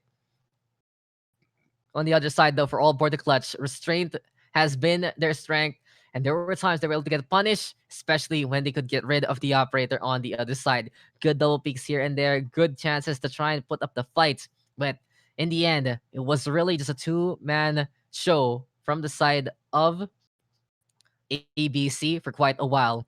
Time and time again, the duelists were the only ones getting the kills, and as we said before, you cannot really excuse someone getting no kills whatsoever. It's so difficult without that extra gun to help on out. And even though the smokes were pretty good there from the side of ABC, it's still not enough if you cannot contribute in terms of the kills. But hey, a little bit hard on that side because it has become a hard task for all Born to Clutch to try and figure things out. They have two more maps to go if ever they can win out the next one. If not, this is going to be their last chance. Match point and tournament point now here for the side of Third Chapter Esports. They're coming closer and closer to another crown here from Project Chaos Esports. Last time, all the way a few months back as Bullet Gaming, inaugural champion, I believe, for Valorant. But here, it is going to be their time to inaugurate a whole new year under TC. Can they do it, though? That is going to be the question. What kind of changes should we expect? I'm looking at these rosters though, and for third chapter and the side of All Born to Clutch, it feels like these are the rosters that will work for them time and time again, unless we get a very distinct map. We've really seen the step up there from every side of third chapter. Tony Banks with the most incredible clutch plays we've seen so far. You know, Rafi with all the way in round number 2. And then you get Shy getting takedowns like that again and again and again. Things are just looking good here for third chapter. On the other side, though, for ABC, seems like it's back to home ground, and it is going to be back to bind for them. A familiar map, familiar faces, and we'll be surprised to see the same kind of composition for both of these two teams. Who do you guys think will win this one out? Who's going to become our champion for the Colorful Kill Tournament? And we are not done. It's still a best of 3. Third chapter needs one more win to make this happen. In the meantime, if you want to see ABC win, then you gotta look for that reverse sweep. How close can this next game be, though? That's gonna be the question. How far can we go here into the tournament? How long is this night gonna be for our players? Because they have really given their time, given their efforts, and given their sweat, their tears, and their experience as much as possible to get into this bracket. Now, All Born to Clutch going to be attacking third chapter on defense, and here we go over to Bind. Third chapter, though, going to be whipping out again the Jets and the Sova. But this time, 6, he was thinking, is it going to be Cypher time? Is it going to be Killjoy time in the last map? This time, though, Cypher is the insta-lock, so double intel will be the name of the game. On the other side, though, ABC, seems like they're changing it up. It's Nomad this time on the Omen. Usually you see him on the Reyna, but with Kippo struggling just like that, seems like he wasn't comfortable playing the controller role, and he is going to be looking to play the duelist instead. Very understandable. When you're a first-time Omen and when you're not comfy with the smoke plays, you do take a long time to try and line it up. You end up lagging on behind, you end up not being able to help out the team in the first place. And for now, it seems like there is going to be a bit of an issue as ABC ending up disconnecting from the agent selection screen. That's interesting. So I wonder what happened there for All Born to Clutch. It might have been some ping issues. It might have been any kind of roster issues, perhaps the composition. Did they make a mistake locking in that agent? But in any case, we will have to wait on for them to get ready coming into this game. But in all honesty, double intel now being seen here from third chapter, then you already know they're going to be looking to play as much scout as possible. 6 going to be very annoying with that camera, not only to get the tags on, but sometimes, especially on the attack, you can put it on your face and be a big distraction with that setup. In the meantime, we've seen Tony Banks time and time again with that Sova. It just works, it's just strong, then you can't go wrong with that. All Born to Clutch, though. Seems like There has to be some changes, maybe a few role swaps here and there. Might give them the comfort that they need. And this team from Hong Kong, they have a lot of potential. They have a lot of skill in them. But it seems like here for third chapter, this is just one book that they cannot read as of yet. What's the call though? What's going to be the play? And what is going to be next on the list? We are getting bind into the next map. There is still one more map if ever we do see All Born to Clutch win it at. Both teams, though, secured in the money, $100 to our champion, $50 to our runner-up. And, of course, there is $50 in the giveaway, as well as 5 of you lucky audience you can win a copy of a $10 Steam gift code each. So we will have 5 winners of a single $10 Steam gift code to total to $50 overall in terms of the pricing. But here we are going to be back into Bind. If you guys want to join the giveaway, though, you just have to like the page of Project Chaos Esports, share the stream publicly, and of course, you can comment down below and tag a friend along the way. Seems like, though, that there were actually issues in terms of agents here for ABC, as it seems like it is going to be DP Jake looking to play the Omen instead. Third chapter, though, absolutely confident. Locks in their composition. They know exactly what they want to do right here, right now. They don't care what ABC is going to do. Double duelist, double intel, and that Brimstone back. And honestly, this is just peak Anbu back in form. The old Anbu Lead Gaming Squadron on their third chapter now. This is them showing off the best kind of comp they can run on the best map that they can play on historically. If they practice on other maps a little more, then sure, maybe it has overtaken this. But this has been their vintage. This has been their home ground for a long time in the Philippine esports scene. And you got shy on that Brimstone to watch out for. Choose your agent. On the other side, though, ABC trying to figure out what to do. Are they just going to end up mirroring? Are they just going to be ending up playing this way?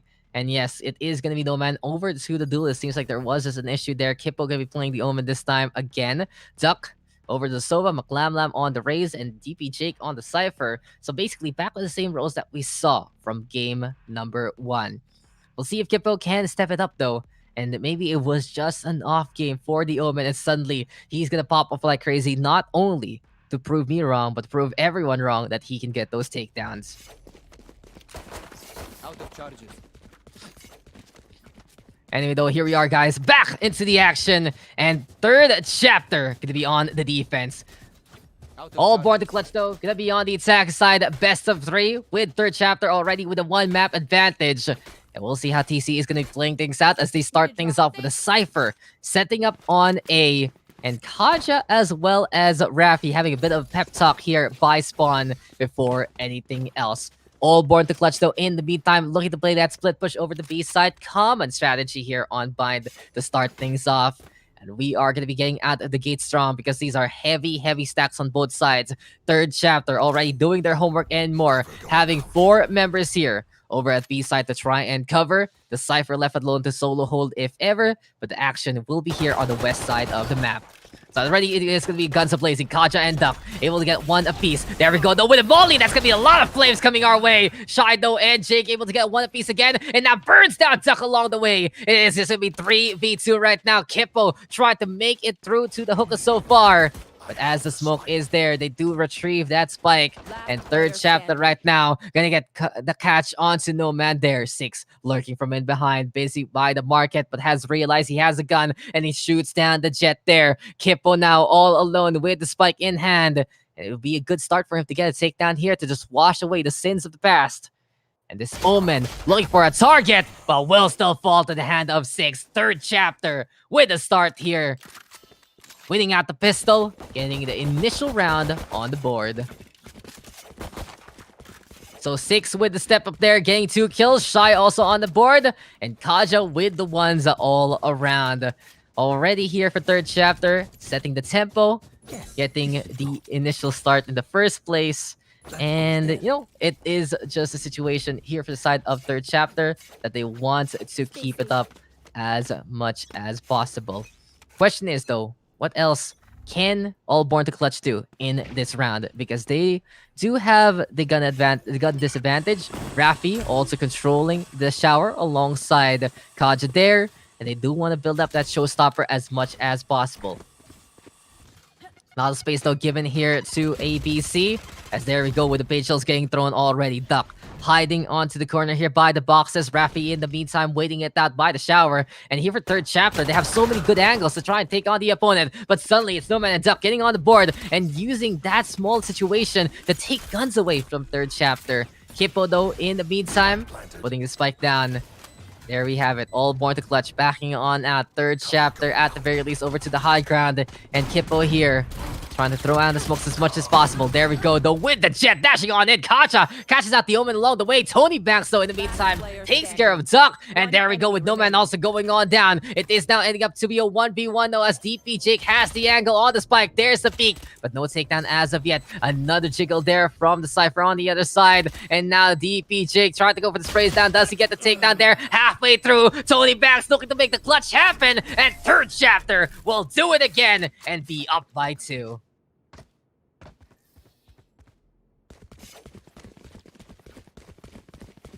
So well played here, the third chapter. They have the 2 rounds that they need to start building on in terms of those scoreboards. But in the meantime, Kaja considering, is it going to be time for me to whip out the operator? Or is it going to be something a little bit different? ABC in the meantime, rifles are banned yet again. And they want to play that mid-range game as much as possible. B split push, it'll be the way to go. All about the take over to B side with the guns this time. And here we are again into the fight. Maklam Blam wanted to check out whatever here is on the cubby. Boomboto gonna be at broken before the shock dart even gets a connection because of the time on that ability. But as Maklam Blam right now stays on the high ground, we do see the side of the third chapter just jumping away from those bullets. Good roll though with the pain shell, surprises the raise there. And that does get a bit of chip damage into this one. Effectively now, we do still see the Rays controlling the hookah here. Spike has been left behind by Allborn to clutch. And we see it again, the slow tempo that they prefer playing in this game.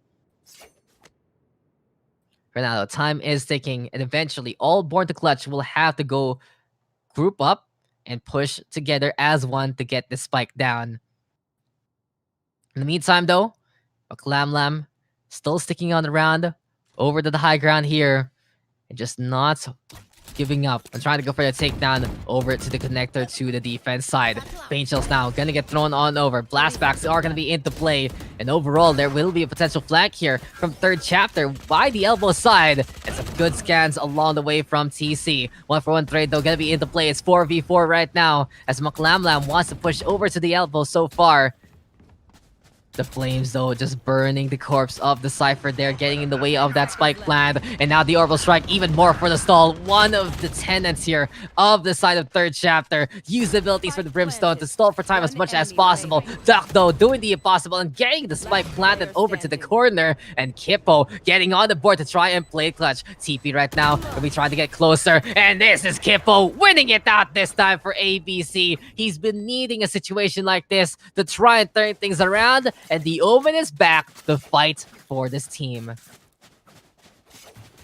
So well played there to all born to clutch. Besides Kippo getting the takedowns, Duck finding that small place to put that spike down and just sticking it as much as possible. His sacrifice absolutely not in vain with the takedowns there by the Omen. And now third chapter, they're gonna be like, okay, we committed a lot of abilities there, but it still feels like we can do it again coming into this round. Launching smoke.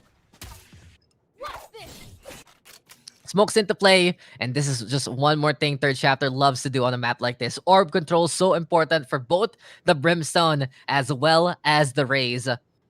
And in this case, we do see third chapter watching over the showers with the Rays itself. Kajido in the meantime already spotted out by the Aljo, of course back on the way, and he's trying to get the hell away from all of this, but it's still Duck unrelenting. And there we have the Hunter's Fury chasing down and taking care of the jet there. McLamla right now with the judge surprising the opposition. Here we have Rafido popping off and getting the takedowns that he needs.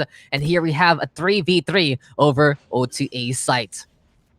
Kippo though, planting this spike down, and that is gonna be Shy showing up to catch out Maklam Lam there. Kippo though on the inside of the Lamb's high ground, now being taken here by third chapter. And the thing here for Allborn to clutch is they just have such an Achilles heel in this push because there was no one there to really go after the showers that could survive against the efforts of Rafi. Sure, there was the attempt, but with Rafi right now just winning it that time and time again here for third chapter, then you already know that's exactly what they need to get all of the map here and there. So that is going to be that for the round. Third chapter with a defuse. They zoned them out with the molly. And everyone who has survived does at least get to keep their gun. Now then, third chapter. Another one for the books, another stall there. And Shy is just feeling it again. 7 kills for him. Back on the beat, looking to beat down the opposition on that Brimstone. And it feels like it's just a homecoming here for third chapter to be on this map again. Even though if all Born to Clutch might consider them comfortable on Bind, who isn't, the first thing to say. And the second thing is, it's just the home turf of third chapter time and time again. No man though now with the Blaze Storm to catch out Shy though, breaking the efforts of the Brimstone so far. Pain's still gonna be into play. McLaren right now trying to play a long-range game with the judge. But as Tony Banks uses the tripwires there from 6 to get that intel, it is now third chapter with the advantage 4v3 scenario. DPJ trying to find the target too, but sees absolutely nothing. Third chapter for the time being. Gonna be looking to hold over to the site itself. And now it will be time for the hunt on. The Hunter's Fury gonna be in to play. We have Tony Banks getting rid of the Cypher there. It's 4v2 though for the time being. High ground still taken here by Duck. But the problem is, there's just no situation for them to get that spike for free. Third chapter, keeping an eagle eye on.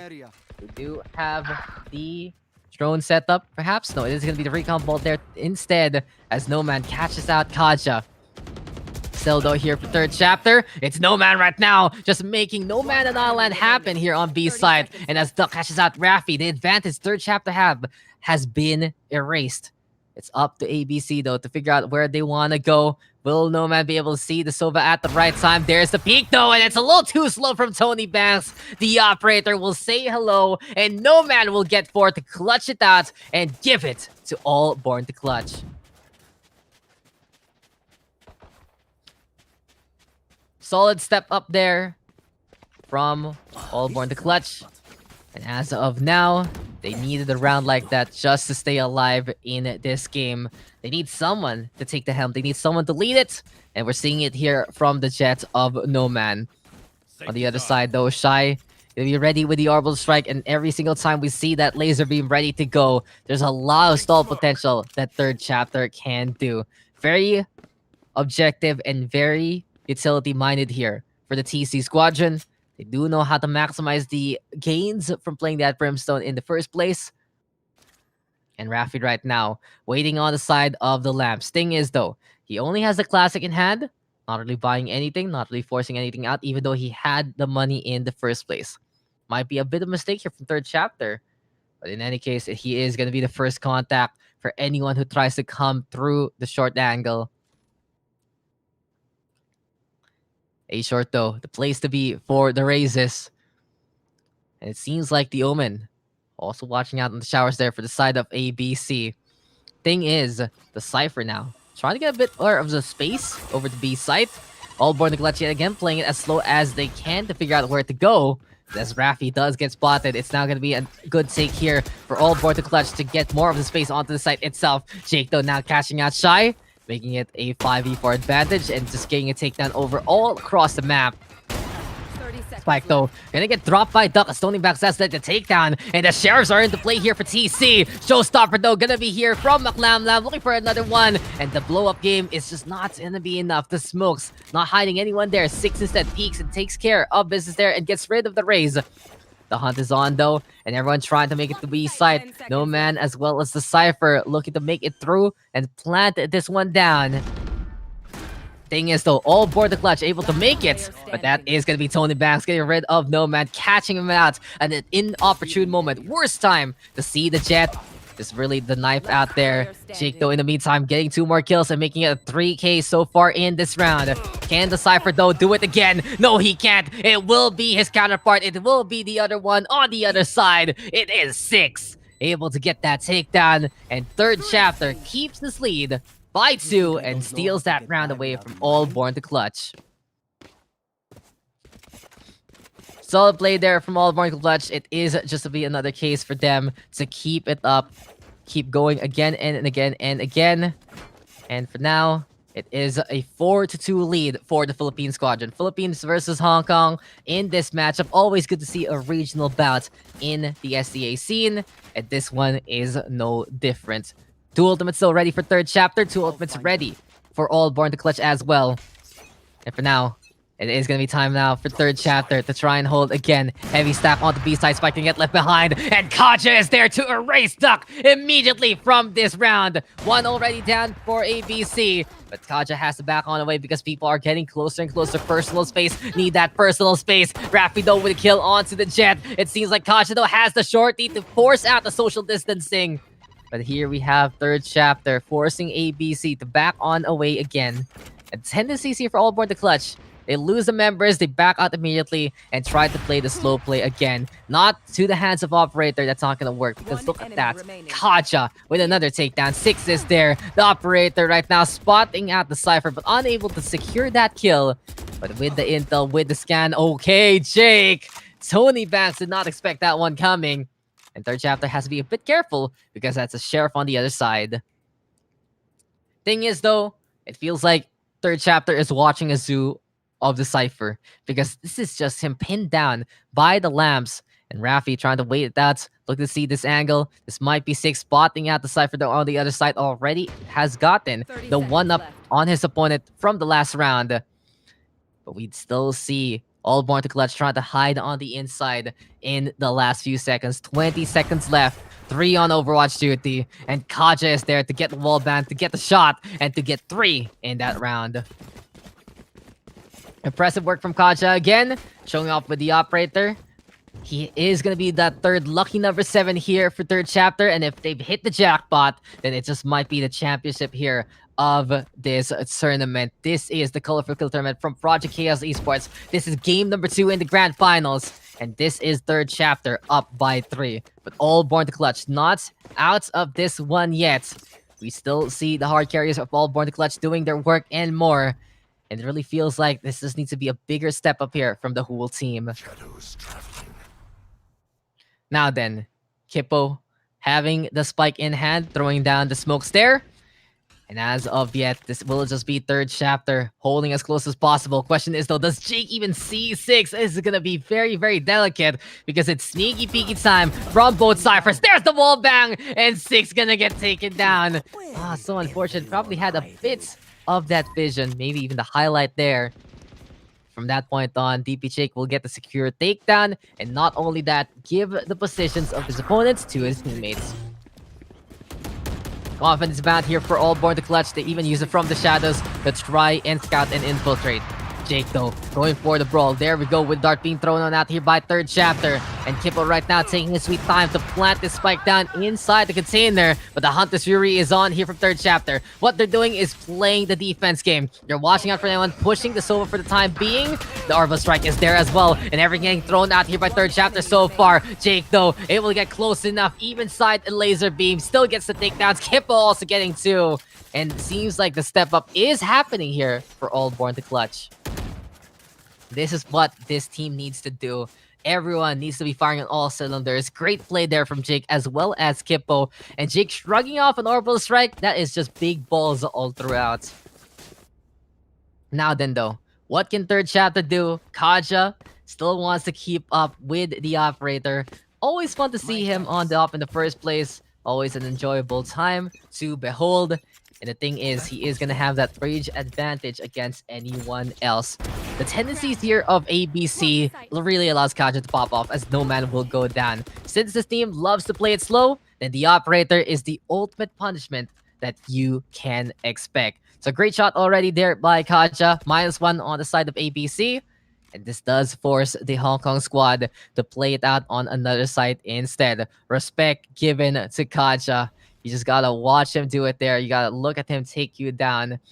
And from that point on, that is just gonna be that for the side of the Jet there. In any case though, Shy at the very least, gonna be behind the container. And all born to clutch. Yet again, trying to play it as smart as possible. They're always looking for these nooks and crannies to try and exploit. They're trying to find the best timings, and they do take their sweet time for it. It's a great thing to have patience, but sometimes you can't get punished for it, and that's what we're seeing here, courtesy of third chapter. Also, one other thing that stalls heavily for time is Shy's Brimstone. This works double better for third chapter just because of the kit that 30 this seconds agent left. has over the Omen. As we see that all board clutch already rotating over to A side. Third chapter though not falling for it whatsoever. They still have two defenders there between the Raze and the Jet. And the big one here is Kaja. 17 seconds now for all board the clutch. Can they do it here and now? The smoke trying to form on up, but Kaja still gets the kill. On to one, on to two. It's 3 in a row right now for Kaja overall in this round. And here comes the showstopper. Here comes the blast back into play. And third chapter will wipe out all board the clutch the same way they've been doing so far. It just feels like though that this game is a game of kryptonite for All Born to Clutch. A while ago in the semifinals, impressive comeback as they were able to dictate the pace. But as third chapter has the elements to counter out ABC, it is just the Hongkong squad forced to completely adapt to the playstyle of the other side, or else they will be punished. And what we're seeing here is punishment after punishment. It isn't the hastiness that ABC needs to avoid the operator. When they do get rid of Kaja, it's actually a brawl that lets them get the headshot, which shows how skillful they are in terms of getting the shots. But then again, it's so risky to try and do that against an op in the first place. But now, you know, it's ABC have made it to the finals for good reason. They made it to some top placings in some good Hong Kong tournaments here and there just because of how they know how to play. And with their experience, then they should be able to adjust. They should be able to know what to do, lest they end up only in second place. For now, though, we have a third chapter, stacking it up 3 times again onto B side, but it seems like the Sova of Tony Banks hesitating a little bit. Do I go A? Do I go B? Where do I really want to go? What is my place in this world? In that case, though, Duck in the meantime, going over for the recon bolt, and there we have the scans again. Third chapter getting the intel that they need. There we go with the molly being thrown on out, and as Duck is on the high ground saying hello to the Aldrone, it is Kippo forced to put that spike inside the tin can instead. And now with No Man trying to hold as close as possible. There we go with the spy cam, getting the revelation again. McLam though still wins it out against Shy. Even with the intel here, third chapter still has to get these kills. And it's not the easiest task against a team like All Born to Clutch. It's 3v3 though, and on to movement we go. Kaja looking for a target, does get a takedown onto McLam, does go for the updraft, does get rid of DP Jake there, but Duck is still holding on to the line. And Tony Banks right now, as well as the raise of Rafi, avoiding the bullets. Never mind, Rafi goes into a hail of that, but Tony Banks says, nope, I'm not doing that. I'm not going outside. It's third chapter again, running away with the scoreline. We are remembering, we are seeing what we saw a while ago on Ascent. 2 now to get Deja Vu and get the same scoreline that we ended the first half on. But then again, will we have the side of ABC learn their lesson and get back into the game? Here. Third chapter though, showing time and time again what they can do, showing time and time again that they are happy to get back to their comfort zones. And it really is just working out for them, especially in this matchup.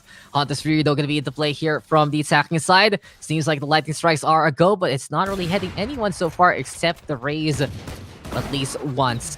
Kaja though, able to back on the way. Rafi right now with a kill onto McLam, but No Man just completely chasing down Kaja there and barely gets away with his life, holding on to the operator. But in behind, here comes third chapter. Not only did they do again the chokehold maneuver, they're making it even tighter for ABC. Neural Theft though gonna be in the play there. Here we go with third chapter right now, getting another takedown onto No Man, but Duck with the refrag along the way. Shy though does get one more kill. It's straight to bounce here. Kippo now left alone versus Shy, and it does turn into a 1v1. Shrouded Step trying to go for the fake. Halfway done already. Smokes are gonna be into play yet again. No Stim Beacon gonna get thrown here, and Shy deciding to try and peek one more time, looking to change up where he's spotted, but no, Kippo, knowing exactly where that spike is, does get the clutch, does get the takedown, and All Born to Clutch will play to their name and play their own kind of game.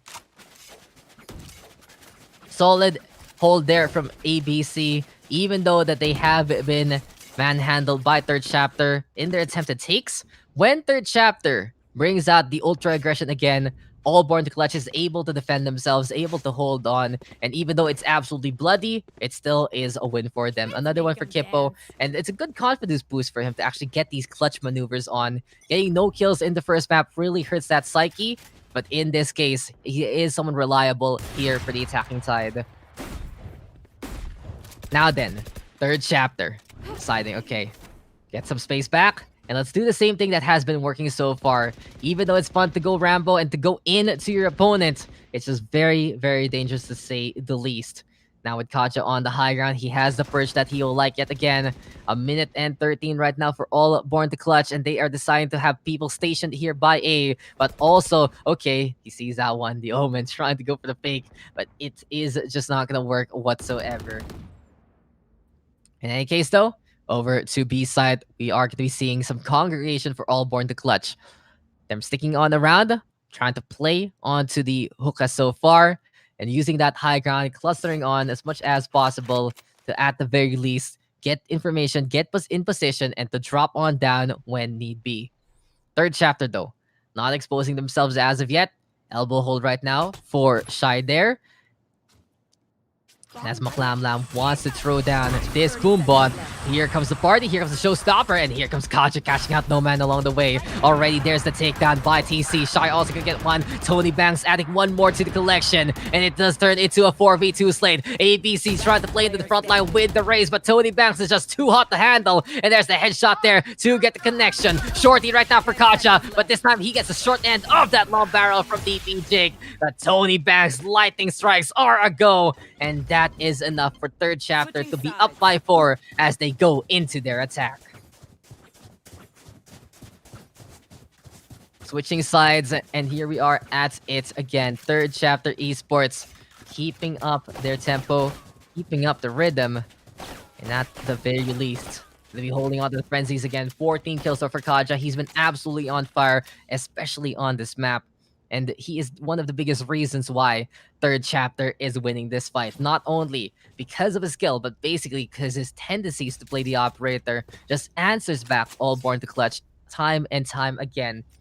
Good placement though there from Jake. He knows exactly how to play out this map as well. Sneaky camera spots here and there. But ABC wanting to double peek onto long if ever and try to contest the start of this round. So already, this is going to be TC getting some hookah control. They do spot out the Omen there. Confirms who's on B side so far. And now Rafu doesn't want to overcommit, but he gets tagged down by the Cypher there. Kaj though on the board with a kill on the Kippo after we saw the Raze already getting first blood. No Man in the meantime getting 2 so far. And all born to clutch holding pretty well here. Tony Banks though still back on the beat and getting the beat down. No Man trying to get a frenzy back. And we're seeing a lot of the auto pistol being bought out into this game. Really goes to show that you just want to go for the automatic shots. You want to go for as many bullets as you can to take down your opponent. And for now, this is going to be all born to clutch, trying to go for the encircle and trying to find another angle if ever. Spike planted, lots of time here still for all born to clutch to move on the round and figure out where to go. Smoke still over to Heaven. We already have one stationed by Short, one by Shower, and one by Heaven there. And this is going to be an opportunity for ABC to get some free takedowns. Shy caught out now by Duck and will go down. This is going to be a last stand here for our Sova. And as Tony Banks doesn't even look to where No Man is coming from, it's going to be 3 there for the Jets. All born to clutch. They needed to set the tempo this half. They needed to survive, and they will do so now by taking the pistol round on their defense.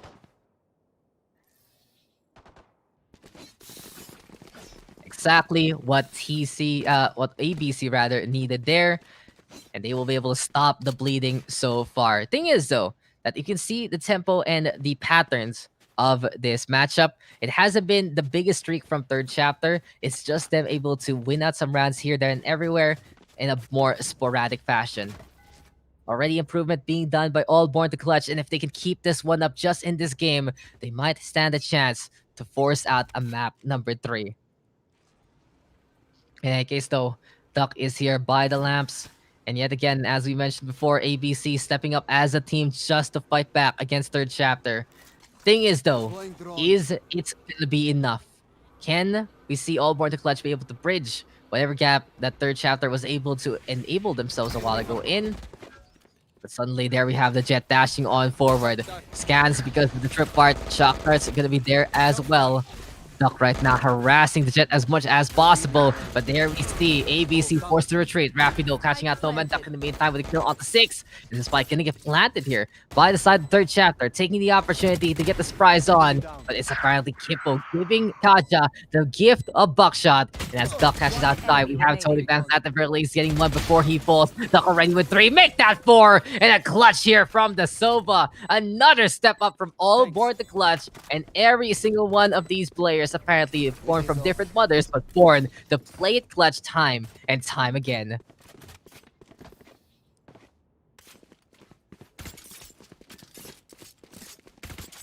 So there you have it. 8-6 now. Comeback story for all born to clutch, perhaps? Or is it just gonna be the third round, turning things around here for third chapter when they have the guns that they need to fight on back? In the meantime, though, what is going to be the call now for third chapter? A pause going to be in order here, trying to figure things out, trying to make sure everything is a-okay. Seems like, though, it isn't going to be on the technical side, or if ever there is just some latency issues for either of these two teams. But yes, the Brimstone not really moving for now, and they need everyone on board for this game. Good to see, though, the third chapter and all Born to Clutch fighting toe-to-toe now in this map. Doesn't even matter here for third chapter if they're feeling comfortable, because ABC finding ways to play clutch in a few of these rounds. Still though, what's gonna be the plan right now for the attack? This is their chance to shine, but they do need the Brimstone to try and do it in the first place. Those smokes gonna be so important to set them up and allow them to knock down the opposition. For now, guys, this is a best of 3, and just a last reminder, perhaps, of our giveaway. 5 $10 Steam gift codes up for grabs for a total of $50. The $50 giveaway on the line right now here from Project Chaos Esports. All you gotta do is like the page, share the stream, and make it public, and comment down below and tag a friend to stand a chance to be one of our 5 winners. Now then, we are gonna be back into the game, third chapter. Seems like they are good to go here.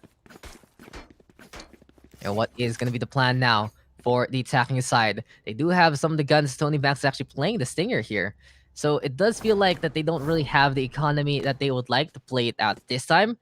So if they do win, then that's a good steal. They're going to be able to get the guns from the other side. If they lose, though, then you're going to be seeing them whip out their arsenal in the next round.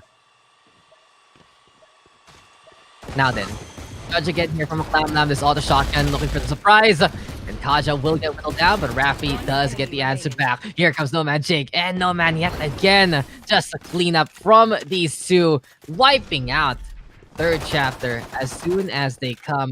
And the thing is, neither side really upgrading in the way that you'd expect. We don't see the rifles too much here. ABC sticking around with what they have. And this is going to be third chapter forced to play the rifles earlier on.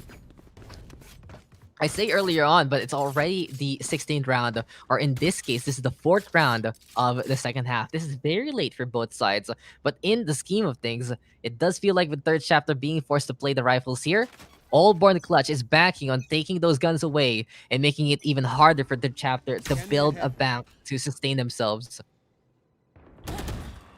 For now, though, already first blood as Maclam Lam gonna get caught out there by Rafi, but that is just gonna be Duck making it rain with the shock darts. Unfortunately for him, Kaja does see him coming, and he gets another one onto Nomad. Good flank there from the Jet on the other side, but unfortunately, it's still Kaja pretty much so on point with his shots. 3 in a row, but hello, says Kippo with that Judge. Takes the gun away. Shy right now in the Cypher of 6, deciding to TP on out and play over the A side instead.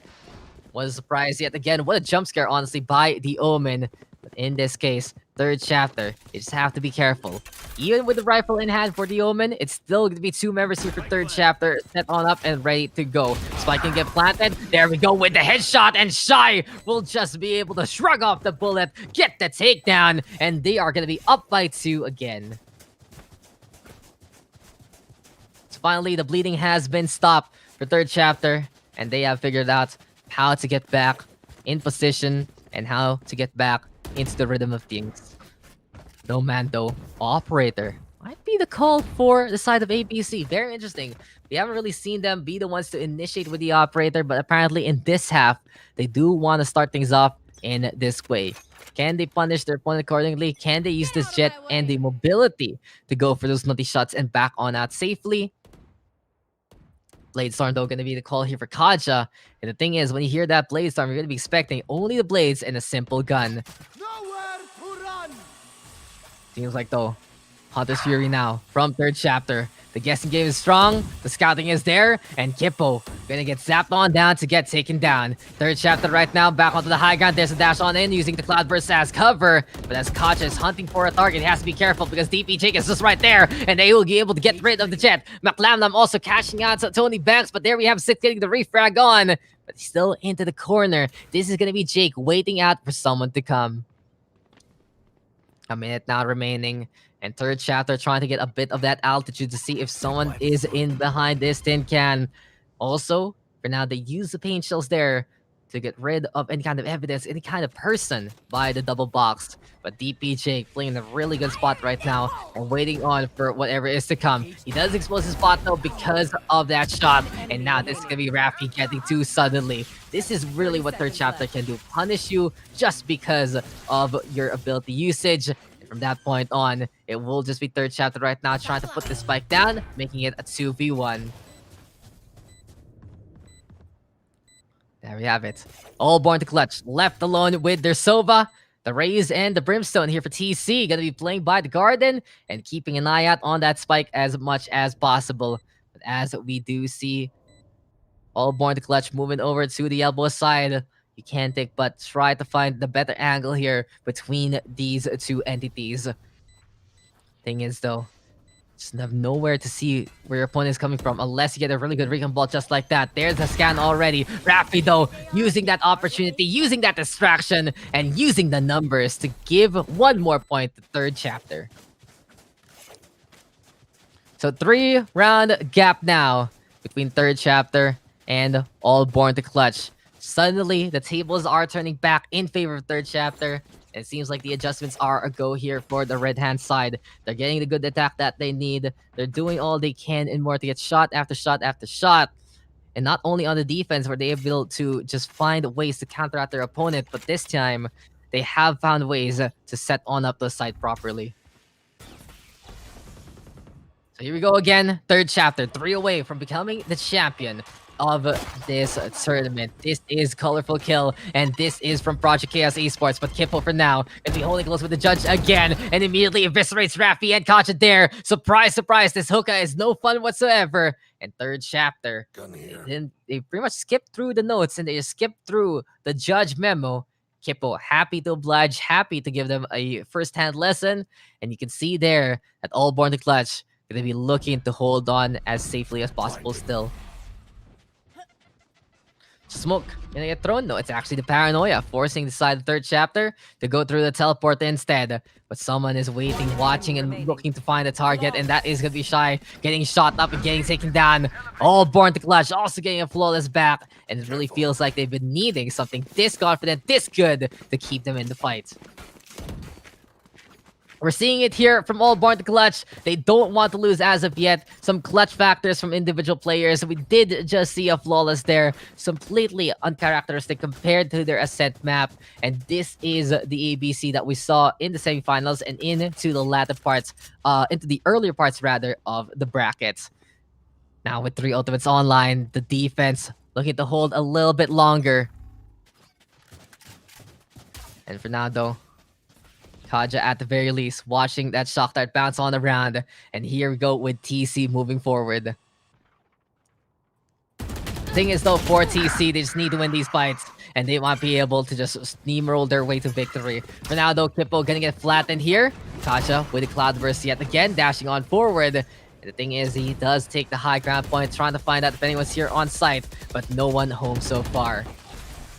Spike now gonna be available and can be planted by third chapter with the positions that their team has really taken. Shy putting this one down. Someone trying to come through elbow though. That is going to be the Cypher there. But as the spike is planted, this is going to be Jake spotting out one, but unable to secure that kill. Smoke though, going to be into play. Here we go with McLamlam as well as Nomad waiting and using their tools to get those takedowns. Operator there as well, adding insult to injury.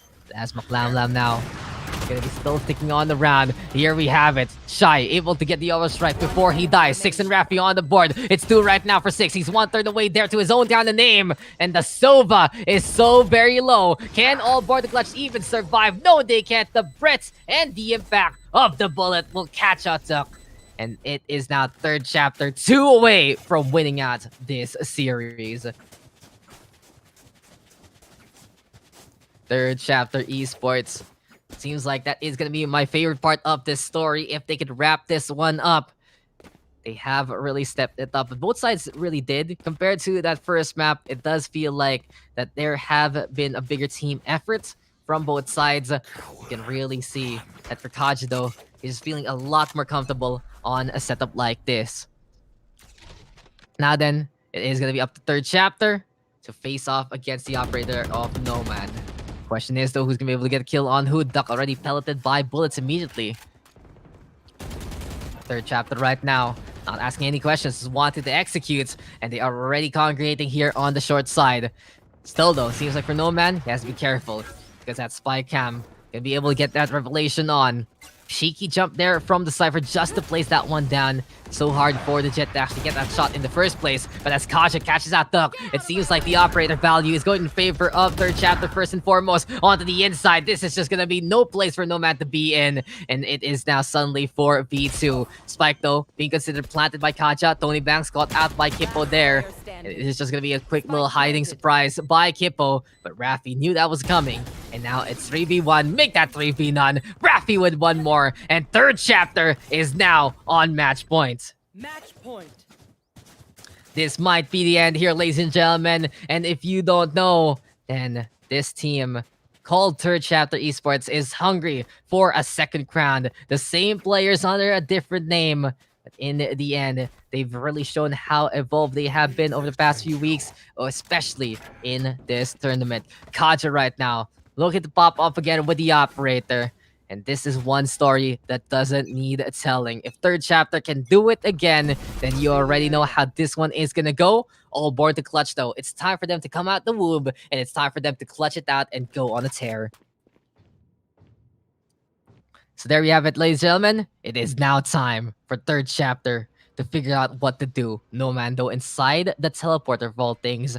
An interesting goal here for all aboard the clutch. They just want to bring the surprise factor if ever.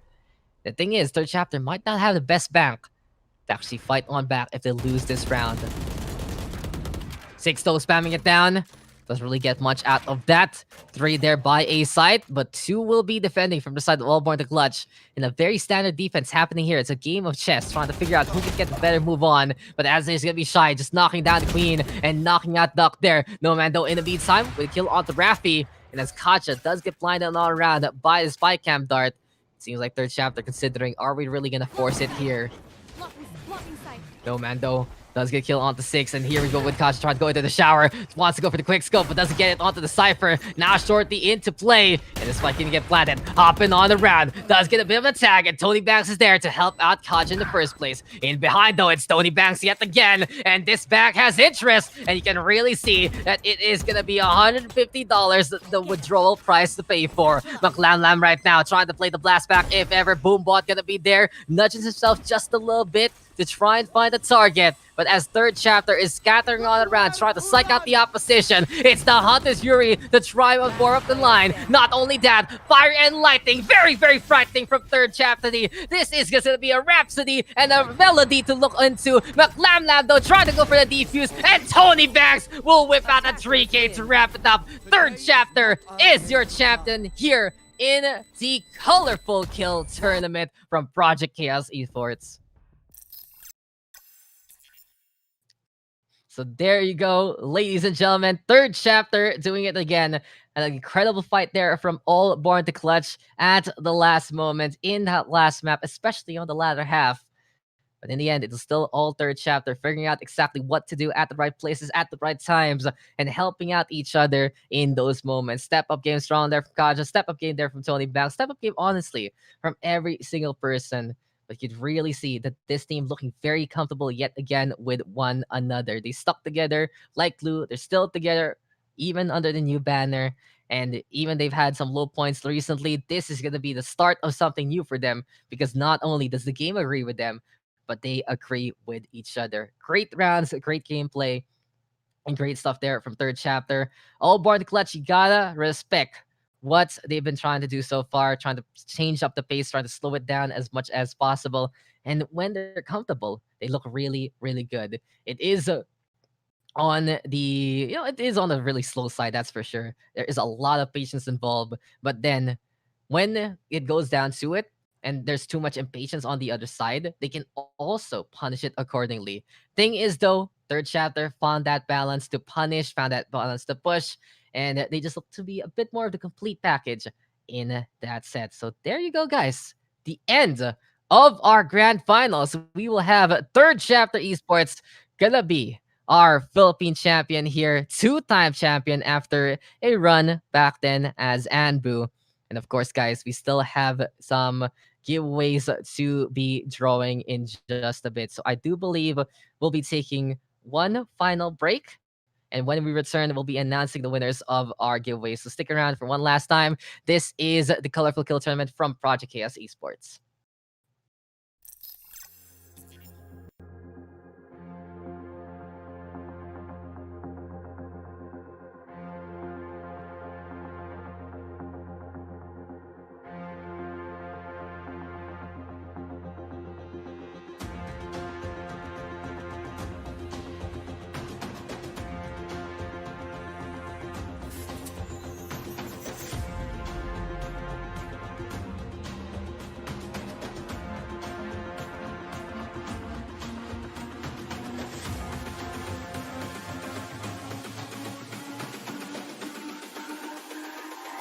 It's all about humanity.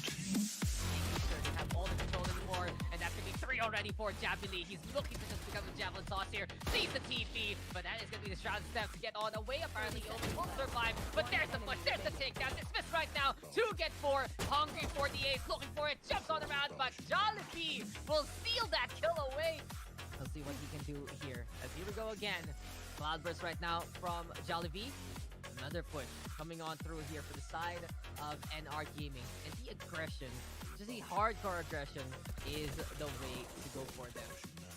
Noel gonna be able to catch out Bliss. Jollibee sticking onto the left side behind the box. Good kill here by Ludophobia. And that's a really good start. They want to have that initial tempo. They need something like this to boost their confidence. But Arnie will be able to get that kill on the Zukin right now to even up the odds. NR Gaming happy to slow down the pace yet again. Arnie the quite low, but Jollibee, he's not gonna get beat whatsoever. He dashes to the wall and still gets the kill onto Maxi Normal. 3 kills right now for the Jet.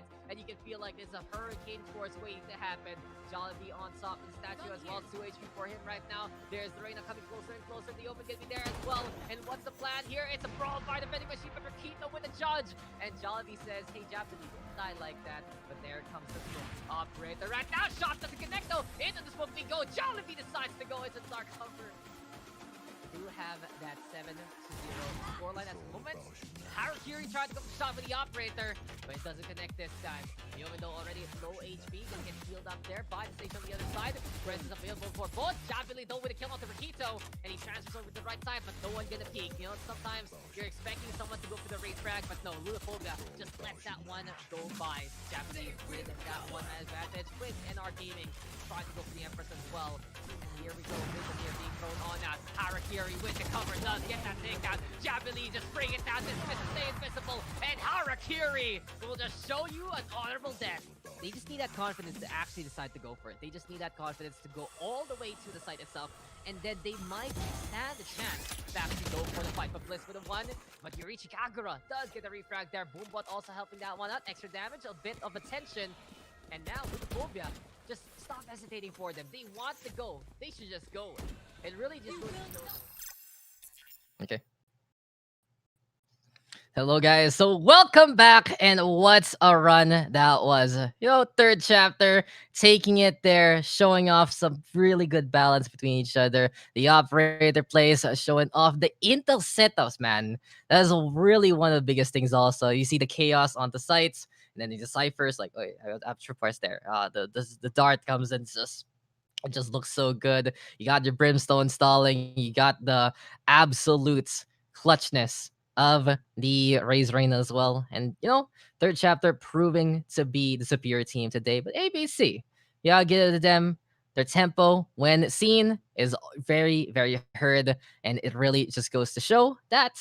And whoever can actually set that kind of pace into a game can take the win. But you know who else is going to be winning here besides third chapter and their cut of the 150 prize stream. Yes. Um, we do have, yeah, yes, okay. So, no problem. We do have 5 winners of our giveaway. And congratulations to the likes of Kia Saeed, Kevin Caranto, Mohammed Amir, Leonard Salen, and Juliet Julia. You guys have won a $10 Steam gift code. So yet again, Kia Saeed, Kevin Caranto, Mohammed Amer, Leonard Salen, and Juliet Julia. Congratulations yet again. All you gotta do to claim your prize is to message Project Chaos Esports. Be like, hey, I'm me. Hello, I won the giveaway, that kind of thing. And from that point on, we'll be able to help you out and give you what you have won. Please do it in the next 3 days because there is going to be a bit of a deadline, or else your prize will be forfeit. But congratulations yet again to Kia Saeed, Kevin Caranto, Mohammed Amer, Leonard Salen, and Juliet Julia for winning our giveaway for this tournament. And guys, this has been an incredible run in Colorful Kill. Third chapter, making their mark yet again, doing all they can and more. ABC bringing out the clutch from time to time. But it seems like we got the Philippine champion represented yet again. Another good one here from Project Chaos Esports, and from us to you, we really appreciate your time in the stream. Not only do we have great games, we had some very, very vocal supporters as well in the chat. And from the small side, we're just trying to make it something fun and happy for everyone to enjoy it. And that really is just the way to go here at Project Chaos Esports. Thank you guys, though, for tuning on in. Thank you to everyone who has participated. And thank you guys for the night. We'll see you guys in our next Project Chaos Esports tournament. I've been Dax, and it's time for us to sign on off. This has been Colorful Kill from Project Chaos Esports.